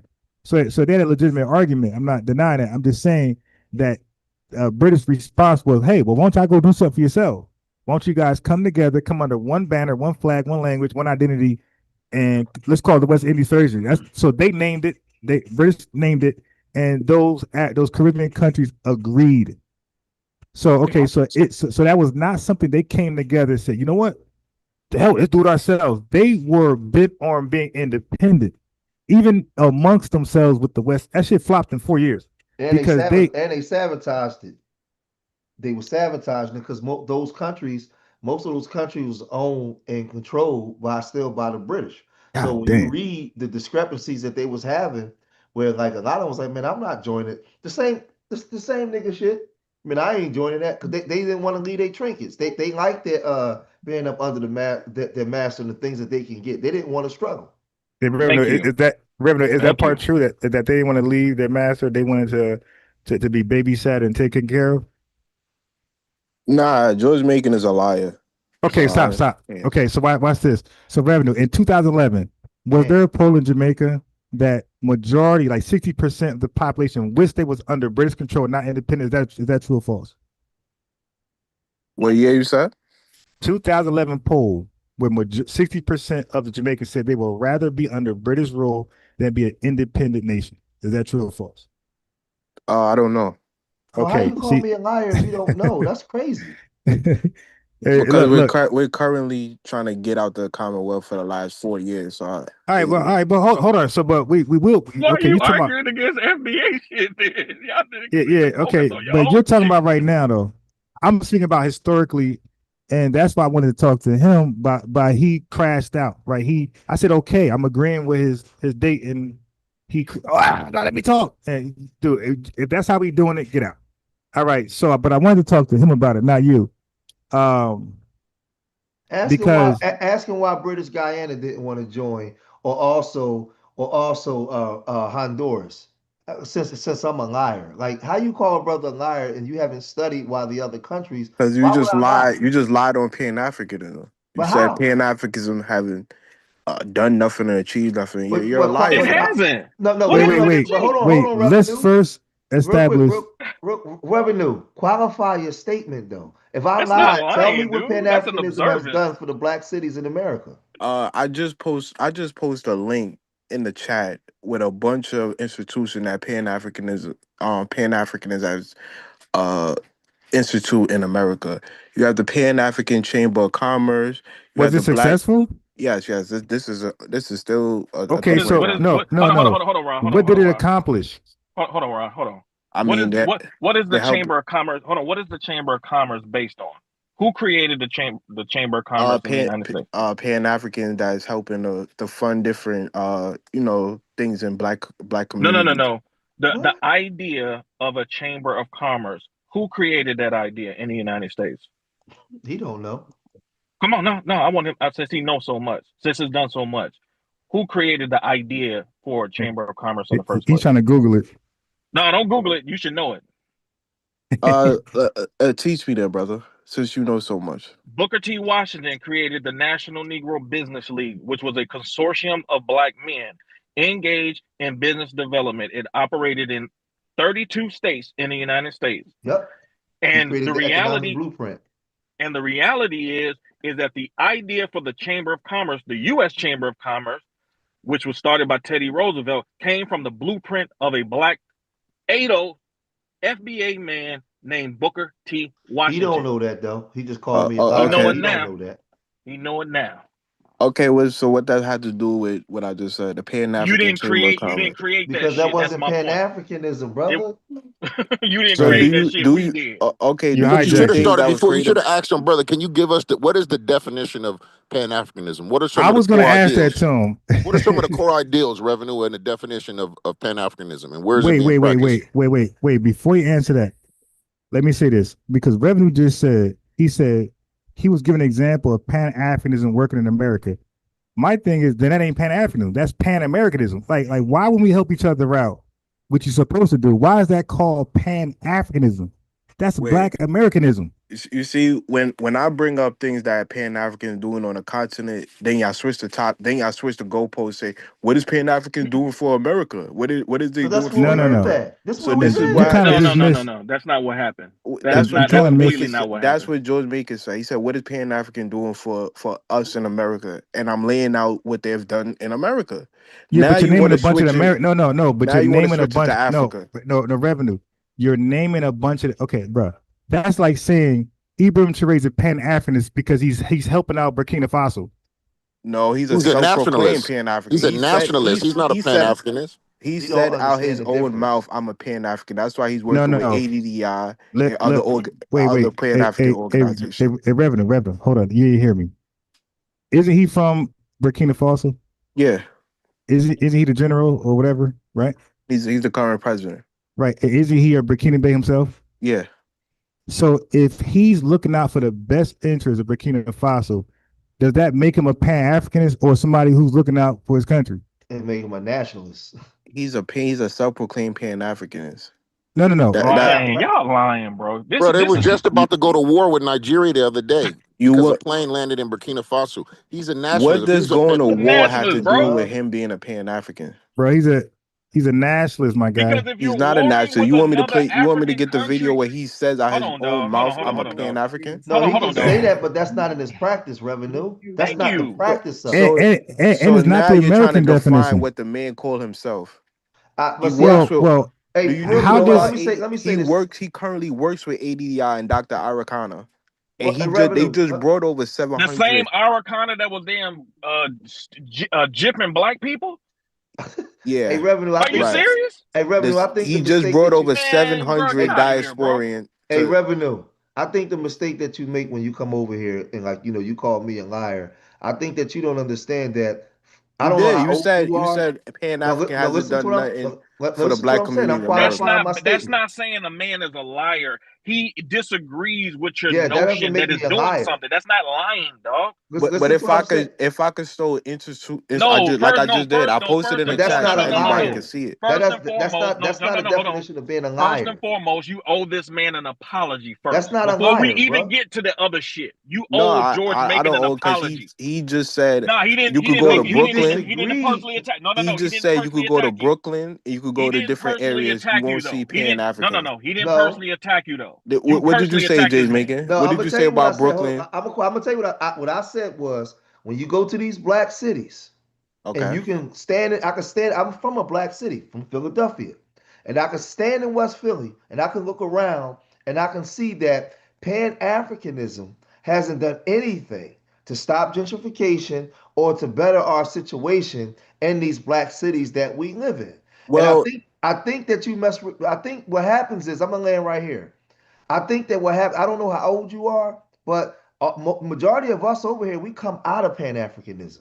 So when you make those statements, I don't think that you understand things that we may be educated in. I grew up Pan-African. That's all I ever knew. up until recently. So I don't know if you want to, like, when you call me a liar, I'm not going to retaliate and call you a name back. But when you got to qualify your statements and understand who you're talking to. Well, like I said, I just laid out a few organizations that's in America, that's based in America, that's Pan-African, that's doing a lithium of things. You have a Pan-African organization called the Black Real Estate Alliance, which are Pan-African real estate agents.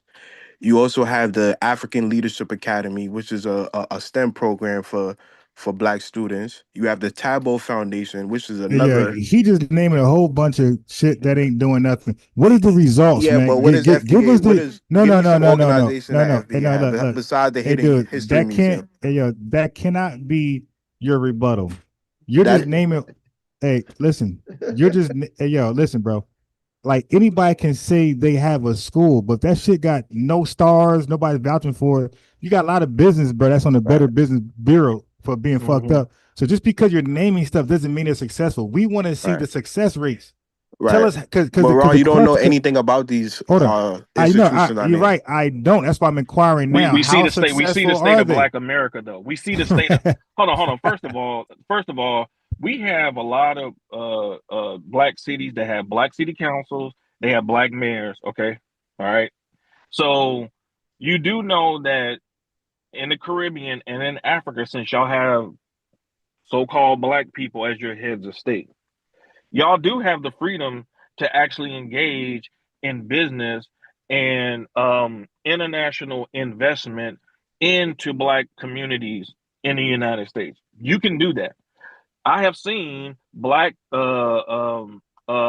mayors host foreign dignitaries bringing in foreign investment. So the question is, because when you say Pan-Africanism, we're talking about the whole of it. We're not talking about one or two people sprinkled in.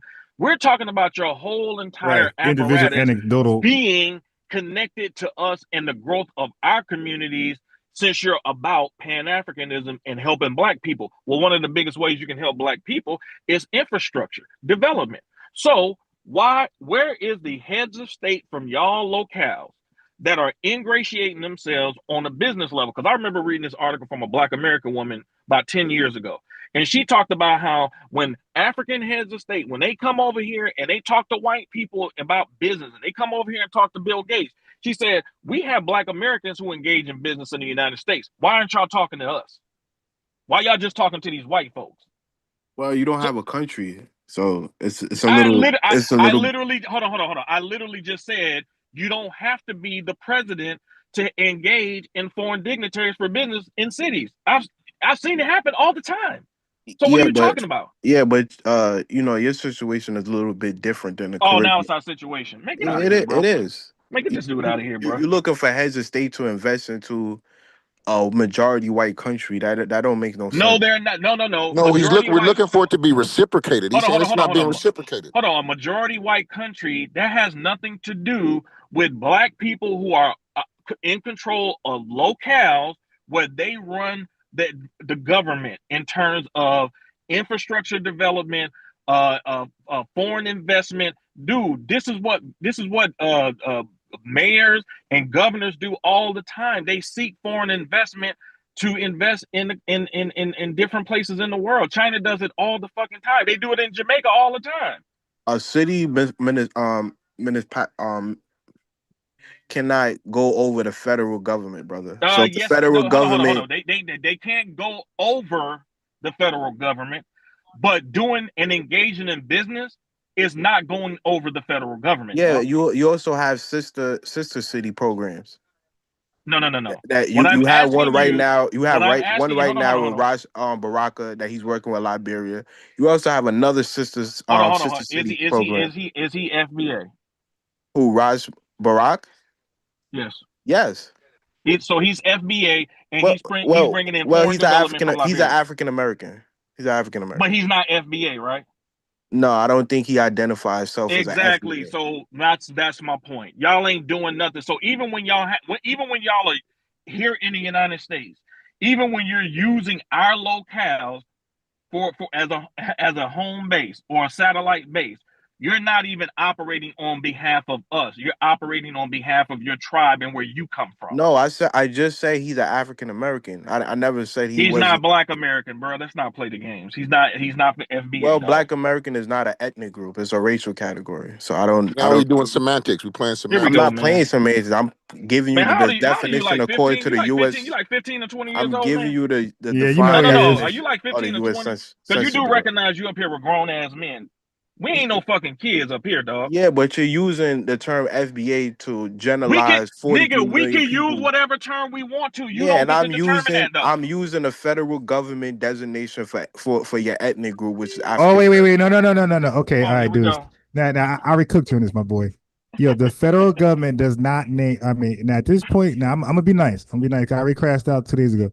I'm gonna be nice and respectful. Hey, bro, stop it. I'm still on the phone. I'm not muted this time. I let you slide last night, but not tonight. The federal government doesn't name anybody. It prints out a form with a bunch of options on there, and people have the right and will to select whatever option. And there's even an area where you can write what you are. And a lot of people do that. A lot of people write what they are on that form. So you're lying. The federal government they just print out the forms, and it allows the American citizens or whoever's staying here to fill in whatever which they think is related to them.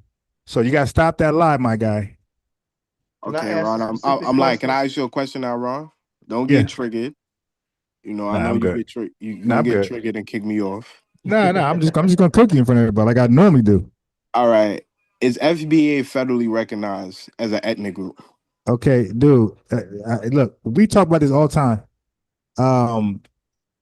Pan-African ain't. It's So hey, bro. Right. right.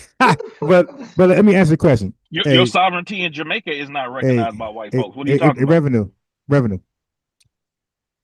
FBA, no, it is 6 to 7, 8 years old, my guy. It took the Italian Americans 60 years to be recognized in this country. It took the Jews 100 years, and Native Americans it still ain't recognized. So you're trying to make us break a record. 6 to 8 years and accomplish all. No, we are. It's a growing stance, and we're successful, and we're getting shit done. 6, 7 years. That's it. So and he's trying to hold us to people who had 60 years, 100 years. That's a bad faith question, my guy. So no, and African American is right. Yeah. Okay. So now watch recognized this. Wait. ethnic, No. You retarded. It's a recognized racial category, my guy. You're dumb. Okay, let me share my screen. Yeah. Go. No. Let me just cook him. Let me just cook him right. Let me just cook him right quick. Yeah, go ahead. But I'm gonna pull it up for you. Let me cook. Let me. Because first of all, hold on. Because wait. One question, but if it's a ethnic group, how was Barack Obama, being Kenyan, considered the first African American president? Kwame, go. Revenue, go. He's considered the first Black American. No. Also, wait. So look.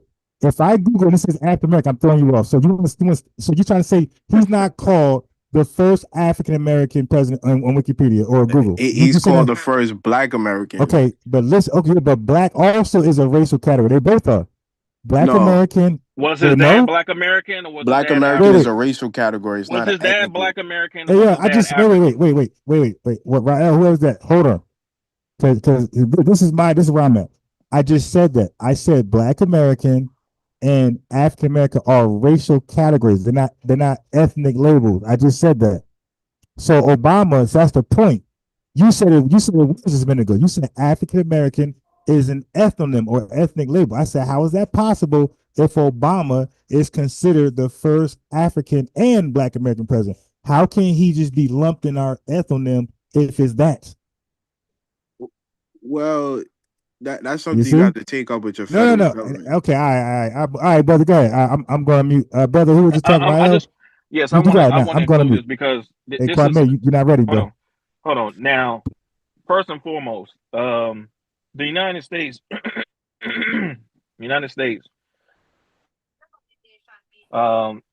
who actually was the one that started what's known as the UN, used to be the League of Nations. That's the UN.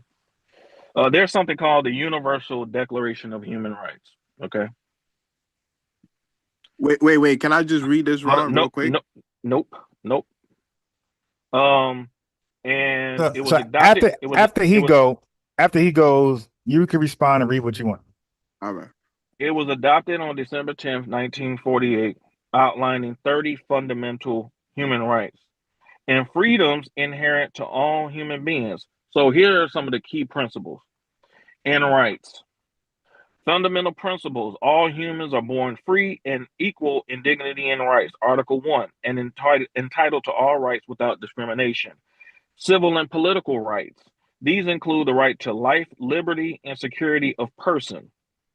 Prohibition of slavery, Article 4, and torture, Article 5. Equality before the law, Article 7, and freedom of movement, opinion, expression, and assembly.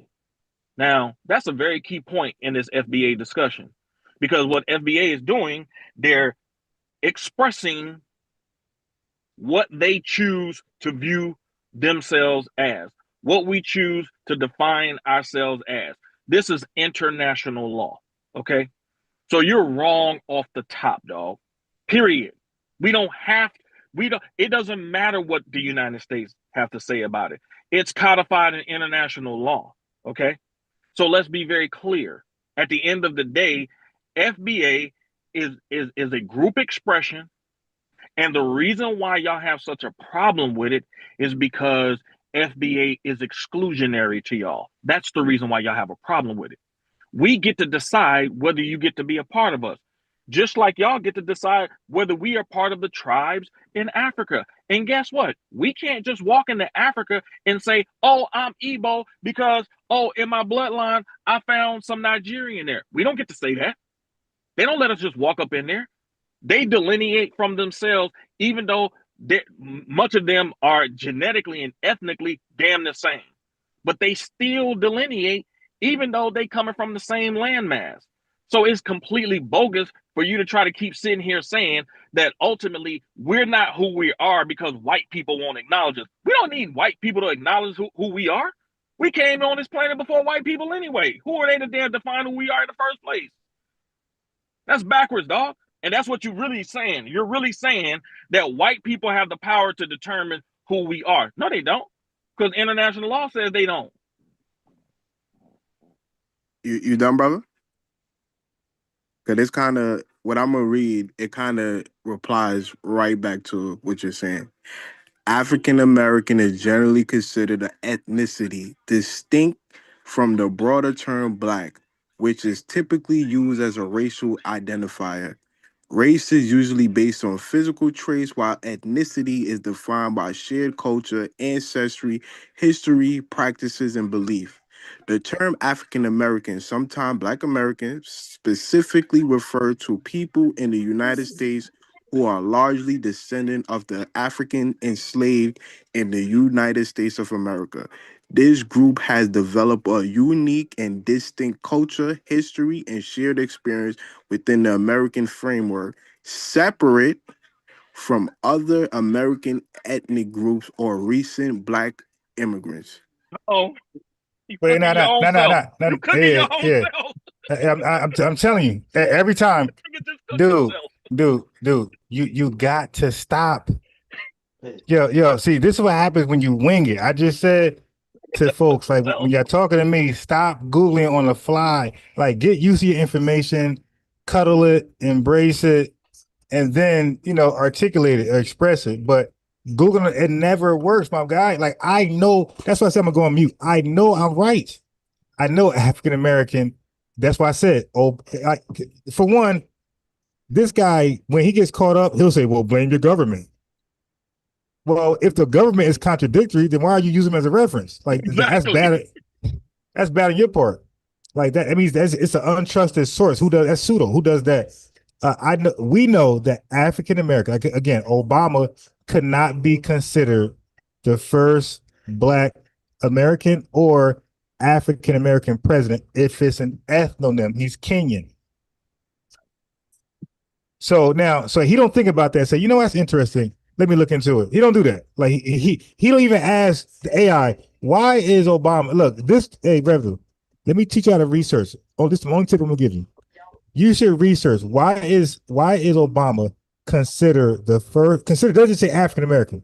Why is he considered African American if it's an exclusive, unique ethnonym just for U.S. descendant slaves? You should ask that question. If you really want to know how it makes sense, ask that question. Right. I mean, you raise a good question. Does the white man have the power and authority in terms of an inalienable right to decide who you really are? He knows not. Like, But I mean, oh my can I God. let me just respond to Ron. Let me just respond to Ron briefly. You're right. And I think sometimes they use it ambiguously, interchangeably, African American and Black American, which is not the correct way to use it. Black American is a racial category, while African American is not a racial category. I can't be African. God. Oh, hold on. I'm a Black American, but I'm not an No, you're No. not. Oh, okay. Now look. No, now you're look. not. Hey, okay. So at revenue, if I pull up something, now watch this. Now this is how you know he don't know what he's doing. Hey, revenue. If I pull up something and it says African American is a racial category for all people of African descent, and you pull up something that says something contrary, whose source is right, whose source is wrong? Because they can't both be right if they're opposing each other. How do you determine the correct source and the false source? Well, I think the correct source would be the U.S. Census Bureau definition. No. The U.S. Census don't define nobody. We went through that last time. You're an idiot, bro. We already went over this. It does not define you, and it's irrelevant. That's the problem that you have with me and anybody over here. You don't understand what you're reading. The U.S. does that census collects data, my boy. It collects data. It does not define you. You write what you are on that form. I already explained that shit. You're wrong. That Mr. Doc's argument is garbage, dude. You're wrong. And I think what he's not understanding is that's why we're delineating, because Mom Donnie is an African American, Elon Musk is an African American, Obama is an African American, and I think you're not understanding that, brother Revenue. Elon Musk and Mondami are not African American. Yes, they are. Technically, they are. They're not. Yes, he they still are. hasn't told us what Pan-Africanism. Yeah, I was gonna go back. Yeah, what is Pan-Africanism, and what are the core values of Pan-Africanism? Real quick, Black Superman. Remember, Ron. Remember when we pulled up those articles, right? And we showed all those executive orders, and we showed the civil rights bills and stuff like that. Pan-Africanism ain't got nothing to do with none of those things that moved us forward. Pan-Africanism, if you want to use the term the Pan-African Congress and stuff like that, it benefited South Africa and some of those maybe African countries more than here in America. It didn't get no legislation passed. That's a fact. Okay. Hey, but don't let him run away from that, though. Don't let him shuffle away from this. Wait, I just asked AI, is Elon Musk an African American?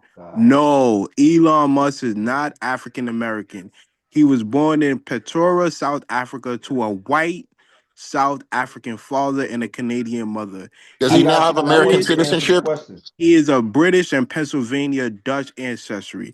He was born on the African continent. The term African American in the United States is generally used to denote Black Americans, specifically the descendant of enslaved African who was brought to the United States. Elon Musk is white and has a different ethnic and cultural background. So no, Elon Musk is not an African American. So even with that, it's telling you that you're not one of us. Then that's what that just told. Get back to Pan-Africanism, and can you show me what bills Pan-Africanism got passed or executive orders? In America, they have none. Neither have FBA. So we in the same hold on. So let's stay there. So this is the fatal flaw that a lot of you brothers make. If because you said something key that was real important, and I'm gonna run with that. You said neither has FBA. I would agree with you, but watch this. So if you can articulate that, that means that long before FBA was around, you had the Black Church, you had the Black Muslims, I'm thinking of all these Black groups that we have, right? And y'all like to call, well, not you, because I don't know you. I don't know if you ever called Tariq Nasheed a scammer or anybody FBA a scammer. So I wouldn't say that you said that. I would say to you right now, Tariq Nasheed is a scammer. He scammed people fair enough. Stay right there. on the Fair Morris enough. app. He scammed Fair people enough. he's Fair a enough. I'm grifter. glad you said it. I'm glad you Yeah. said that. Okay, fair enough. So if Tariq Nasheed is a scammer, and we look at Black Memphis, we look at Black Baltimore, we look at Black Philadelphia, Black Washington D.C., Black Detroit, right? Black Chicago. Way before there was a Tariq Nasheed, you had the Black clergy in these cities and Black, all kinds of Black organizations that we see have done nothing to stop gentrification and so many different things in the community. So if Tariq Nasheed is a scammer, what does it say for all these other groups? Well, the Black church have nothing to do with Pan-Africanism. Neither do No, no, Black no, no, no, Muslims. no, no, no. I Listen to what don't. I'm I saying. don't know how you trying to No, listen equate to what I'm the saying, two. because comprehension is key. Because you made a statement. You made a statement. We Right. we got the Pan African thing. You answered that question. You said nothing. Neither has FBA. I Yeah. agreed with you, but then I'm shifting the question based off of what you said. Take Tariq and see the FBA off the table for a minute, and let's look at all the things that's been on the table. And what we see is total chaos. We have white infiltration. We have white folks in the way. We have all kinds of stuff. Then we have a bunch of sellouts. So if you can call Tariq Nasheed a scammer, but when you look at these Democratic ran cities, you're not going to sit here and call these other groups way before FBA even existed scam. How can you not say that Pan-Africanism wasn't scamming? Way before there was any FBA, it's been a colossal failure. We have 100 years of history to see it. Explain how Pan-Africanism has been a colossal failure. Because I'll explain to you very easy. When you go to these Black cities and you see the youth that's walking the streets, they don't know anything about Pan-Africanism, its creation, when it started, how it operates, nor can they use it as a way to solve their problems. So when you see Black people, not even the youth, when you see Black people in the Black communities in these Black communities, they can't use Pan-Africanism as a form of a problem solver because they have no knowledge of it. Because the majority of folk that was pushing Pan-Africanism once it came back strong in the late 70s, 80s were people from the Caribbean. It wasn't Black Americans. Pan-Africanism wasn't the movement that drove us forward to get the things that we need. So we can look at it, we can follow the historical timeline. The 80s, when Pan-Africanism came back big again, it came back big through reggae music and the people from the Caribbean. So what I'm saying to you is, show me where Black people have used outside of maybe the early 1900s and in Africa, where Black people have used Pan-Africanism to solve their problems, especially here in the shores of America. Well, if you look at New York City, for example, New York City is, it's a Pan-African city where we conduct economic, social and political power, and we will that in New York City. So I'm not sure on Memphis and other cities where Pan-Africanism is not like you just said. The youth don't know about Pan-Africanism in those cities. Well, in New York they do, and they practice it, and it has been working for us for the last hundred and so years. You got to show it on Man, paper, that's a then, lie. brother. New York City is not Show it connected or on paper. unified like that. There you That's a go, lie. revenue. So before you had the Harlem Renaissance, Philadelphia was the place where I'm from. Show me where you had the first AME church here, all these things, right? You look at Philadelphia. Show me where Pan-Africanism here in Philadelphia established anything or built anything basically here in Philadelphia. Because way before you had New York, it was here. The first the Yeah, you boy have the Free here, African 1906, Society, him the and Henry African Minton Methodist created these Church. movements at University of Penn. Yeah, Show me the form of Pan-Africanism where matter of fact, show me well, well, correlate well, Macon, Joe's the civil making rights your movement city into went from Pan-Africanism. Pan-Africanism to Islam. So Huh? Islam, has moved y'all back. But if you talk about the Free African Society, the African Methodist Church, and all the other proto Pan-African movement in Philadelphia, these people was affluent, they, well educated. Probably the most educated Black people in America came out of Philadelphia, Yes. out of the Pan-African I call it the proto Pan-African movement. The Proto Pan African movement. So yeah. you so Yeah, okay, no, so no, we back yeah, in the 1700s, right? yeah, Yeah, no, the wait. 1700s, the 1800s, Yeah, but and he just made it. Wait, I already cooked him on it. He just made that up. Okay, so Listen, I'm oh wait, listening. all right. Now Richard Allen, right? He started AME, right? yes, Richard Oh, Allen, okay, Absalom right. Jones, and No, wait. Paul Cuffey, and Wait, the no, no, rest. no, no, no, no. Paul Covey's way before Richard Allen. Look, Paul Covey was dead in 1860, my guy. All Yeah, right, so but now, him and Richard Allen started no, the Free no, African Society. He was also a part of the dude, African Methodist Church. look, stay with me. Did Richard Allen ever go to Africa? You don't have to go to Africa to be a No, no, no, Pan-African. bro. That's a question. No, All right, okay, do it. Look, I'm not gonna do this all night, bro. If I ask a question, just answer it or don't answer, but don't say some random bullshit. Did he go to Africa? no, Did Paul Cuff go? Did Paul Cuff make ships, his own fleet of ships? yeah, Did he take 38 people to Africa with him? yeah, Okay, and he came back, right? So yeah. Richard Allen never went to Africa, but didn't almost everybody else was a so-called prototype Pan-African go to Africa, right? Yeah. Okay, so now the AME Church, that's called the African Methodist Episcopal Church. Is that correct? Yeah. Okay, now the leaders within that church, did they want to take the word African off the church? Yes or no? I don't know. Okay, stop talking about shit you don't know, my guy. You're just reading headlines and you're looking at names run off. So that's a fact. So these fake Pan-Africans you're talking about, they tried to remove, the leaders of the church tried to remove Africa from the church's name. Okay, that don't sound like it's Pan-African to me, my guy. And a lot of people Yeah, and that's what we was asking so him, why brother. did Brother if the Revenue, can you leaders give us hold the on, Ron, definition of Pan if the Africanism, leaders please? wanted to remove the term African, the leaders, so these are the people that are in full control of the African Methodist Church. Yeah, Why didn't they were they just running it. remove it? Look, well, they probably kept the name, but that don't matter. The point is that they didn't approve the word African in their as their organization. They didn't want that name there. They didn't want to be tied to Africa. That's the point. So they couldn't have been Pan-Africans. Now watch this. The brother asked you a good question. What is the definition of Pan-Africanism? Go. The social, economic, political, and social allegiance for all Black people across the diaspora and the continent of Africa.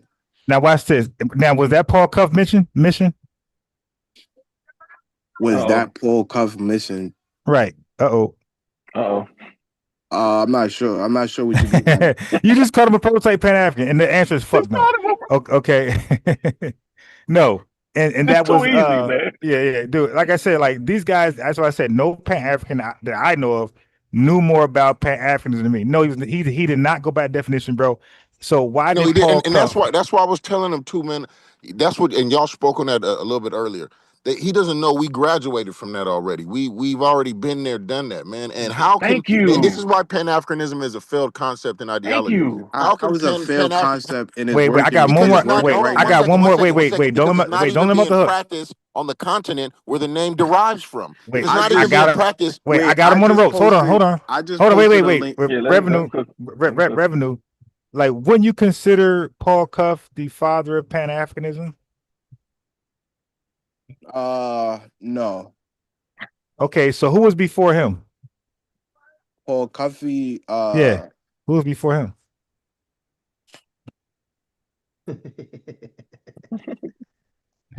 I would say well, I look at those brothers as the proto Pan-African. Yeah, but he was before everybody, right? Yeah. Oh, okay. So he's before everybody, and he's not He should the be father. foundational to it. Right. So it's okay. So now this question is this: why did he leave America? Because he considered himself an African and he wanted to migrate back to Africa. Okay. Now look. Now where'd you read that from, my guy? Well, you can look at his writings. No. Okay. See, because you haven't read them. If you did, you don't remember what you read. That's called comprehension. Paul Cuff, like Martin Delaney, like Richard Allen, which he never left. But all those guys, family, they left because they were not granted citizenship in America. So they had freedom, but they had no rights that a white man's bound to respect. Okay, so they were leaving the country because they were still treated badly. They were still deprived certain things, and they could still be effed over. So they left the country thinking this is greener on the other side. Every last one of them came back and fought in the Civil War and died proud Americans. Every last one of them. Okay, Ron.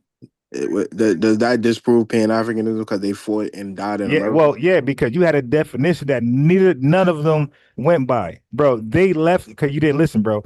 They had a problem with Americans because it did not grant them citizenship, equal rights. So they wanted to get out. They were free, but they were still limited. Is every Pan-African telling everybody to move Hey, back bro, to we're Africa? talking about the beginning. We're not. It ain't about that. These are the beginning. It's the beginning. If you're calling these, yeah, this guy's crazy, yo. If these are so-called the fathers of Pan-Africanism, then that means their stance was the origin, the etymology of the movement, of the idea. Yeah, no, it evolved. I just called them the proto Pan-African, meaning Okay. meaning it evolved over time. Okay. So who came after them? Okay, so they fought the Civil War. They got the citizenship, and they never left. They never went to Africa ever again. Okay, so now who? Right. So who's after them? Some will call Henry Sylvester What did Frederick Douglass say the father of Pan-Africanism, Africa as opposed to being in America? Just make it real simple. What did Frederick Douglass say? He said, "I ain't going back to no goddamn Africa." He said I'd rather be a slave in America than be a free man in Liberia. He said he said our rights is to the land here. Yeah, he also said he'd rather be a slave in America than be a free man in Liberia. Wait. Now let me cook him on that. Hey, bro, when the ACS dragged people to Liberia, were they free? Some of them was, yeah. Wait, no. I'm saying free in Liberia. Yeah. Bro, it was the ACS colony, bro. This is a racist organization. What are you talking about? It was not a racist organization. Oh, wait. Okay. Bro. Wait, hold on. Wait. If they're paying for people to get out of slavery, how are they a racist organization? Dude, I'm going to explain to you, and I'm going to kick you out. They were racist abolitionists, bro. Yeah. Wait, hold on. What are you talking about? Wait. Did you know slave masters were the one buying them out of slavery? Yeah, because they wanted you out of America. So it wasn't racist, though? No. Wait, so slave masters want you out of America, and they sent you to their colony in Liberia. That's not a racist agenda? Liberia was never a colony of America. You can't. No. Oh, yeah. Oh, wait. What the fuck you talking about? It was not. Listen, it was a colony. It was never colonized. It was never a colony. Okay, cool. I got you. I got you. Right now. Prove Liberia was a colony of America. Prove it. Okay. No. I said up to 8. No. I said the ACS, my boy. I said it was a colony of the ACS. That's what they carved out. They bought that. That was their shit. They bought the land. Okay, it was their colony. Yes or no? So it was colonized. No, it was not. It's called the American Colonization. Dude, it's called the American Colonization Society. They carved out a colony in Liberia. It was theirs. It was their colony. Do you know the definition of a colony, Rob? Give me the definition. I don't think you know. Okay, hold on. This guy's fucking. Dude, it's in their name, bro. What are you talking about? I got you. Yeah, you better Google real fast. Bro, this nigga is retarded, bro. Okay, god damn it, this fucking guy. Okay, bro. Are you ready? Revenue. Yeah. Are you ready to die? Okay, dude. I keep telling you, you're an idiot, my guy. Okay, and you're gonna die again. You can't touch me and nothing. Here you go. Yes, the American Colonization Society, ACS, founded the colony of Liberia in West Africa beginning in 822. Were you wrong? You said Liberia was colonized. You said I never said colonized. No, wait. Colonized. Now, I heard what you said. I said they created a colony, my idiot. Look, I could go back. Look, matter of fact, let me share the screen. Let me go back. This guy is a piece of shit liar, man. He said, I can get you right. Ron said, he just tapped out. Exactly what. Yeah. Okay, so I'm gonna play it back live, and he just tapped out. I said the ACS established a colony. I said they were never colonized. And then he came back and said, came back and pushed against it. It's Liberia and okay, god damn it, this fucking guy. I mean, it's literally in the name. It was colonized. No, it was not. Dude, it's just colony of America. You can't. Yeah, because they wanted you out of America. So it wasn't racist though. No. Wait, so slave masters want you out of America and they sent you to their colony in Liberia. That's not a Oh, racist agenda? their colony in Liberia. I'm going to sleep. After he Yeah, just said they yeah. wasn't racist, like I'm going to sleep, bro. Hey, yo, this dude said slave masters were not racist. Hey, yo, Revenue, man. Yeah, have a good day, bro. You say, Revenue, have a good night, bro. Hey, Hey, yo, hey, you hey, lucky. no, You lucky I don't do a best of Revenue. You lucky I don't make a whole man, clip of let me your ass. hold on. What he doesn't understand is that, you know, I'm pretty sure most of us up here around 50. Man, do you understand how much fucking research, man, we've done since we was like 18, 19, 20? See, what we're learning more so than anything is that you tethers don't do any research whatsoever. And you definitely don't do any research as it relates to FBA history. No, You they don't, don't know American history at all. they don't, I'm telling you, this is how we know y'all come over here with this attitude against us. When we have seen, I've actually heard people from, you know, Caribbean Africa and actually admitted this. We can Google YouTube videos right now where Africans are sitting on panels talking about, yeah, our families told us not to talk to y'all, not to deal with y'all. And y'all don't even y'all are trying to claim something that you don't even take the time out to even research on what it is. Y'all just coming over here for the goodies, man. Just keep it real, man. Y'all ain't got no intentions on coming over here trying to learn, trying to be Pan-African. Y'all coming over here to scam. And y'all coming over here also, man, to make fun of our lineage too, which is what this is what y'all are up against, man. And I'm telling you, y'all better be glad we ain't at them times where cats used to go to the bookstores and all that type of stuff. Because if y'all showed up in these bookstores, man, with these lectures, man, and y'all came out y'all mouth with this shit, y'all will be getting y'all ass whooped up out of them bookstores. And let me say this too, because let's put this in perspective, man. Because I asked him a specific question and I was going somewhere with it, and the brother, he didn't have enough range. This is a question I like to pose to somebody like Brother Reggie, because this is the thing. Let's read a definition for Pan-Africanism real quick, and I'm gonna break something down. All right, Pan-Africanism is a global before you do that, Revenue is 1,000 times smarter than Brother Reggie. Well, I know, but I want to use slow as molasses. I want to use Brother Reggie as a reference, right? Okay. Because Brother Reggie likes to use a lot of the old historical references. They stand on this stuff with no tangible results. Now watch this, Brother Ron. Pan-Africanism is a global movement and ideology uniting people of African descent, emphasizing shared heritage, solidarity, and collective liberation from oppression, advocating for political unity. That's important. Political unity, economic strength, and cultural pride across Africa and the diaspora. Cultural pride across Africa and the diaspora. Challenging colonialism and racism through figures like W.E.B. Du Bois, Marcus Garvey, Kwame Nkrumah, with goals ranging from a unified African nation to stronger continental cooperation and empowerment against global inequities. Now, this is the thing. When we was growing up, if you Big Mama ain't know nothing about no goddamn Africa and what they was doing. We didn't see no political unity. What the hell did we know for the most part what was going on in those countries like that, unless you was really studying that kind of stuff? The masses of black people was not studying no goddamn Pan-Africanism. And the ones over there wasn't studying it. So when I asked the question, what has Pan-Africanism done to get any legislations laws passed here in America? It wasn't Pan-Africanism. That's the reason why the boys end up leaving the town of the 10th and going to Ghana. So like I just think that sometimes like people are disingenuous. When we look at the things that we've been through here in this country, it wasn't moved through Pan-Africanism. You're absolutely right. When I was on the brother Chris's channel earlier today, that's what they kept saying. Well, Pan-Africanism got us civil rights and it got the Immigration Act passed. And I was like, no, it didn't, man. Those was black Americans. What are y'all talking about, man? Right, Why are because y'all it's not trying the to hijack definition. If things that we've done? Pan-Africanism would have got it passed, we would have been able to correlate. We'd have been able to correlate Zimbabwe, Ghana, Nigeria, all those things, all those laws being passed and things, all those things would be in conjunction together because it would have been through Pan-Africanism. That's not what happened. That's not these federal laws that's on the books that I show has nothing to do with Pan-Africanism. Hey, Revenue, you there? Revenue. Hello. I think he took off.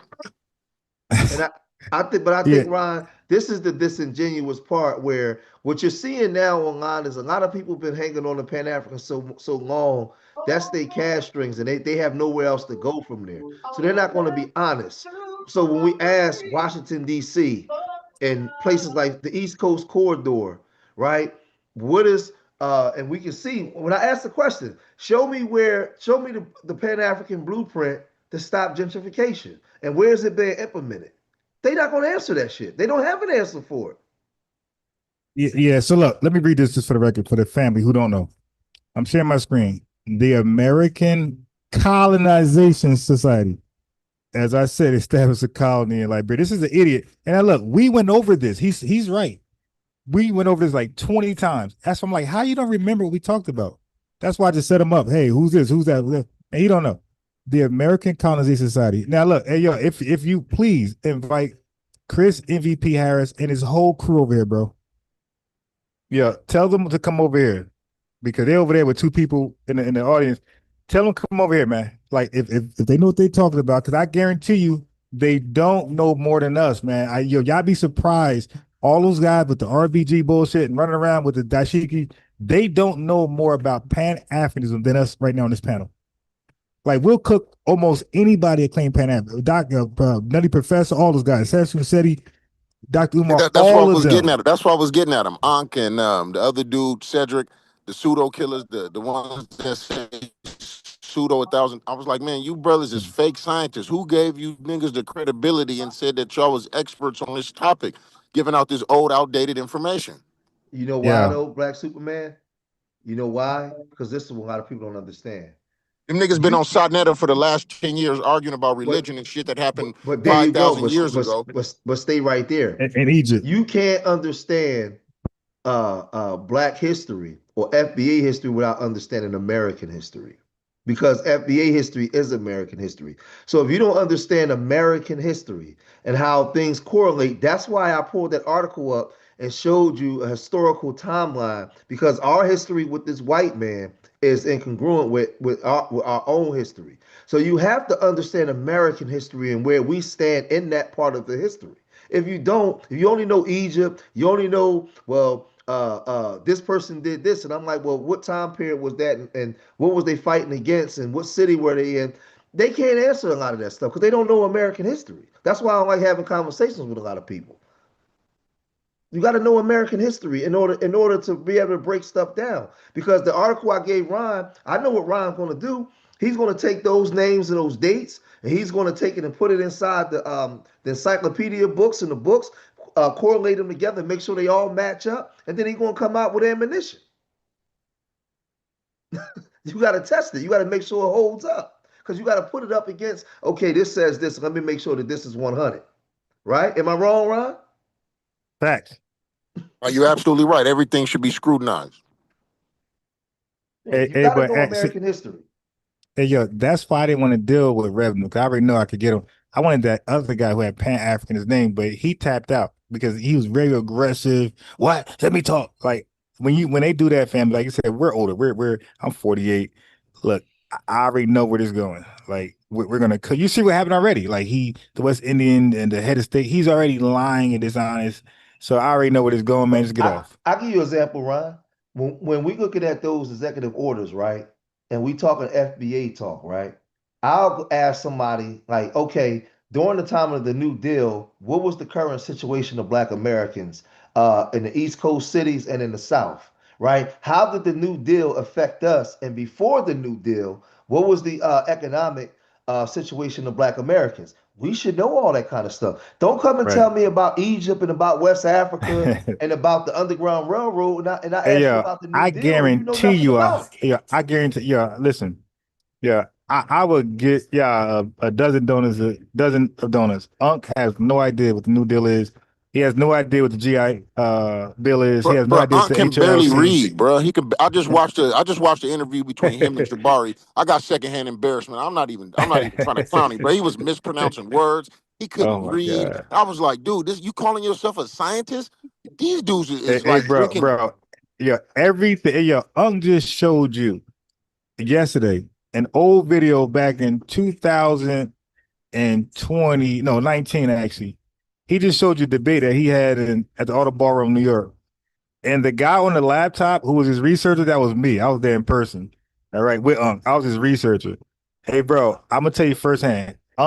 Does not research. He take what we say face value. Hey, what was And that line I you said? noticed they never Which one have a was that, stance on Ryan? anything. Their whole thing is just debunking what you say. They never take a stance on anything. So you can never attack what they saying because they spend an hour just trying to debunk what you saying, throwing all kind of words out there. You know what I'm saying? Word salads and conflating whatever you say. But along the whole time, they never have a stance on anything. I noticed that. Hey, which one, Ryan, was that you said at the Autobahn Ballroom? Which one was that? Yeah, when he had the vaccine debate. I was there. You were? Yeah, I was there. I was right there with And him. I seen you. I was there. I was talking to there they was mad because we wasn't on their side. He was Right, mad. right. Yeah, you were there. Lex, Zion Lex was there. Yeah, Captain I was Zarek there there. with the Hebrew Rob Bourne was Israelites. there. I was there with me Okay. and his cat was sitting next to each other. And Oh Zion yeah. Roy It's Bay hard to was have there. any kind of intelligent conversation with these brothers unless you have a fact checker. Because without a fact checker, they just going to All make right. up and run with all kind of No. narratives. Hey, Black Superman. I was just on Sunday TV. All right. Like the video was titled Me. Okay. My name is the title. You can look it up about Yeah, I 5 went back days and ago. watched it. Okay. Yeah. Right. Did any of those guys, Cedric's there? Did Cedric ask me a question? No. Exactly. I wanted all, and by the way, I joined Unc's channel. Okay, about 2 days before then, I joined Unc channel. Ain't nobody pull up. Ain't nobody challenge me. Yo, these guys are cowards, bro. They just talk about me behind my back. But when I show up, it's nothing. I show up to Signet TV, nobody with no smoke. I came to Unc channel before then, no smoke. And they never, Chef came over here the other day, got schooled twice. Corey came over. I ain't gonna lie, I just cussed him out. Yeah, I Kicked was him off. talking to Cedric today, and I was like, man, where are you from? Why do you keep saying we? Why are you speaking French? We don't have our nose in y'all business, and we're not talking about CARICOM and what y'all reparation movement. What y'all got going on is what y'all got going on. Why do you keep saying we in reference But yourself this is like you a why Black American? but this is why I'm saying when you deal with American history, right? So I brought up something like with the child was it was called the Keating Owens Act of 1916, right? And that was when they was having white kids working 16 hour 20 damn near 20 hours in coal mines and everything, right? So now when we reference that, if they were doing that to white kids, imagine what they was doing to us and our kids, right? During the times getting these executive orders put on the books, right? They're not going to bring these type of conversations up where white folks was fighting when they had the Fair Labor Standards Act, right? White folks was fighting for that, but where did we come in that? What was our positions in that? Because this strengthens our positions and our reparations claim. They're not going to bring this kind of stuff up because some of them do. I ain't gonna say some of them do, but a lot of them don't know American history, and they don't know how to correlate what whites was fighting for. Because when whites was fighting in this country and was ready to riot and tear this country apart before the Levin family created the middle class, they was tearing this country apart. Imagine if whites was going crazy tearing this country apart. What you think blacks was? What you think the current situation of blacks was? So it's just funny, like when I be listening to this stuff, and then people come up here and they argue this shit. I don't know. It's just annoying sometimes. It's just like I don't know why I even talk to these niggas. Yeah, when I was on there this morning, they was trying to put us against ADOS, and I was like, I don't got a problem with Yvette Oh yeah, Cornell. I don't got a do not fall for that. Hey, yo, Yeah, that's what I told him. I said, we the yeah, same thing. What's the difference between ADOS and FBA? I said, there is no difference. We all descended of right, slaves. I don't got no right. problem with Yvette Cornell or Brother Anton or whatever his name is. Do not fall for that because they family and y'all in the chat don't fall for that. Just know that ADOS and FBA are two different names, acronyms to define the lineage. Names can change, lineages don't. Right, so the name is okay, but the lineage overrules the name. All right, Yeah, because they were saying, well, we need to run with freedmen. That's what Brother Chris was saying. We need to be American okay. freedmen. Now We need look, to be called American freedmen. That's a fool because freedmen they already died. There was a freedmen bird for them. There was a bank for them, and there were schools for them. They're gone. We're descendants of freedmen. We're not the freedmen. Man, they not gonna listen, bro. Like you can give it to them clear as day. They're not gonna listen because they don't respect. And I would tell you, Pan-Africanism did this because for a long time, remember, growing up, we was taught don't be a police officer, don't be a Oh yeah. firefighter, Don't join the army, all don't that join the shit. army, don't join nothing. It was all about the revolution and being Yeah, African and just being sell this, right? drugs and smoke crack, But it basically. taught us not to respect American history. The Right. minute I start searching, my father told me, he said, listen, how you keep talking this black revolutionary stuff and this white man and you don't even know his strategy. You don't even know when to call audible at the line. When he show up with an exotic defense, how you don't even know how to call audible. You using the same game plan and he just keep kicking you in your ass. So the thing is, because you don't study American history, you don't know his story. He know your story more. And Pan-Africanism, the way it was given to us, taught us not to study him. We call him the devil, but we know nothing about his devilish ways and his tactics of how he do it. We just know he kick us in the ass, See, and that's why you get people on here to come on here and talk this way. He like the see, whole thing when he bringing up the Pan African Congress and all that kind of stuff. I could have asked him, well, who's funding that, and how come it didn't work? How did they infiltrate it? I could have asked him that, but for what? yo, but when he said Henry Sylvester, he hopped off. I was gonna say, are you talking about the London? Is he talking about the dude from the London conference in 1900? Yeah, people just coming together, just talking in another conference. Hey, man, it would be great. We all like stop. That's nothing. Like, because he just mentioned FBAs who were actively moving around, trying to go to Africa, but they came back. These guys just talking about it. So you Well, see, who when was it comes to funding it? us, Who was that's not. funding it? Oh, See, And interesting. another one of their arguments was, I'm just being an advocate, just giving up, Yeah. what they were saying. They were saying, well, what has FBA done? And I said, well, FBA is a relatively new term. Who invented the term? I said, well, it was invented or whatever you want to call it by Dr. Claude Anderson, but it was popularized by Tariq Nasheed. Tariq, I think they have a problem with Tariq Nasheed and it's Oh yeah, but jealousy no, and they it's. all do. So it's two things. They have And a I said, problem I with don't, three. I don't, I don't, I don't stand up and fight Tariq Nasheed's battles. I said, the brother's on every day. If y'all want to get at him, go talk to him. I don't got to stand up and fight for him. No. But hold on, forget about that. Send them over here, man. but Hell no. their problem with Tariq Nasheed is jealousy Yeah, because yeah. it's so-called 20 Pan-Africans for every one. Well, no, maybe 50 Pan-Africans for every one FBA, right? And for some reason, when I look around, Pan Africans can't raise $2 million or $1.5 million online to build anything. They mad because Tariq Nasheed and when he had the Hidden Colors thing out, I remember when he put it in, when they had it in the movies. There was a lot of young people that showed up to that. Them old Pan Africans was looking at that. They was mad as shit. Like, damn, how did he get in the mind the young people to start talking about it? A lot of it is jealousy, bro, because Yep. they can't do it because they failed Hello. in passing the information along, man. That's all it is. It's just because the thing is, it's very simple. And I think that's their main argument is Tariq Nasheed is your leader. I said, bro, I don't have no Yeah, leader. How but can you think be the about it leader of though. 43 Think million about it, people? I Black got. Superman. If you take the article I showed with A. Philip Randolph, right, in the 30s, he was talking the same FBA stuff then, the same stuff that language we use. A. Philip Randolph and the Pullman Porter said, "Get them goddamn West Indians the hell up out of here, man," and everybody else in 1930s. It's the same thing. Am I wrong, Ron? You're 100% right. And like you said, it goes all the way back to Frederick Douglass. He was talking that because that's why him and Martin Delaney was having so many arguments. Mm-hmm. Martin talking that back to African bullshit, and Frederick like, man, sit your ass down.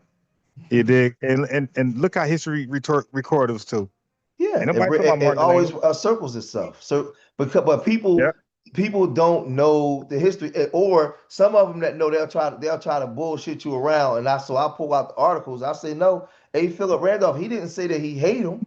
He just said that they, again, I told everybody, what we fight for, they fight against because their lifestyle is predicated on our dysfunction. That's the way the white man set the system up. So now, if they're really revolutionary, when they come here, they'll know that and say, well, the white man want me to be against you, my brother, but I'm not. I'm with you. And we're gonna roll together. They don't choose to do that. Hey, bro. Hey, Black Superman, bro. I just So, went to Old Boy Channel, man. mhm. That's another failed Pan African channel, bro. Yo, they don't even support each other, bro. They do all this talking about what they do in the streets, and bro, they can't even show up to each other channels. They're tribal when it comes to YouTube channels. Nobody go to Dr. Mayat. Nobody go to Unc. Nobody go to Sheffrin. Like, where is yo? They was all going to Umar. Like when Umar went live, that shit was lit. The rest of them, nobody shows up when they all live. It's 10 people here, 8 people there. When Rob Bourne, when MBK, True Story go live, 10 people there. Garfield go live, 30 people there. Like nobody's really. Was you on doing Q nothing, Butter man. show as well? Did you do Q Butter's panel as well? Well, he came over here. He had pulled up over here not too long ago. There's a couple guys from his channel. And me and Q Butter, that's my brother. We work together with our programs all the time. We disagree on this, but so what? I just, Yeah, you could disagree and still have a formal yeah, that's relationship. my That don't mean brother. that it's only when you become like Revenue and Unk. That's when it becomes an issue. Yeah, When you're but that's purposely what I'm being saying. stupid. It's never got disrespectful. We just disagree on this position. That's his position. Yeah, I Isn't think that that's wrong? one. Yeah. I think that's one of the Pan-Africanism talking points is that we hate Africans and we hate Caribbeans and Yeah, that. they make it up. It's like they say that, but like what actions? And that's why George Macon. I just take it back to the top. I say, okay, let's start from the top. Delineate. We're delineating. How is that hate? Yeah. Let's Well, start. shit. Okay, let's They take go away to the my road channel. I thing. was talking about this shit years ago. What Before they were when we saying was is still separation. You guys only want to separate. well, what I did was before there was any talk of FBA, Yeah, I'm explaining in a we second. was getting That pushback, Ron, back in 2017. And Sinetta was on board with this. We've been saying this. We were saying Pan-Africanism need to be redone because niggas ain't practicing it. That when you see that video of Elder Smalls saying the stuff that he said that I posted and everybody posted, you know why he made that statement? Because Sinetta asked him about it. Sinetta was called was been that's why I'm saying, like, well, wait a minute, man. Because I was there. I was there when he was saying the Africans don't join the movement. And I was doing live streams on my George Macon One channel, cussing the Africans out and going in on everybody. So I don't understand why everybody acting like they brain dead, like they forgot. Man, we been was doing this almost 10 years ago, saying Pan-Africanism ain't working. Now everybody being hypocritical. I got the footage. all right. So yeah, you know what? You just made me. You know what? I'm gonna do a part 2 on You this. was there, Ron. Yeah, I'm gonna do a part 2 on the Nutty Professor. I'm going to your channel right now, and I need that when he said that. Um. So as I was saying, bro, they don't even support themselves. Unc sells shoes, and first of all, Africans do not buy the shit at all. Dr. Maya is selling DVDs. Ain't nobody buying that. Nobody from Africa buying that shit. Unc selling sneakers. All of his sales are from America. All these guys who are trying to connect with the name, when they have products and services, the people who are supporting it are just Foundation Black Americans. They have no help. That when you go into their chat, ain't no Africans in there. A lot of FBAs in there, and maybe like a couple Caribbean people. That's it. You're That's it. absolutely right. And I was explaining to him, man, I have a business in Africa. I've been doing international business for the last 5 years. I said, so by definition, wouldn't that make me more of a Pan-Africanist than you? You never been there. You're not creating no bridge. You don't have no international investments. Like you said, no Africans are practicing what you practicing. So what is this failed ideology y'all keep trying to push? Hey, I'm gonna be honest with you. I remember, Ron. I don't know if you remember this. I remember I was there. I was around when Unc and Garfield and them stopped speaking to Sinetta, right? On 2 different occasions, or 3 different occasions. One was during the COVID shots when we was like, we not rocking with the shots, and they was rocking with them, and Sinetta was against it. And on this conversation with the Africans and Pan-Africanism need to be done. They got into big arguments and didn't speak to each other for months. So for me, I don't have a problem with Sinetta. Like Sinetta, we good. My thing is, I don't understand how everybody's acting like all of a sudden this wasn't being talked about back then. Everybody being hypocrites. That was already on the table. That's been on the table. So it's just, and then the Kemet stuff, arguing back and forth because and Brother Garfield start going in on the elders saying that they said that they was wrong about a whole bunch of stuff and it caused conflict. I was around. So a lot of this stuff is just weird to me, man. Like people not being honest. Yeah. So okay. So they said Tariq's our leader, and let me ask you this: what's their argument for why he's our leader? Because I would just say he's not. So what makes him the leader, regardless of what I say? Well, from what they were saying is just because he popularized the term, and everything Okay, we say, I cool. guess, is a Tariq Nasheed talking point, Got according it. to them. So Jesse Jackson was the leader before Tariq, right? That's what I asked them. And what they say? They said no. They said we chose the term African American because of something. They said you got to go back and watch it. It was today, but yeah, we spoke on Jesse Jackson. I'm never going to watch that thing. I don't watch people channels that don't really talk about real history. All you gotta do is invite them over here. I'm not going over there. I don't go to tether channels to talk to them. That shit over. Like they come over here, they're cloud chasing our names. All right, they're cloud chasing us. So they want to have a discussion. Come over here, or they could go bye bye. Like I'm good with just talking to y'all. I ain't got ever talked to one of those folks ever. Like I'm good with talking to my family, my lineage only. They're not good with just that. They want to talk to us.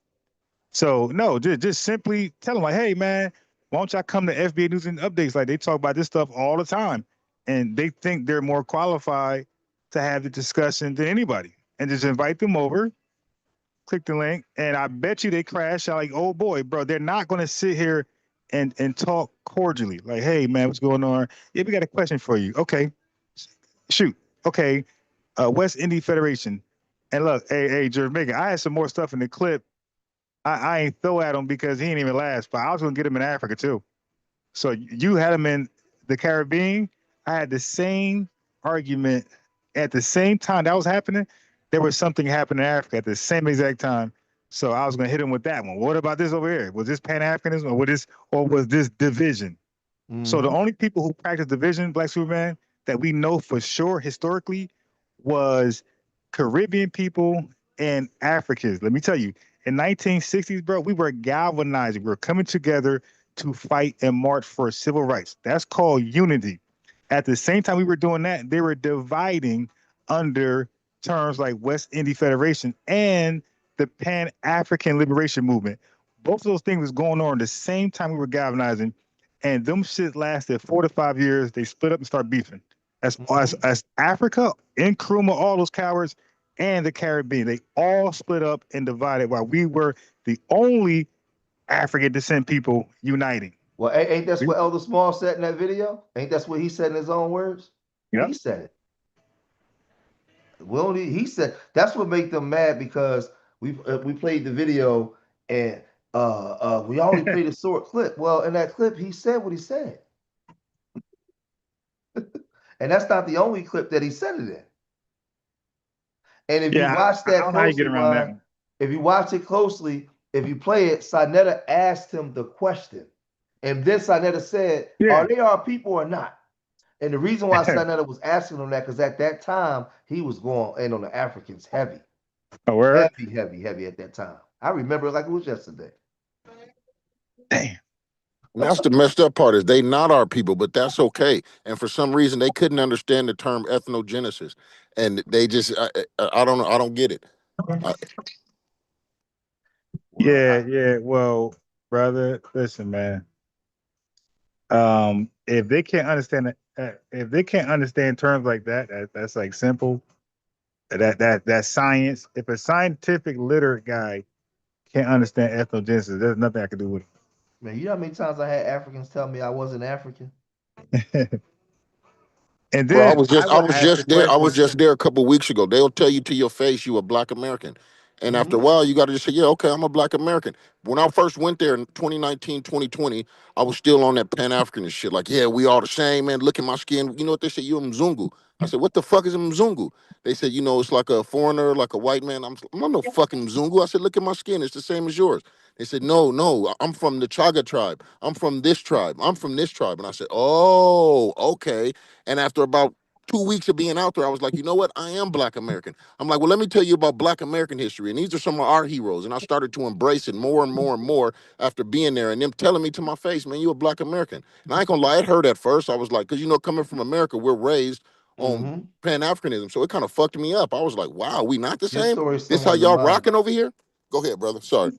Yeah, no, your story is similar to mine. A brother from Benin told me the same thing back then. I was like, "What do you mean I'm not African? I'm African. I'm African." He said, "Why would you want to?" He said to me, "Why would you want to leave your powerful, beautiful culture that everybody want to be like to come over here and be like us?" That's exactly what he told me. And at that time, I was still kind of ignorant, so I didn't understand Ryan what he was trying to say. I thought he was being disrespectful, but he wasn't being disrespectful to me. He was telling me, I'm who I am, you are who you are. And why would you want to latch on to mine when you come from this powerful culture that everybody want to be like? That's exactly what he told me. Dang. He's from Benin. Dang. Yeah, that's deep. Yeah, and I felt disrespected at first. I thought he was being disrespectful to me. You know, because I was so Pan-African out at that time. Yeah, and when we go to these places, man, it seems like they always forcing us to assimilate. They want Black Americans to assimilate. But when I visit these countries, I've been to 20 different countries, 4 different continents. And out of these countries I've been to, the Chinese always stay in their own pocket. The Arabs stay in their own pocket. The white people stay in their own pocket. Nobody else is trying to assimilate. But when we go there, they say, oh, well, you guys need to tap into the culture and you need to do this and you need to do that. No, I'm not assimilating the shit. I'm gonna keep my Black American wits about me, no matter where I go.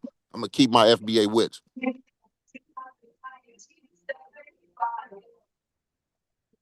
Yeah, we was trained, man. We was trained like that, man. I remember I had a lot of Africans tell me I wasn't African. They said you're not an African, you American.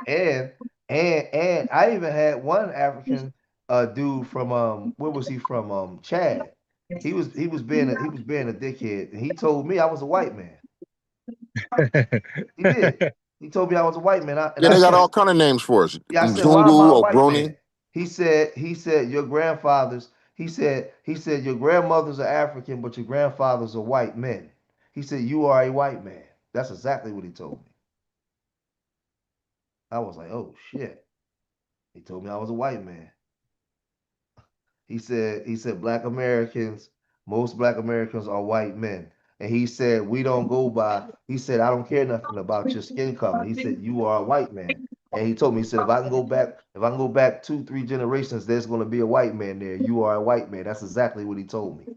And he was from Chad. So I had my experiences. I had a lot of cool African friends, but I had some in conversations. I even had some because I grown up here in Philadelphia. There's a lot of Africans here. So in conversations, they've said certain things where they didn't even think they was being disrespectful. They was just speaking the way that how they see it. It is what it is. Right. But told me I was a white man. Yeah, I'm over looking for that interview with Sanetta and Professor Small. What was the name of the video? I don't remember the name of the video. I got it up on my channel, on my channel. Yeah, I'm looking like were they on the streets? Yeah, they was outside. Hold on, I'll get it. Okay, I'm trying to look for it. I'm getting close. Yeah, but I kind of feel you on that, brother Ron. These debates are becoming pointless because it's not changing nobody's mind. Yeah. Yeah, and that's The why. proverbial line in the sand has kind of been drawn, and you either on this side or this side. Wait, here's the thing. Okay, when they argue the divide, okay, that's just what they say. Hey, you guys divide, you hate Africans. You're just saying that. Like they're just saying that. I can literally pull videos of innocent, normal, neutral Africans telling you about their parents and how they raised them to stay away from us because we're violent and criminal and degenerate. I mean, that don't sound like loving. That's not a compliment. That's not loving compliments there. Now, look, they're taught that before they come to America. So now, why would I love somebody like that? Okay, why would I love someone like that? That sounds like, okay, now imagine them being white. We would say the most about them, but because they got some melanin, we gotta accept that. Which is No, crazy because the way they try to paint our culture is like a projection. Because I've been to several countries over there, man. Prostitution is rampant. Baby mama culture is rampant. Single mothers is rampant. The same thing that they projecting on us, they got 10 times worse over there. And for some reason, they don't like to talk about those secrets. And how do they project our culture? Like, what do they say? Well, I just said that either they say we got a baby mama culture, which is what they have, which is false. They say we got a prostitution culture when prostitution is rampant over there. It's crazy how many women are selling their body over there. This thug degenerate culture, it's all going on over there. I told you, I was just over there when they had the protest. And I was telling them, nah, yeah, we riot and we protest over here, but we've never often killed 3,000 people at once. Wait. So let me respond to something. Hey, bro, that's what when people say projecting, you're projecting. I mean, that's the definition just now. Okay, so when we had in 1960s, when we had a 60, like damn near 70% marital rate, they had a 30% marital rate in the 1960s. Okay, they had baby mothers when that was not even a thing over here yet. So what I'm saying is they brought baby when they came over here. They brought that 70s, culture 90s, yeah, here. they brought that degenerate culture They over brought here, it man. here. That I the believe baby smoking Philly mama's a blood. Jamaican term anyway. No, yeah, it's baby mada, and yeah, that's a fact. Now look, but even the way they smoke weed, mixing tobacco with marijuana, that's a Caribbean, that's a Jamaican thing. Like they brought that here. Hey, can you share this? Can you see the screen, Ron? Here you go, Hold right on. here. So I know to ask you. Uncle Luke and all that. Hold on, wait, I can't see the screen. This yeah, you gotta hit it, click on it. I just got Hold on. everything. Wait, where the hell my thing at? Oh, This where Sonetta is it? asking Elder Oh Small. shit. Okay, I see it. You see it? Let's play it. What's the name of it? I don't even remember. I gotta look for it and probably try to put it in the chat. Oh shit! Wait a minute. I forget. Wait a minute. What? Well, always in Africa.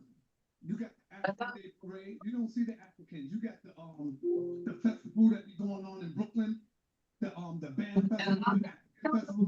Where's the Africans at? We doing our rallies and our marches. Where's the Africans at on this side? Really about that, man. See, let me tell you something. We think slavery in America was something. Slavery in Africa is still in force. You talk about deaf, blind, and dumb. Don't confuse because somebody got on some printed cloth that's printed in Harlem or India that you're looking at an African cultural expression. That's not an African cultural expression. That cloth was printed in a European country and then sold to Africans. And they've accepted that as their cloak. You understand what I'm saying? Just that piece. Now, they do speak the language, but they know less about their history than you and I do. So you've got a deaf, blind, dumb, backwards person speaking an African language, coming from the African country, came here to be a parasite on their own people with no respect for themselves as human beings. And then, because they speak a language trying to make you play you off like they have something culturally that you don't have. The most culturally enforced African Somebody needs to mute up, man. That's me, my bad. The movements that have changed the world that allow Watch Sonetta. Watch what he say to him. And so we get peed on and played down because these people are so pumped out and scared of the white man that they feel because they're scared of the white man, they got to be against us. Are they our people, brother, or are we our own people? No, we got to understand. Hold on, wait. Real quick. Do you see what Sonetta just said, Ron? Yes, sir. I heard that one. You see what he just said? So yep. I was right behind him, and I was on channel going crazy because this is where he was going in on. So I don't have a problem with Sonetta. I got a problem with the other ones, right? The other ones, because they being hypocritical. Sonetta was calling this out. It's the truth. It's just the truth. I'm not starting trouble. I'm showing it. We have a race.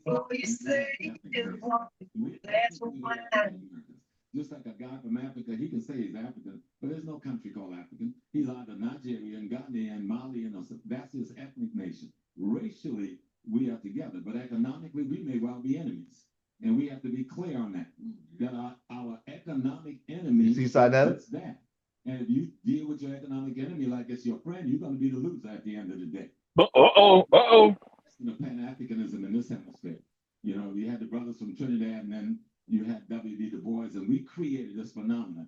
But Africa has never created a Pan-African movement. You understand? Africa has never really supported my a God, Pan-African yeah. movement. We had a couple of people in Nkrumah and Julius Nyerere and Mugabe, but most of Africa never gave a damn about Pan-Africanism because they're still bogged down in the colonial slavery of European Judeo-Christian indoctrination, which is worse than anything that we've suffered.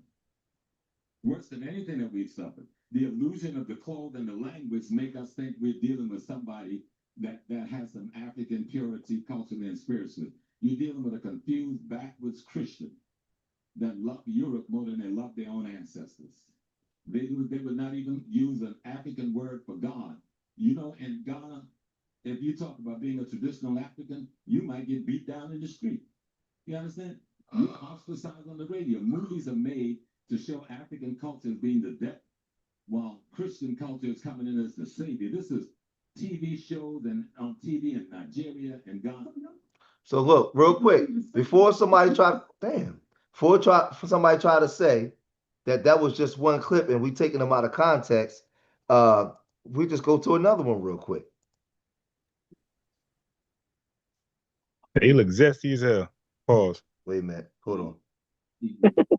Have us deny our identity as African Americans, while other Africans come from other places and try to assume that identity for economic reasons and political reasons, and yet do not ally themselves with the African American in most instances. That those immigrant African community tend to ally themselves with the European American, not understanding what the historical relationship between the African American and the European American is, or the war, the cultural war and the spiritual war and the economic war and the political war that still exists between those two communities. So when you're an African from another place, you come and say, well, I can't get caught up in that. I'm here to make money. Then you ally yourself with someone I'm at war with and wonder why I treat you a certain way. So you need to understand what you have just done. For someone disrespecting me in my country, something I would never do to you in your country. I would not go to Senegal and choose the side of the French against you. I would not come to Jamaica and choose the side of the Brits against you. So why would you come to America and choose the side of the white American for whatever reason, economic, political, cultural, or whatever, against me and my interests, and then tell me I'm unwelcoming to you? I welcome my friends and my brothers and sisters. I do not welcome my enemies, whether they look like me or not. Now, let me say this real quick. Watch this, Ron. Watch this. Don't that sound like all the FBA talk? That's it. See, watch this. Watch this. This is real simple. If you go A. Philip Randolph, Dr. Claude Anderson, Elder Smalls, all of these people are teachers of Tariq. You know what Tariq did? Because he's been in all of the Hidden Colors things. He was a teacher, an elder to Tariq. He taught Tariq these talking points. He taught it to him. You know why they upset? Because he took the Pan-African part off. Bottom line, that's it. And I done posted this stuff and they done turned on me, making videos about me, saying I'm taking them out of context. My argument is I didn't take him out of context because he did go in on some of the things we do wrong too, but that don't take away that he also said this. He said this himself. So I had questions like, well, wait a minute. And he been saying this stuff. These ain't new videos. These are old videos. So all Tariq did was take the information the elder gave him, and then he looked at it and said, okay, Pan-Africanism hasn't worked. Let me use these talking points, but just get rid of the Pan-African part. How was that a problem when the elder was teaching it? Right. See what I'm saying? No. Nobody is saying that we wouldn't do business with anybody from the Caribbean or Africa that's willing to do business on the stand-up level. Nobody is saying that. We're talking about those people who get a foothold in America and infiltrate the body politic, which they have done for the past 100+ years, and turn the Black body politic inward and subvert it for their benefit. Okay, we had the chick that was in the Congress that was on the phone with fucking Epstein while he was feeding her the questions to ask her. She was a tether. We just had this Haitian representative who just got indicted for stealing money. Tether.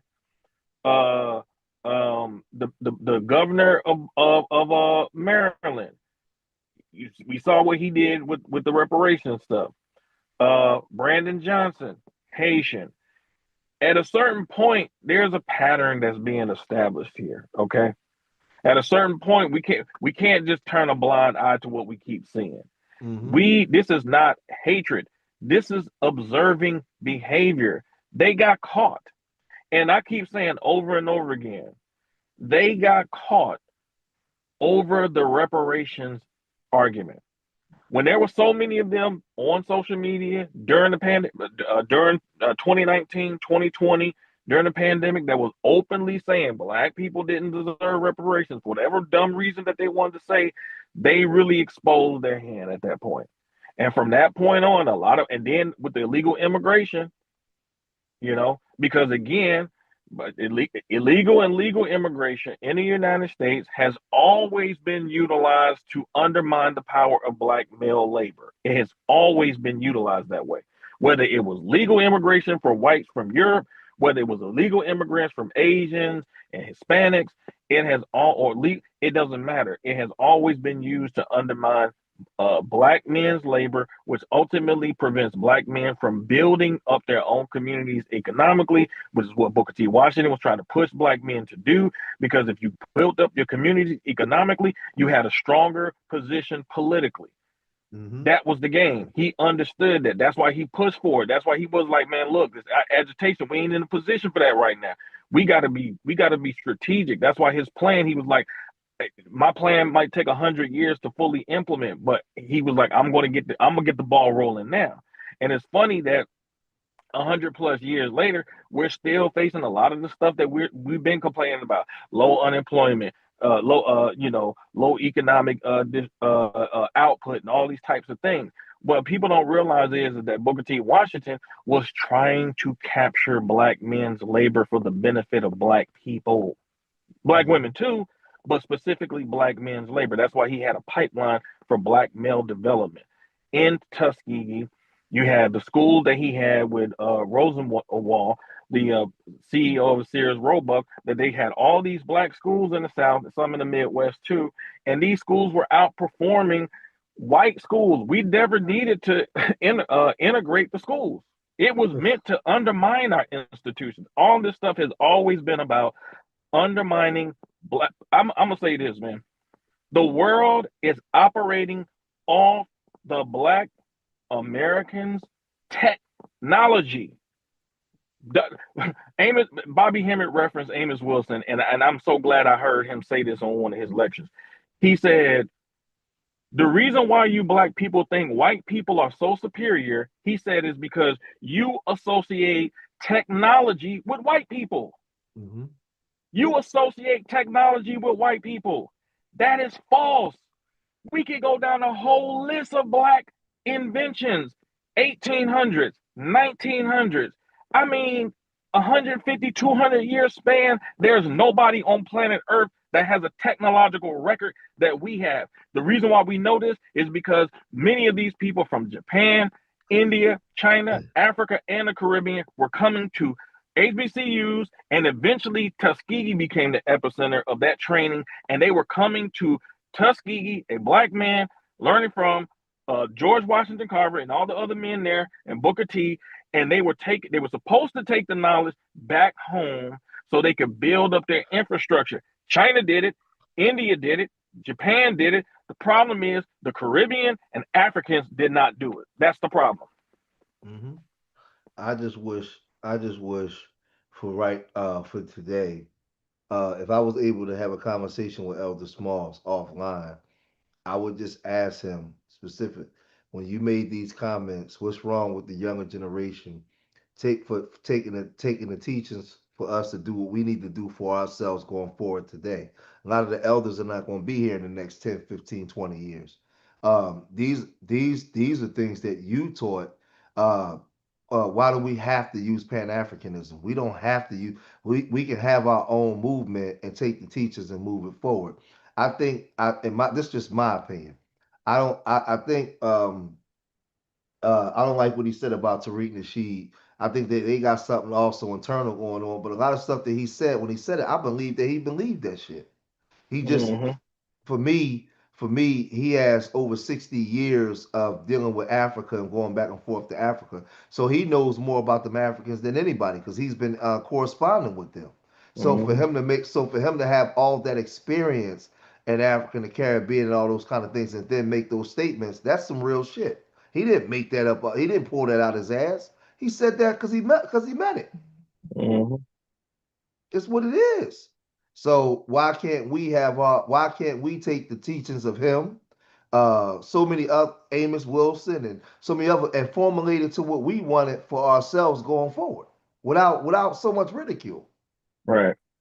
It's like they're trying to be more ideological than right. What is right and exact?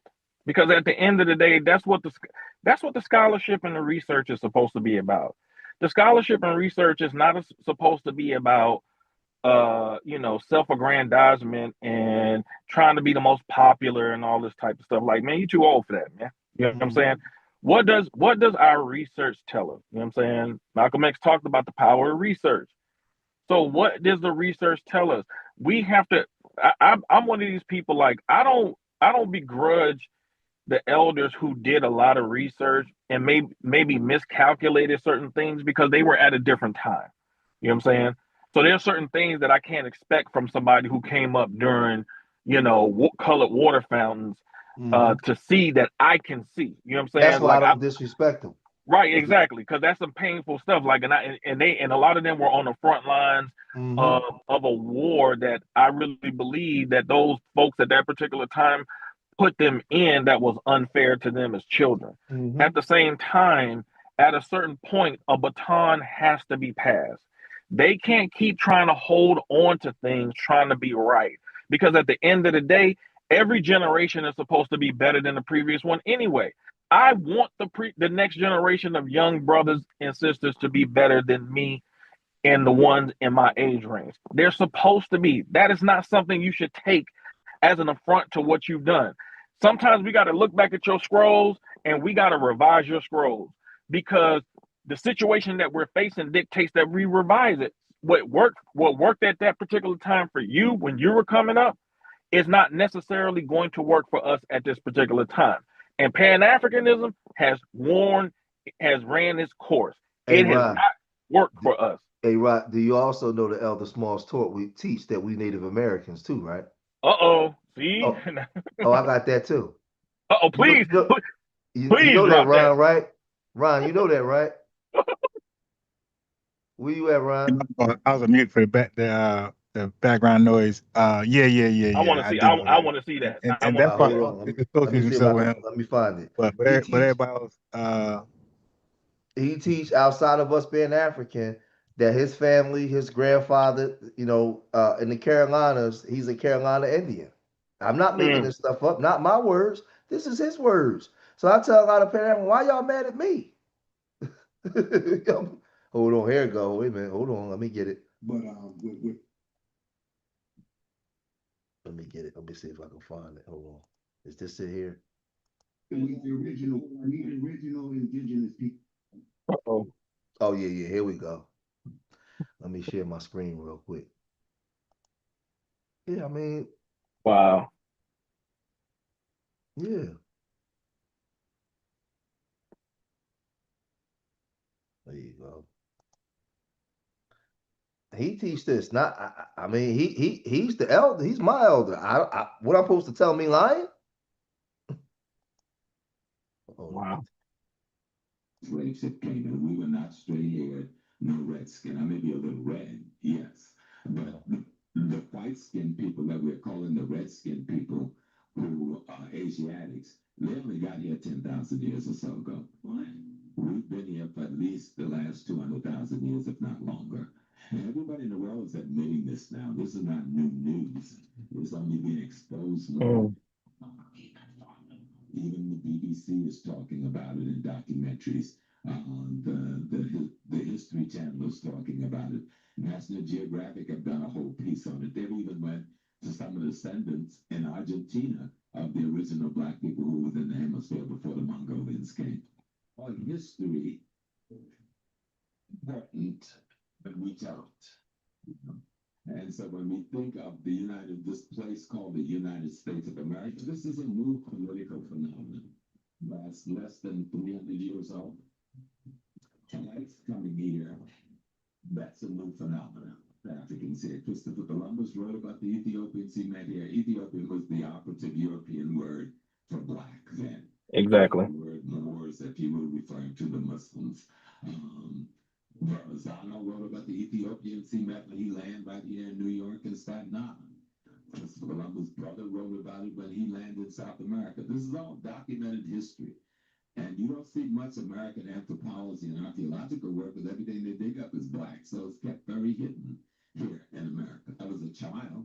My grandfather used to take me to visit the different burial ground and mounds because our people buried themselves in mounds in the woods of Oak Hill down in South Carolina. I thought that was absolutely normal. Watch this. It wasn't until I left the woods and the farms where I grew up that I found people who rejected ownership of being here before the slave ship. They thought that was a cop-out, being African, especially as the 60s went on. And so I would say little about it. But anybody Wow. at my face can see who the people called Indians is an Asiatic population, a Mongolian population, a Mongoloid population that came over here 10,000 years ago. The people who lived in those islands in the Caribbean and the people who lived on the mainland of North America, South America were African people. What about the Aborigines? I'm talking Aborigines. He's talking to Sinetta. Being original to that space. Those were African people. They came here from Africa like everybody else in the world. Okay. And so we were just Africans that got here earlier than those who came on the boat. Matter of fact, there's a young brother who wrote a book about Mexico, and he met some people. He's a Muslim brother. I'm just going to let my brother's name. But he did this small piece of the history of Mexico on the blacks in Mexico. And there's two communities there, the ones who say we came before the boats and the ones who came on the boats. So he basically said that. So now watch this, right? His whatever issues he got with Tariq is between them, is personal, but Tariq's whole teaching is his. So whatever they got going on, and he can't deny it. Yeah, that's crazy. You know Tariq's what? whole teaching is Elder Smalls. That's what I've been telling everybody. So Yeah, that's crazy. He just admitted that he purposely suppressed it to acquiesce to Pan-Africanism. That is the complete opposite of true scholarship, bro. Scholarship is for the truth, bro. Hey, bro, do you know John Henry Clark said the same thing? Mm-hmm. Yeah, I know. Yeah, yeah, he purposely omits parts of history to make somebody look more pleasant. This is our identity we're talking about here. But what happened was Elder Smalls for years was teaching this, and what they because I got they would come on there and tell them to take the mic or tell them to be quiet. Not Sinetta, because Sinetta used to let him go. Like, yeah, get it out. But Uncle them used to come and tell him that he was wrong or try to take they go against it.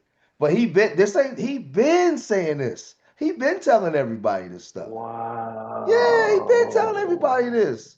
So this is what I'm saying. Like, but then everybody get mad at me. How you mad at me? I'm not putting words in the elder mouth. Listen, I love Elder Smalls. I can't speak for everybody else. He's still my elder. I love Elder Smalls. He said this himself. Well, George Megan, I'll share it and they ain't gonna be mad at me though. I mean, if they is, they're gonna be. It's like with you, they like disappointed. Me, they're gonna be mad at. But I don't care. So they can mad all they want. Yeah, but the truth is the truth. My whole thing is when I listen to, I watch all the Hidden Colors. Elder Small's been there. Him, Carl Anderson, all of them. When I listen to Tariq teach, he's directly speaking Elder Smalls. He just took the Pan-African part off. That's it. So this is where, if you listen closely, when he was on that show with the African, he said with his words, I don't feel like Tariq gives me the respect I deserve. Remember he said that? What link? Yeah, did you put those links in the chat? Oh, I'll put them in there. To all those videos? Yeah, those are videos that's on my channel. I got to get the links for the other. Yeah, but I was looking at your channel. I don't even Man, know which one is which. Oh, okay, this I'll put them in there.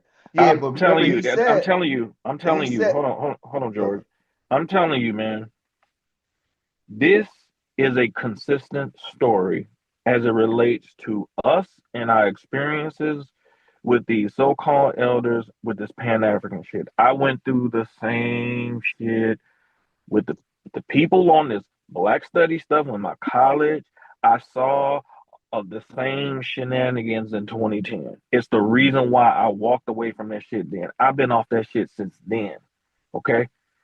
I'm telling you, it's this same thing. We were seeing the same stuff. We were seeing so-called elders walking around with dashikis on, African names, cosplaying Africa, trying to make us be subservient to Africa. Like, I'm sorry, man. We can see, if we want to talk about the past, let's talk about the past. I will go toe to toe for anybody in the world. Show me a people who has done more than FBA in the last 200 years, from business to science, technology, cultural innovations as far as art. Show me anybody that got our track record. It ain't nobody ain't got it. I'm sorry, bro. And do you notice something? When he said, see, we pay attention, he said something that was very key. He did not link us to the 5 tribes. He didn't say that he was this or that. He said that we was indigenous to this land and we've been here for hundreds of thousands of years. That's exactly what he said. He said that we are the people of the land. When they heard that, oh, that's not what DNA and the science, the consensus says, Elder, they was going in. He doubled down and kept saying it. That's what Tariq teach. Tariq said, remember, and if you listen in the video, he said everybody came from Africa at some point. Yeah. Let me find out FBA is really the terminology of Smalls, James Smalls. Let me find out. Man, let me find out he's the real leader. I'm joking, but yeah, that's hilarious. He's one of the teachers. The problem is Tariq took the FBA part off. He took the Pan-African part off. That's the problem. All right. So here's the thing, right? So you know how history works, right? We have ideas, we hold on to it, and then life starts lifing, right? Then we look at things, we go back and we look at things differently, right? So the brother Rael was speaking, and he said the elders, they had dashikis on and all this unk stuff on, like, right? Was that correct? Okay. So now my thing is this: the largest known event of human trafficking took place where? That's Rael. The largest event of human trafficking took place where? In Africa. Africa. Right. So let me ask you this: who is your friend, the buyer or the seller? Both. With my friend, I must say one of them is my friend. Right. So what I don't do is play the white man games. The white man. No. I look at who harmed me. Reparation case is about us being harmed, and we're pointing out the people who harmed us. Everybody. All right. So what I don't do is the Yakub theory. I don't do that. No. I'm pointing out everybody who was involved. Okay. People sold us to never come back. People sold us to die.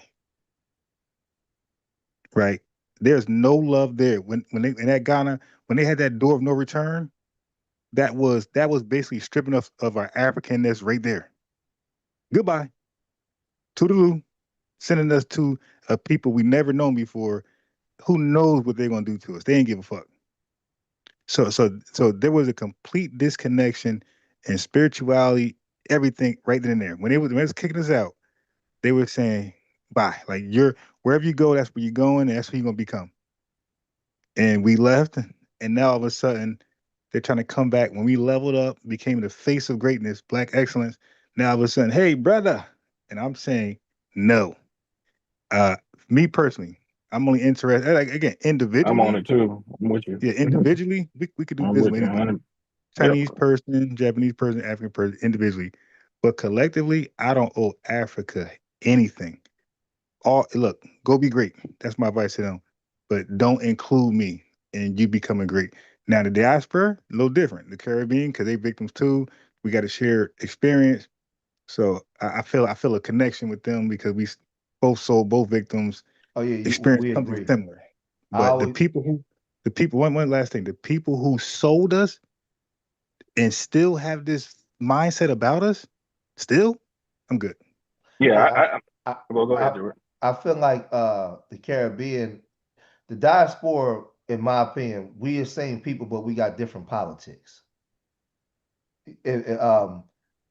Meaning like, I'm here in Philly, but down there in Houston, they got different politics and municipalities than we got here in Philadelphia. So we're the same people mixed and matched, but we got different politics, and we divided based off of that. But an African, he way the hell over there, man. That dude, like, he ain't really connected to us like that. Like, we've been so far removed from them for so long, it's ridiculous.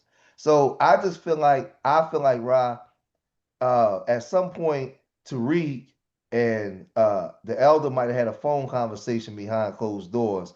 This is just me speculating, based off of when I heard him talk about, he didn't feel like he was getting the respect that he deserved. He might have told Tariq to lay off the Pan African thing, and Tariq didn't, Mm-hmm. and he felt some type of way. That's why he made those comments. And then Tariq, to me, when I saw Tariq get emotional about it, he was hurt and said, "I'm taking him off everything. I'm taking him off." And I think, to me, when I seen his response, that was a response of being hurt or felt let down by somebody he looked at as an elder. So there was definitely something going on behind the scenes between them two. When I analyze and I look at the Tariq's teaching, and I look at the way the elder respond, and then I look at Tariq's response. There's something going on there. And I just felt like, in my opinion, the elder's in his 80s. He should have just left that alone, man, and let the young people do their thing. Yeah, period. It's on us. My whole thing is that elderhood is about, if I walk up the street and I stub my toe on a rock, and you say you going in the same direction a couple hours later, I'm gonna tell you, hey, be careful out there. There was a rock on Jefferson Street. Be careful. So it's not telling you what to do. It's basically letting you know what to watch out for.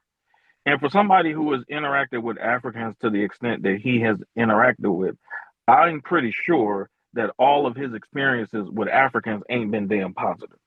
I mean, I know that for a fact. Okay. So with that being said, that is some of the things that Tariq is speaking to when these conversations are had about this FBA stuff, because this is what this stuff is really about. Okay. It's about what we decide to call ourselves and how we get to view ourselves. You know what I'm saying? And I noticed this in my conversation with some Africans that I've talked to that actually live on the continent. What I've learned in my experiences of talking to some of them that actually live on the continent is the fact that they assume they know where you come from. They just assume they don't do no research. They'll just they could see your phenotype and they'll just say, "Oh, you this, you that." Like, you don't know anything. You don't know, like, what are you talking about? But they'll just throw it out like they know you. You know what I'm saying? While at the same time, like you said, George, they'll tell you you ain't African though. So it's like it's a lot of confusing things that this Pan-Africanism, man, has been so. What we're learning is, it's never been something that's been actually concrete, man. It's just been some nebulous thing that people just wing. You just winging it, you know what I'm saying? But it's not something that really has been concrete. It hasn't been something that Hey, we could bro. really hold these people accountable Hey, bro. to. Look, here's the thing. See, over here, I did something different than everybody else. Everybody else is speaking to a Pan-African audience. I'm not. They mad. I don't have a Pan-African audience. Right. Everybody else, Uncle, they all speaking to a Pan-African. The people on this channel, this is the first time someone ever seen this dude, Smalls.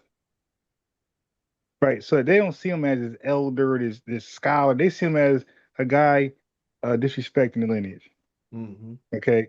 That's how they see him. And that's how most people are gonna see him, because most people are not Pan-African. None of my friends, none of my coworkers are black. None of them know what Most black Pan-Africanism is. people aren't. Right. Nope. Right. Don't know nothing about Sinetta, nothing about nothing. Even I say I'm a YouTube content creator and I tell them what I do, they be like, okay. Like they think that's boring and they think it's whack. Like the fuck?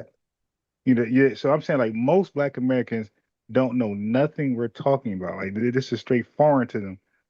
Right. The thing that we have in common is that we acknowledge we're FBA. So I'm exposing them to who these clowns are. Said these guys. Who's that? They be calling in like, who's that guy? Oh no, this is some fake hero in the another community that's crazy. So my thing is, I was trying to get revenue to understand if you are Black and you are helping Black American and you're helping out other Black Americans, that's not Pan-Africanism. That's helping out Black Americans. That's what you're supposed to do. When white people help out white people in this country, the HOLC, FHA, GI Bill, they're not European, no, they're white Pan-Europeanism. Americans helping out white Americans. When Right. Chinese help out Chinese, they're not Pan-Asian. They're just helping out their own people. So we don't need to be called Pan-African to help out ourselves. But now, if we're extending services beyond, now that's Pan-Africanism. But we're doing something internally, that's not Pan-Africanism. That's Black people helping out Black people. And I was going to say earlier about the civil rights movement, that's not a Pan-African movement. If anything, they were against it. Yeah, I didn't get a chance to that earlier. Melvin Charles is the one that came up with the Black American Heritage flag. The Pan-Africans resented that because that was in competition to the RBG flag. Ron, let me ask you real quick your opinion. Yeah. On this. Take Africa out the equation for a minute. Let's just deal with us in the Caribbean. Do you think us in the Caribbean people, being so what we've been through slavery, being sold back and forth from the Caribbean to the Americas, the South Carolina Charter with people from Trinidad and just moving back and forth up through Canada and everything. Yeah. Africa not even in the equation. Do you Right. think that we're the same people? We just got different politics? Yeah. I think that's why we get along with them so well. For those who experience them, it's a natural bond. So if anybody live around the Caribbean folks and you work with whatever, it's like a natural bond that's not even forced. Right. And we don't get that when we're Africans. Because I always felt like the two most influential groups on the planet is Black Americans and Jamaicans, from our food, our music, the culture. Like if you go to places in Europe, places in Africa, like I look at reggae them music. I look at them as cousins, right? Because they went through their own unique ethnogenesis. Yeah, but we're all part of the victims of the slave trade. You feel me? Right. We're all part of that. Now we're different in that our culture, our blah blah blah had made us different. Our ethnogenesis. 'Cause I think they got Taino in them. We don't have that. We have some other stuff in us. So we're like different as far as that. But I would say like we have a connection with each other that's natural. That's not forced, that we don't have with other dark people in the world. Because we're all connected through that story and bloodline. Yeah, slavery. Yeah, and bloodline. So I looked at it as what separates us is our politics. And when you got that white man in the middle, I don't give Jamaicans and Trinidadians and Haitians the benefit of the doubt when they come here, because you're not gonna tell me as a Haitian you don't know this white man. So when you come here, hold on. See, let me respond to that. Yeah. Now, they don't though. Okay, because this what happened. When slavery was abolished, they stopped practicing, like slaves no longer came through Jamaica. So whoever died. And they were not replenished. So then you got colonization taking part. We were never colonized. So what happened with us, that we started to inbreed slaves. So this is a different white man. This white man said, fuck all that. We keeping slavery going on. So the white man over here is totally different than that white man over there in the islands. This is a different beast over here. That's why Dr. Khalid Muhammad used to always say, you show me your white man, your devil in the Bible, I see my white man on earth and my devil on earth, and we'll see who's worse. And he'll allude that imply the white man on earth is worse than the white man in the Bible. But our white man is, look, at some point, Jamaica got their independence in like they was freed in 1790, something like that. 1830. I think they got their freedom like way earlier. And the white man pretty much left them alone. They bounced, went back to Britain, left them alone. We never been left alone. Our white man been with us since beginning to now. This is a different guy over here. So now they don't understand. That's why we gotta tell them, like, hey, yo, this white man, you don't know this white man over here. Like your white man left y'all alone for 100-something years to fend for yourself, feed yourself. That never happened over here. But Our see, white Ron, man, our white man stayed in our affairs. So all the success that we had, our white man undermined, sabotaged, broke it apart. That didn't happen with them. And any success they got, and it was themselves that broke it up. well, the thing is that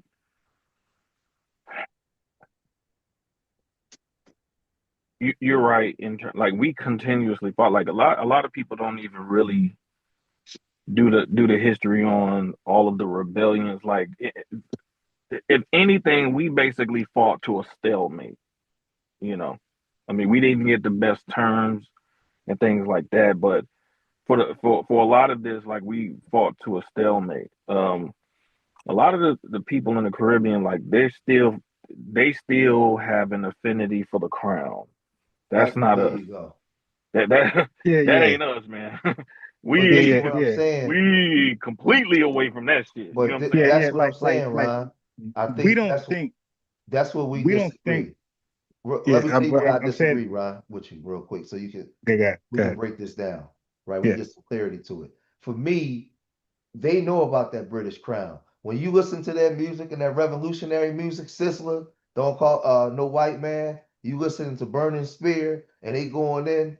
I believe they choose to come over. They might not understand them to the extent of what we do because what we've been through here, but the British Crown was still controlling everything and had them fighting and killing each other over which white man gonna run the country. So they come here to me and choose the coon. They know that white man the devil. They was the ones saying it. Thank you. But at some point there was some accountability because they literally govern themselves. We don't know what that is. I agree with that part. Right. So I'm saying that the white man didn't do like if you let the white man pull strings without physically being there, you're definitely weaker than us. We never went with that. The white man had to physically be involved in our affairs to alter our outcomes. Okay. Urban renewal. He made urban renewal. Running highways through our shit. Civil rights. I mean civil war. We fight in it. They agreed on with General Order Number 15. They agreed on giving us land, 40 acres and a mule, 400,000 acres of I think it was Confederate land. We fought for that, right? We had the freedom. We were just free. 9 years later, we were millionaires, right? We had equivalent to like $70 million inside the freedom, the Freedmen Bank. So we're like doing shit that no other person, nobody from the Caribbean, nobody from Africa can till today say they can tie the shoes up. So no, we have a different will in us, and it might be shaped because of the extension of slavery. Like the oppression was so real, right? Jim Crow. Like, where's the Jim Crow in Jamaica? We had to actually help them adjust to Jim Crow racism when they came here. Because I was just reading something in one of the books I'm actually reading about the Caribbeans and their interactions in the black body politic, and it was talking about Sidney Poitier was looking for a pass so he can go to vital statistics to get a birth certificate. And when he went into the police station, they called him a nigga. Like the police dude at the desk was like, "What do you want, nigga?" and he turned. He was like he turned around, looking behind him, like, "Are you talking to me?" And he was like, yeah, nigga. And he was like, he was so, it was an affront to his, his Caribbeanness. And he was just like, man, you ain't gonna, who do you think you're talking to? Like, and then the police in the station were like, they started, looking at him like, what's wrong with this nigga? You know what I'm saying? And then once they found out he wasn't from America, they just started laughing. They was on the floor laughing because they was like, oh, okay, like you don't really understand how this shit go over here. You know what I'm saying? Like, so we had to really help them adjust. Even, when a lot of these people were coming to Tuskegee, like, the administration from Booker T on down had to really help them navigate how much the Jim Crow treatment and the racism really was, because it didn't exist like that. They coming from an area where they predominate the population. Yeah. And so they ain't have to deal with that type of stuff. You know what I'm saying? Like, yeah, the British had control, but it was more like satellite control. So now, yeah, and that's like, we look at that, like, let's be honest. We look at that as weak. Like, we look at somebody like got some mind control over you. Like, we look like, what the fuck is that? Right. Oh, yeah, mind control over you. We think you're weak. We think you're mentally weak. You talking about somebody got your mind, like some old more cartoon shit. They play a signal in your hands, go in the air, and you just like we think that's weak because we were a minority and we fought like hell in this country, man. We fought like, and we still fight. And white folks right now are outnumbers like 20-1, and they still won't fuck with us like that, like disrespect us. They already know what it is, man. But they don't have that history over there, where like they know what it is. Like they'll smack the shit out of one of those folks over there, and they dare them to do something back, and they outnumber the white man. Yeah, so I think we gotta be a little honest with that. We are totally different as far as experiences with white people. We been oppressed, KKK. Like I said, just name me a situation when the some type of KKK in anywhere in the island, anywhere in Africa, just terrorized 75,000 deep, running through your neighborhood, burning crosses, and like, so where's their art? Where's their Robert F. Williams? You dig? Say, man, fuck this. You know what I mean? What's up? All y'all versus me. Let's get it. Moses Dixon, people like that. Yeah. Yeah, yes. It did Malcolm X and Dr. Kings and the A. Philip Randolphs. Like, they don't have that. And this is why I think low key these folks respect us, man. I'm talking about globally. Like, yo, these motherfuckers brave as hell. Like, goddamn, these things, like, they won't bend for shit. Well, Go ahead. No, what I was gonna say is that some of the material that I got, I'm so glad I got my hands on it, because it's really shedding a light on things like this notion of, the revolutionary spirit of like people from the Caribbean, like, places like Jamaica, Barbados, stuff like that, because it's not true in the way that we understand. Like, we look at them and we look at the reggae and the music and all that type of stuff, but reggae was inspired by black R&B and gospel music in the United States.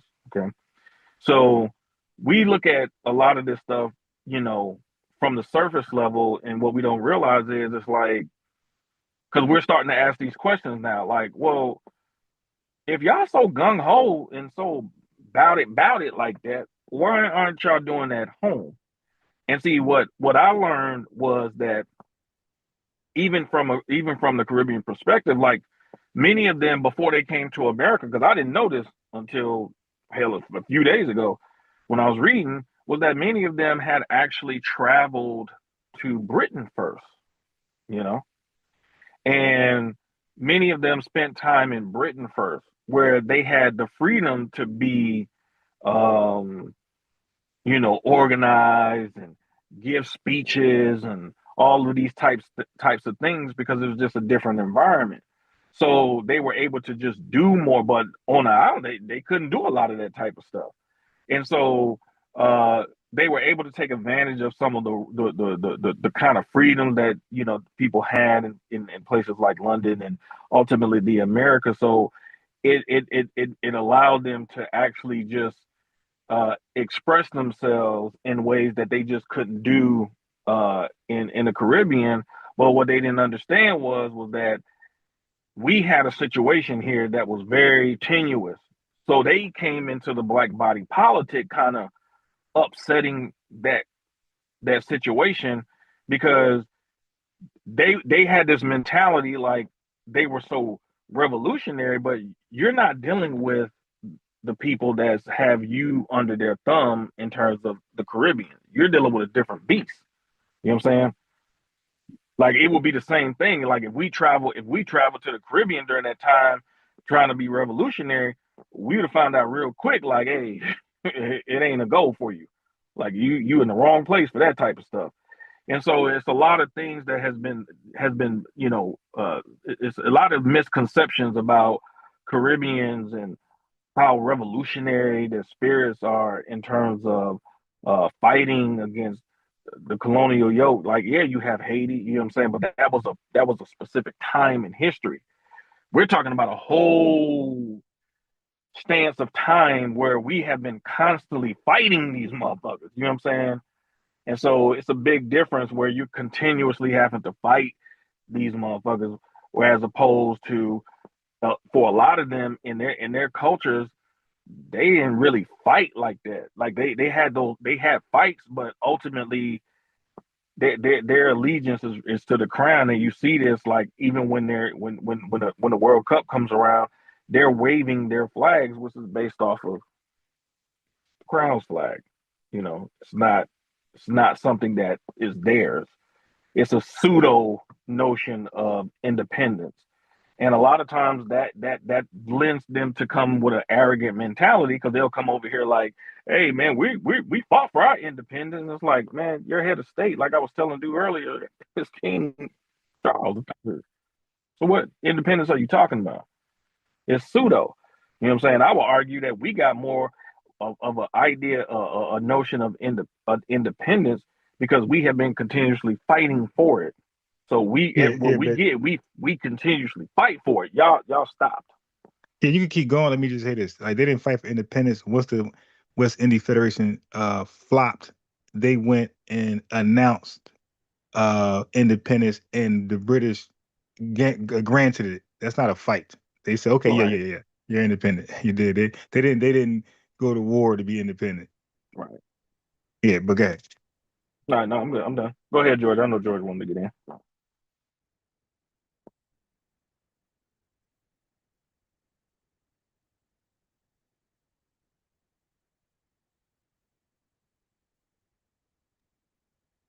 Is he there?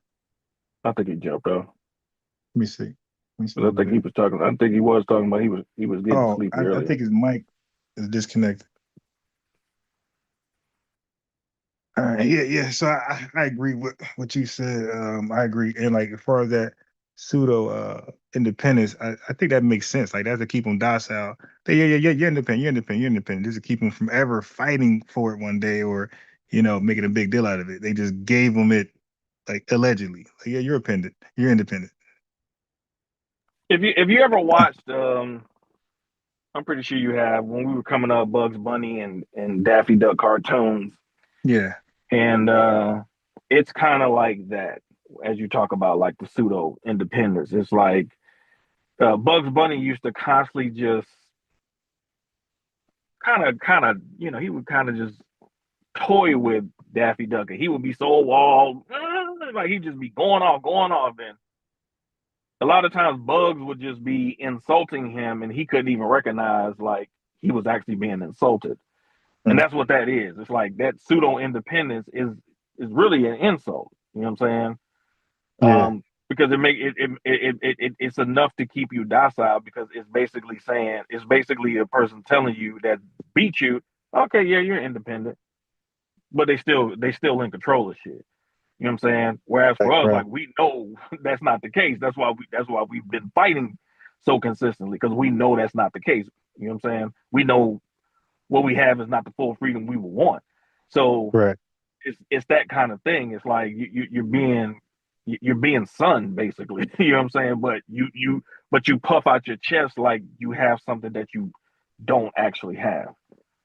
Yeah, you know what? My boy made an interesting point. He was like, in Black American culture, like we got a word, no matter if you're in Alabama, no matter if you are in California, New York, we have a word that's like all endearing and it's cultural. Like brother and sister. When we say brother or sister to each other, nobody's confused what that means. Right.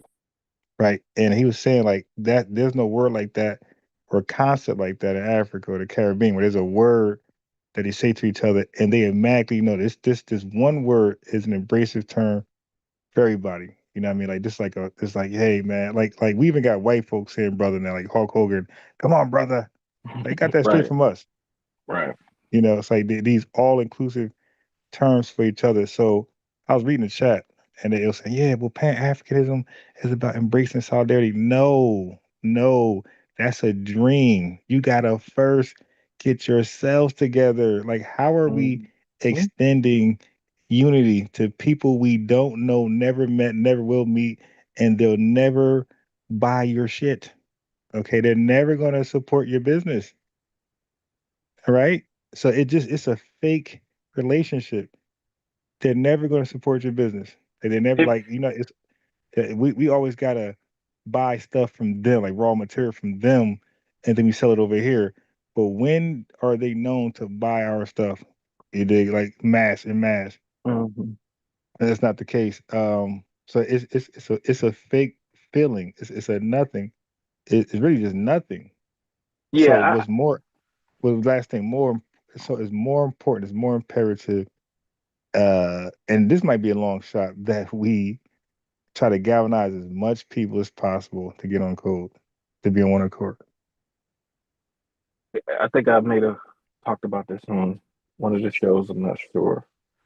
Um, but I've talked about it on other shows before. But it's I've talked about going like being on a at a HBCU, and I don't know if anybody up here has been to a HBCU, but I attended one even though it was for a semester.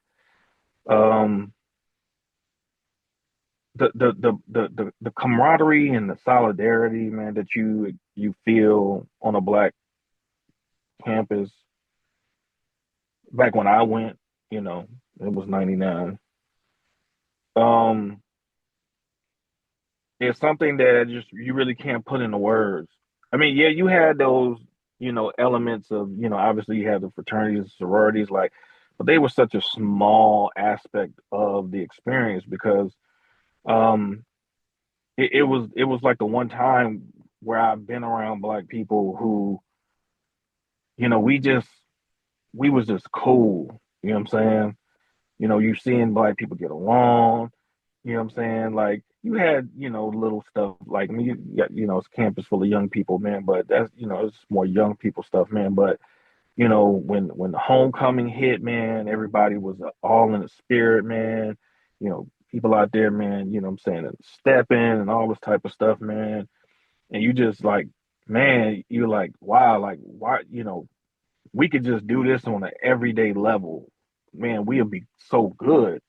And I think that's what this FBA stuff is starting to kind of generate. It's like we might not know all the stuff in history, like there's certain stuff like George was bringing up I didn't know, certain stuff that you bringing up no I didn't know, and vice versa. But at the end of the day, it's like we're starting to kind of throw it in the pot and say, okay, this is where it's off centered at. You know what I'm saying? Because if we look at our history and our people pre Pan-Africanism, man, we got along great as a group of people.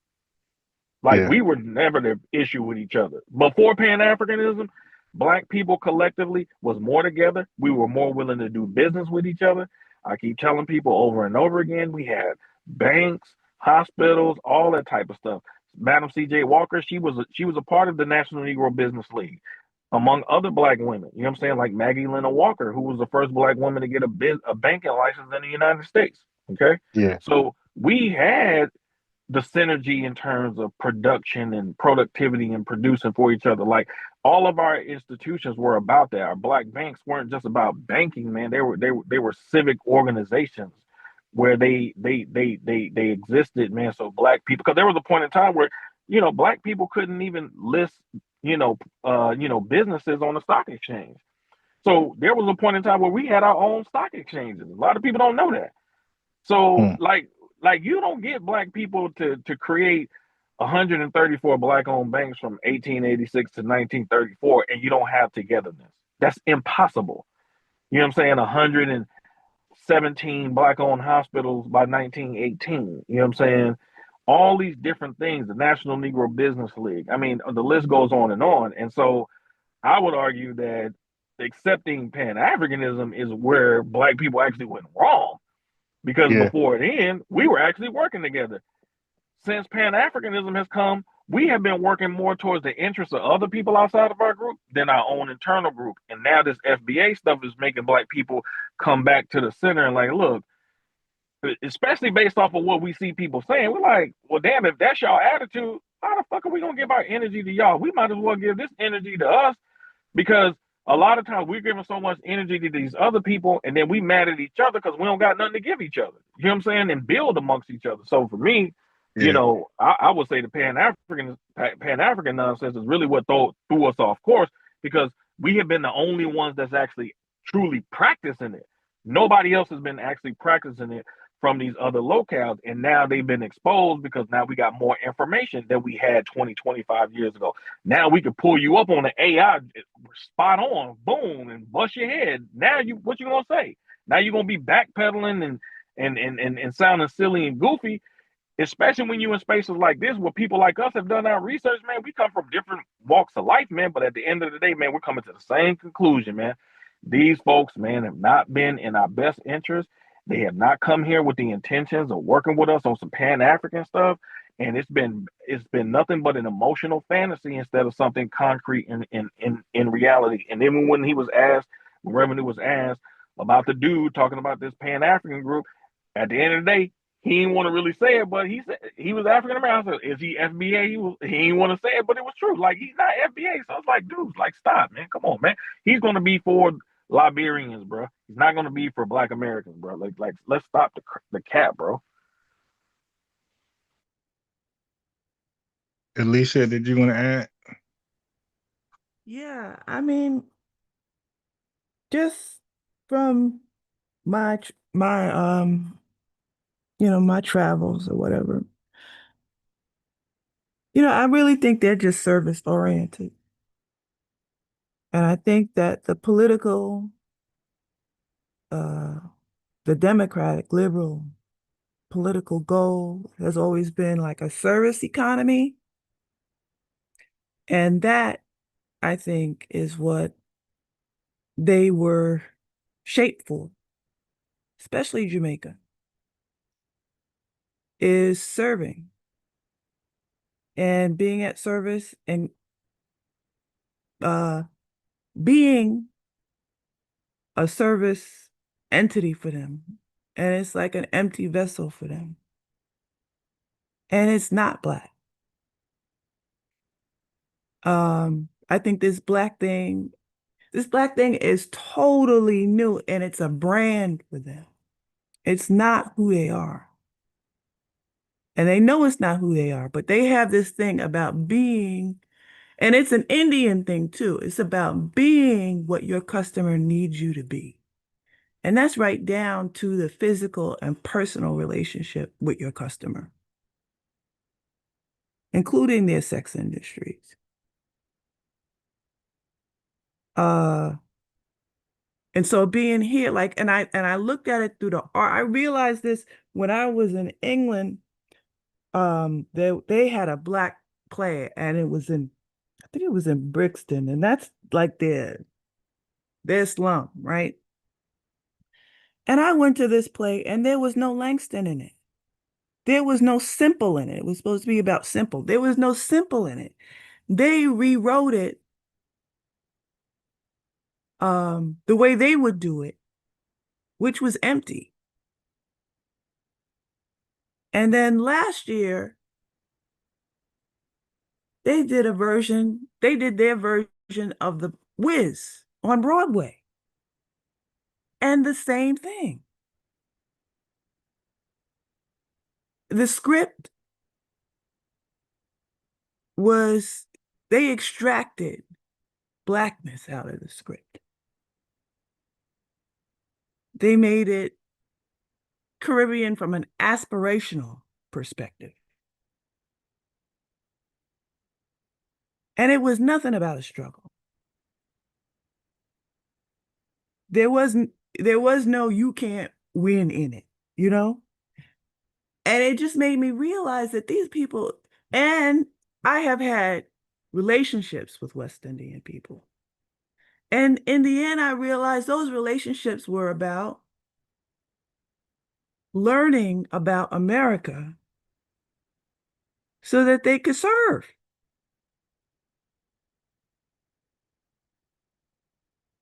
So we are on two different tracks altogether.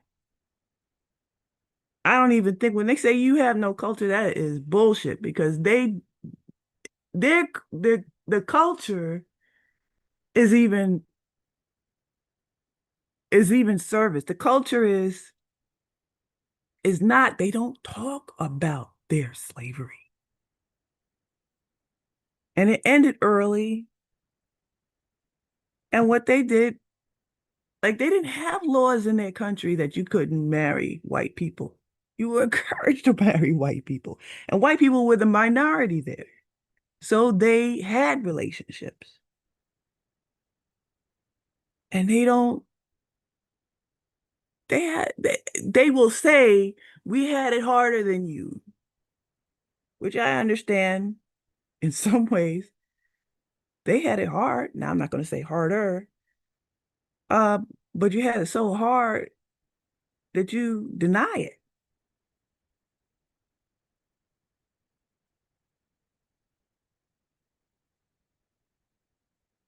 I have a clear understanding of that, and living with them, because I live in a neighborhood where in Queens, East Elmhurst, where my great grandmother and my grandmother and aunt and uncle got together and bought a house when it was white. And, everybody from Harlem was getting their money together to move over there. And it was like a mix of incomes. I think we were one of the few that we were, working class, a big family, putting their money together, the house, but a lot of, Black folks with more money bought there too. And they gentrified us, I would say, in just before I got here in 65, right? Just before I was born. And they moved in and they would not communicate. But they would decide who to send their kids to, who his kids could play with, And it was the same thing. It was like reconnaissance. It was like that kid was socialized, was becoming Americanized to be groomed. And lo and behold, Eric Holder came out of that neighborhood. When they grew in numbers in our church, they started voting things in they just took over the church. Like, they put Caribbean flags all around the church. Like, totally the antithesis of either religion, okay, the concept of reverence for God, and the American Constitution.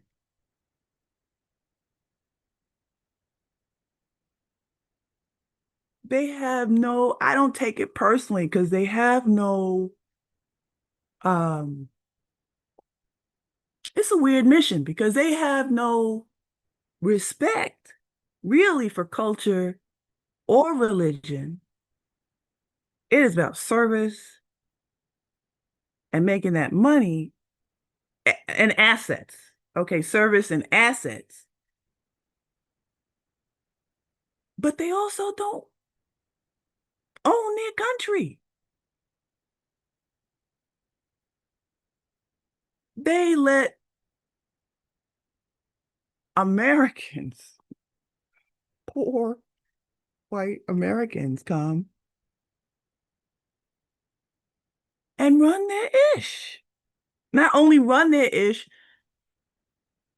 tell them how they're going to run their property if they're close enough. So it's like they are literally a vessel to be groomed. It's not our pushback, fight against, insistence on being and desiring to stay in our identity, not even identity, who we are. Identity is ideology, right? That's what you wear. They are, and I think it's because they have a seat at the UN, they are, we're not a nation, we're not a people, we are,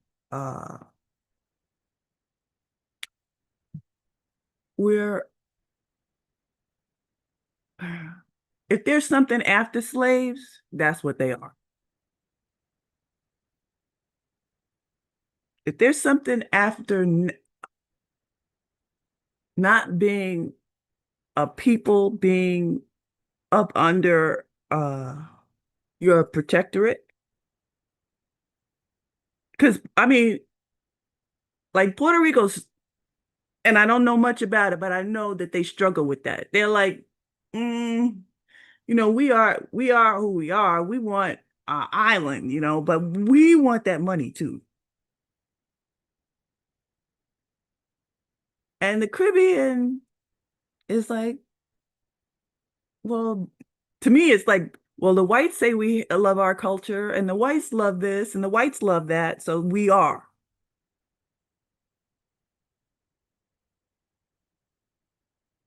That's how I see it.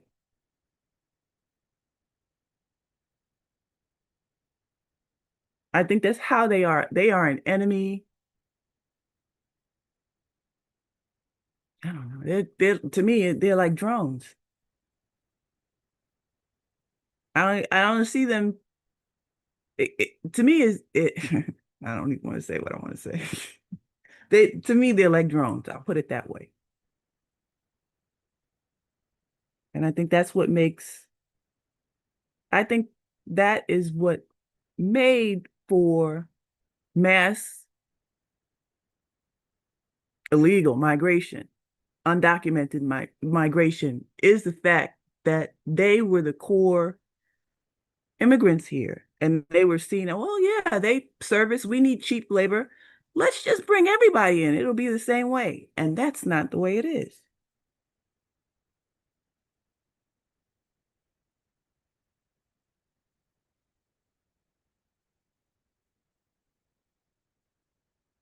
That's how I see it. You said drones. I said in the chat they're like ghosts. So yeah. Yeah. In search of an identity. But they won't own it because they know that if they cross that line. And I can't see them, even if they are, to me, it's like purposeful, because they send generation after generation. I've lived this since like the 70s. Increasing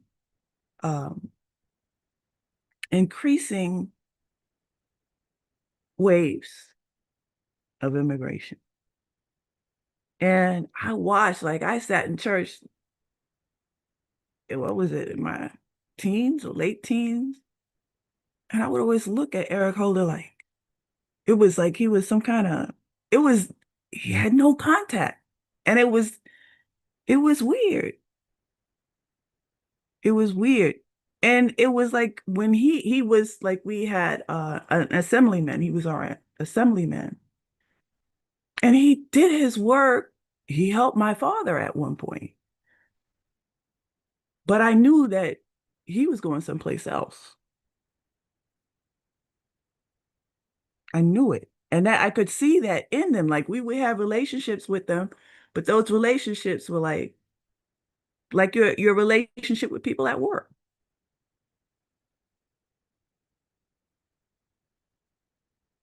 And it's like, okay, they're cool, the kids are cool. Like that first generation that came, the parents were standoffish.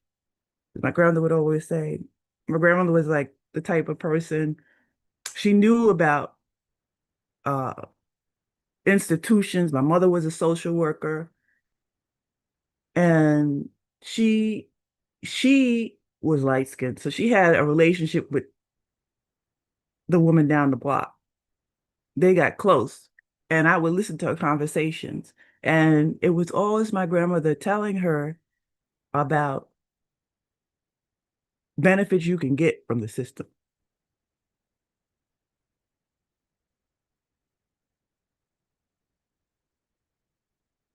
That was a relationship, really. And that's what found the relationship, really. So she sent what is it? One of those spice cakes over every year and stuff like that, you know. But it wasn't a relationship.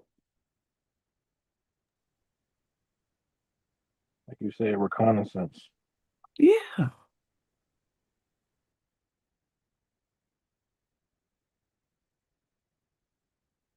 And I realized when I got gentrified this time around in New Jersey, in East Orange, I started driving through Bloomfield in the morning. They had migrants living in their basements. So they can go to their school district. They were taking their kids to school in the morning. So the lifetime of Black people in East Orange was their mothers working for those people from a bedroom community. Their kids going to a separate, unequal, unfunded, and definitely lower value school.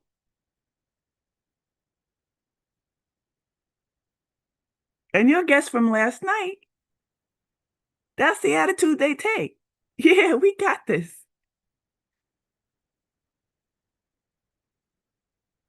Yeah, they're drones.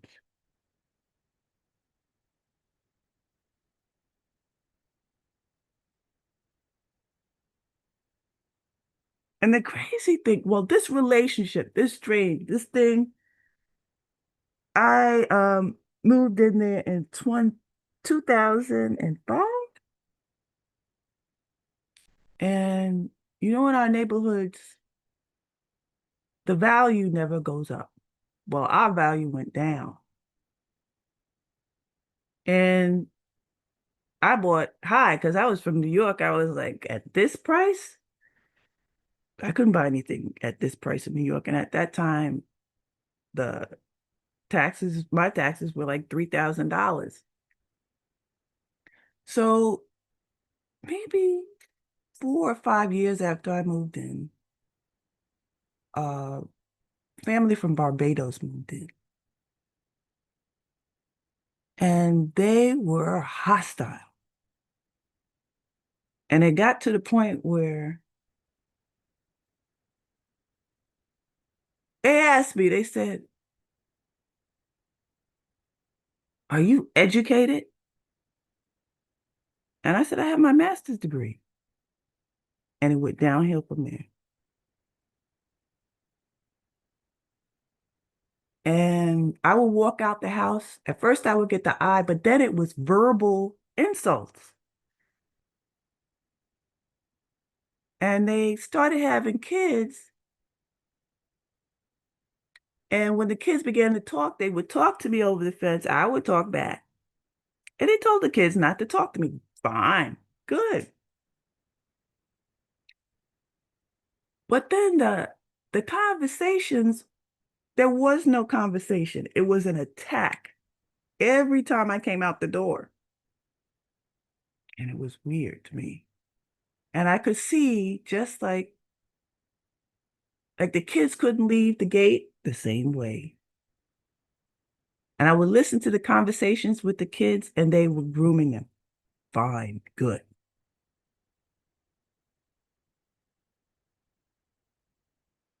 It got to the point from the insults where the kids were joining in on the kid insults. So I at one point, they did it and I said, don't talk to me ever again. You're dead to me. And that shook it. And then I realized they had a relationship with the woman in the back. She was married with one of us. He worked for the transit, but she was Jamaican. And then she started. And it just seemed weird, like I knew something was coming. And I found a dead rat on my porch. They were doing voodoo. I was there for 20 years. And 15 of those 20 years, I was dealing with voodoo.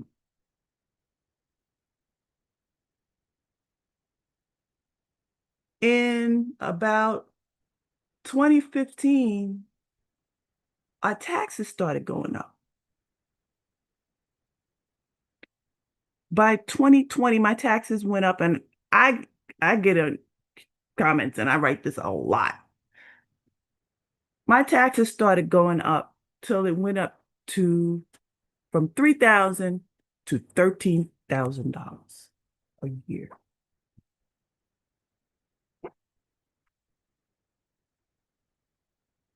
I had a conversation with a woman who was running for mayor in the race around 2016. And she said, she wouldn't say it. She said, she's Black American. She said, they're not doing us anymore. I said, what are you talking about? She said, nah, I can't win. They're not doing us anymore. They switched the whole city hall to West Indian and Caribbean. The other side of the city was entirely Caribbean and African. It was a large population before, but it was total. One day, the mayor and the cabinet, I worked from home, walked through the street in a work day. Now, from the time I moved there, that was a place where by 8 o'clock in the morning, I would wake up by the sound of footsteps. Everybody in that neighborhood left their house before 8 o'clock.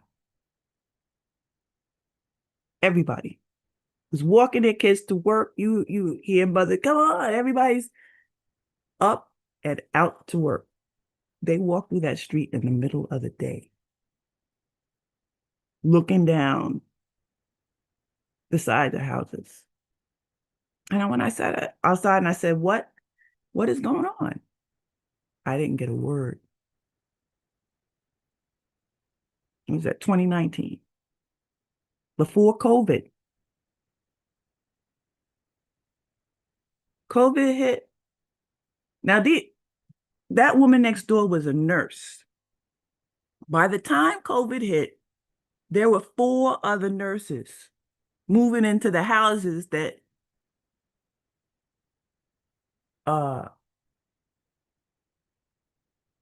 working class Black American neighborhood. The older generation, military, people who work municipal, for the city, people in retail, all couples, very few single. I was one of the few single Black women, maybe one of two, okay?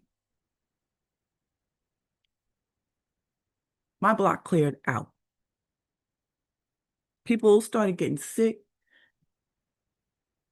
Those of us who had tenants,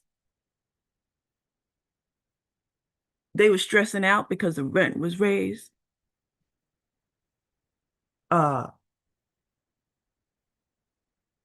People died.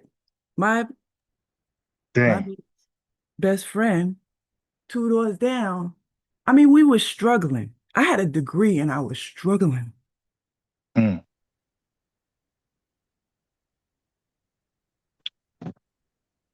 Older people on fixed income, I ended up diagnosed with cancer. My good friend died. I don't know what he died of. There were 2 houses across the street where the ambulance was coming steady. Okay. And people were leaving, selling low and short, one by one. And they weren't just leaving for nothing. We were getting calls every day from investors. And I kid you not, every single day, pressuring us to leave, to sell. And it went from being low rate. I definitely wasn't selling because I wouldn't have gotten anything near what I bought that house for. The people who were there during, I mean, they were there for their lives. They grew up there. They had their children and moved there from other towns. And one by one, they were gone. And the investors, they were selling to the investors because they could get the best price. Now, that's why I talk about opportunity zones and sanctuary cities. Because the first thing to hit was the opportunity zone, which is under a tax reduction act. Only the tax reduction is for investors because they get tax breaks, not only just on one house. The more houses they get tax breaks on those houses and other assets.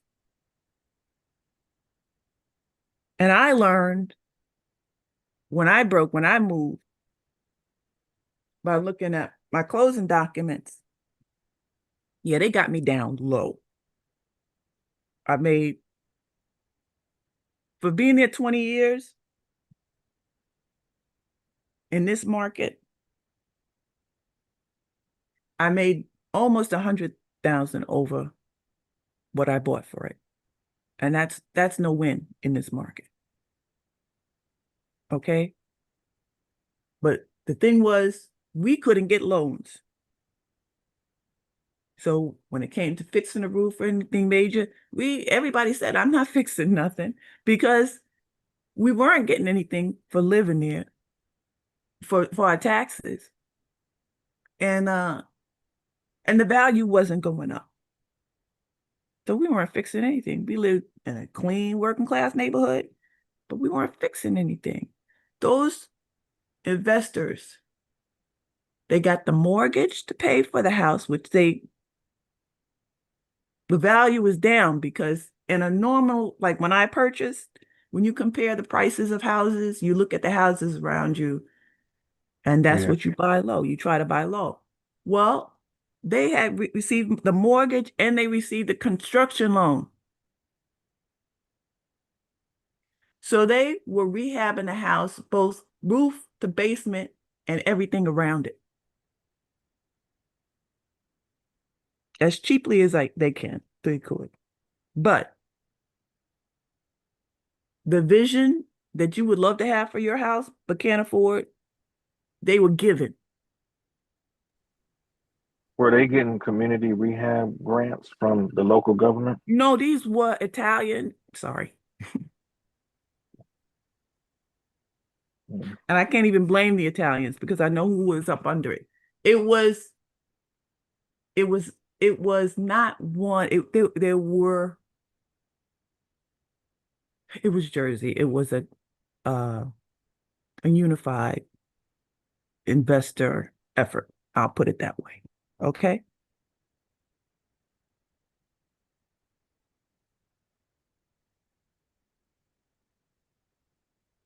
And each house that was built in the beginning, a nurse moved in. A nurse's family moved in. So that's a West Indian nurse and a husband who's like a contractor and kids. And then that was from, I would say, about 2017, 2018. And then at post in 2023, 2024, they were Venezuelans.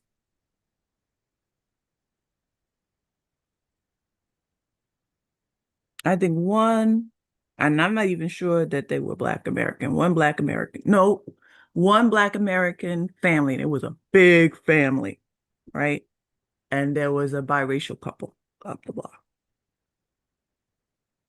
And I don't think he was Black American. Every single house, I can't say that. I would say there were maybe 3 or 4 houses left that were Black American.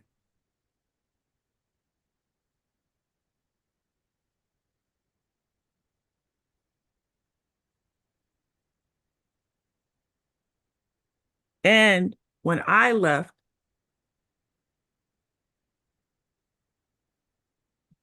I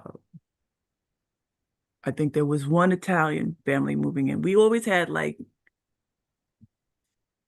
2 whites on the block, right? One Italian family was moving in. And when I was looking at this neighborhood app that they use to sort of work together to, I need a table. I need somebody to fix this, okay? They were talking about being gentrified, getting calls all day from the investors.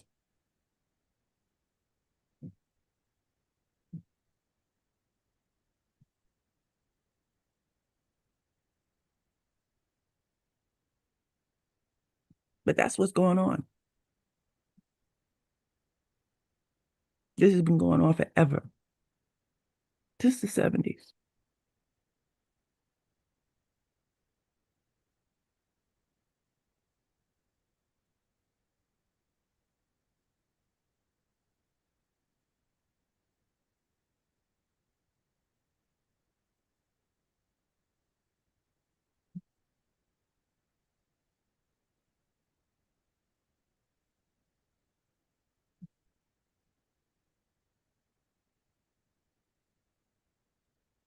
Then in my family, on my father's side, his cousin married Trinidadian.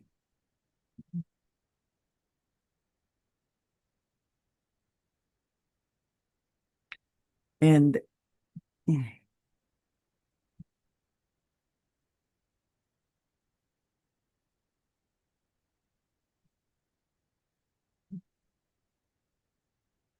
I had gotten sick, and I got a call from her, and she said, "Your grandmother died." And I said, "What? Where is she?" She said, "I don't know." I said, "You don't know?"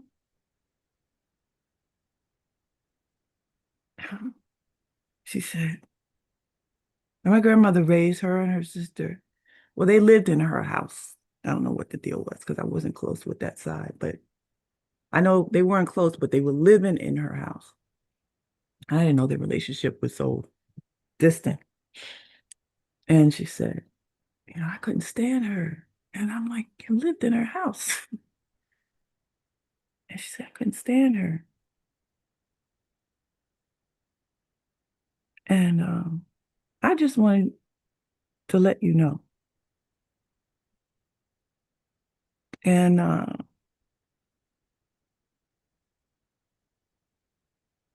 her husband had some money because he had a house in Brooklyn. He purchased a house. I think he was an architect or something. He was Trinidadian. And I could see in her, I didn't know them well, but I could see when I came around, our relationship, there was no relationship to be built, to be clear. But one time she asked me, how high are your ceilings? Stuff like that. And I was like,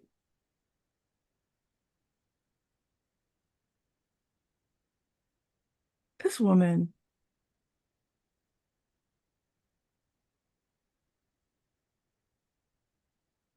I don't think she changed. I don't know what happened, but she was just always that way and must have, they just fit. And my father's wife, I always thought was West Indian. Well, what happened was my grandmother had gotten sick. And I went, after my father died, I had gone to help her. And when she got sick, I was sick at the same time. And I left her because she had a friction with this woman and my stepbrother, and she didn't want me to get into it. So she said, just call me every once in a while. I'll be good. Well, that wasn't good because they sold her house before she died. She got sick. She went to the hospital. And while she was in the hospital, they sold her house and put her in a home.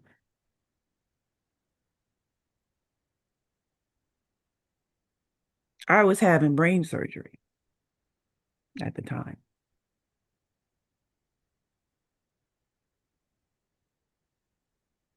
And this became a trend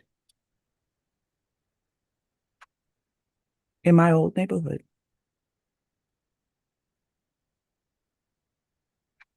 of children selling their parents' homes to the Chinese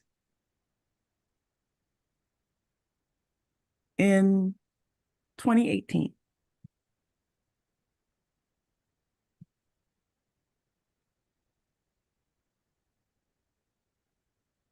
My neighbor down the block, his mother got sick. And his sister she never became adult. She had a mental issue. And he put his mother and his sister in a home and sold his house to the Chinese.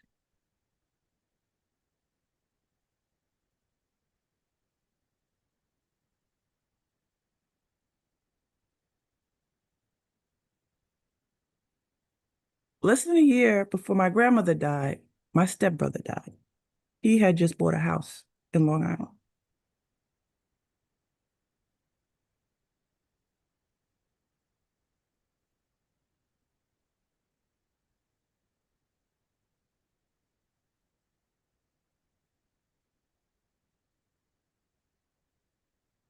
I make those connections.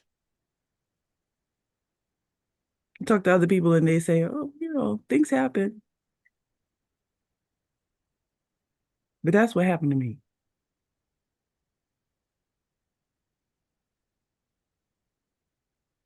Between 2018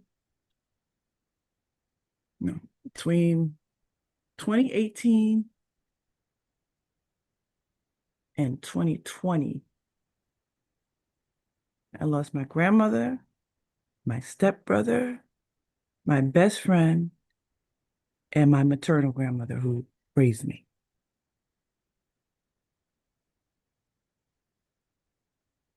And dealt with being pushed out of my home.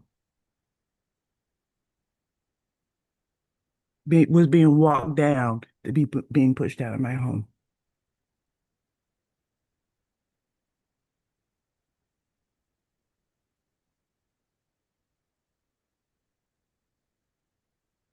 And it's not a problem. We just move.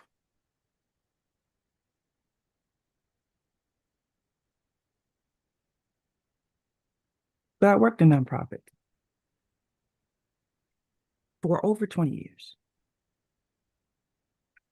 I worked in philanthropy and community development.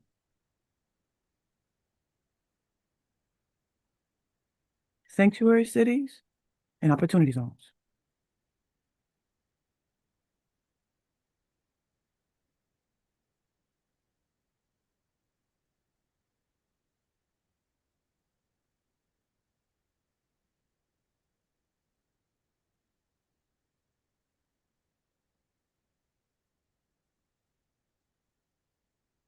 And these people are enjoying it.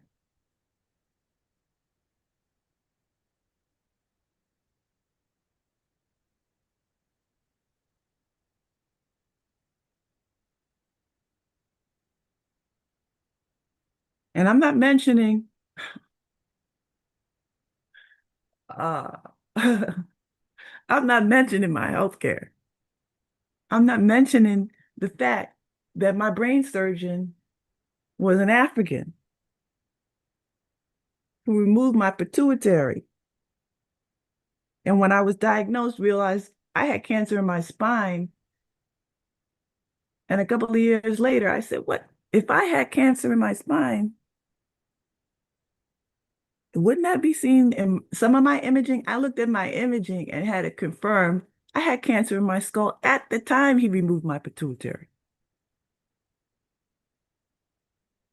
In 2018. And saw him every year after into 2020.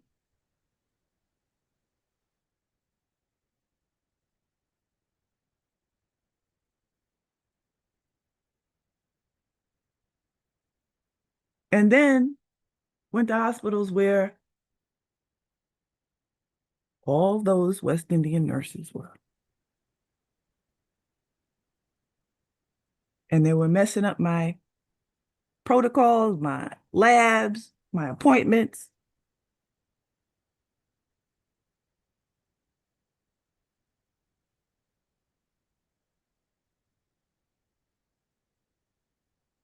I went through 4 different hospitals before I moved. And part of the reason I moved was I was moving someplace where they weren't so I could get health care.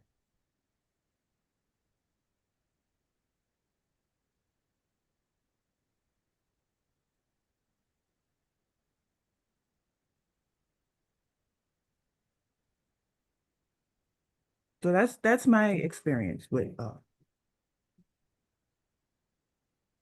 them. That's my experience with them.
their ancestors is not a plot.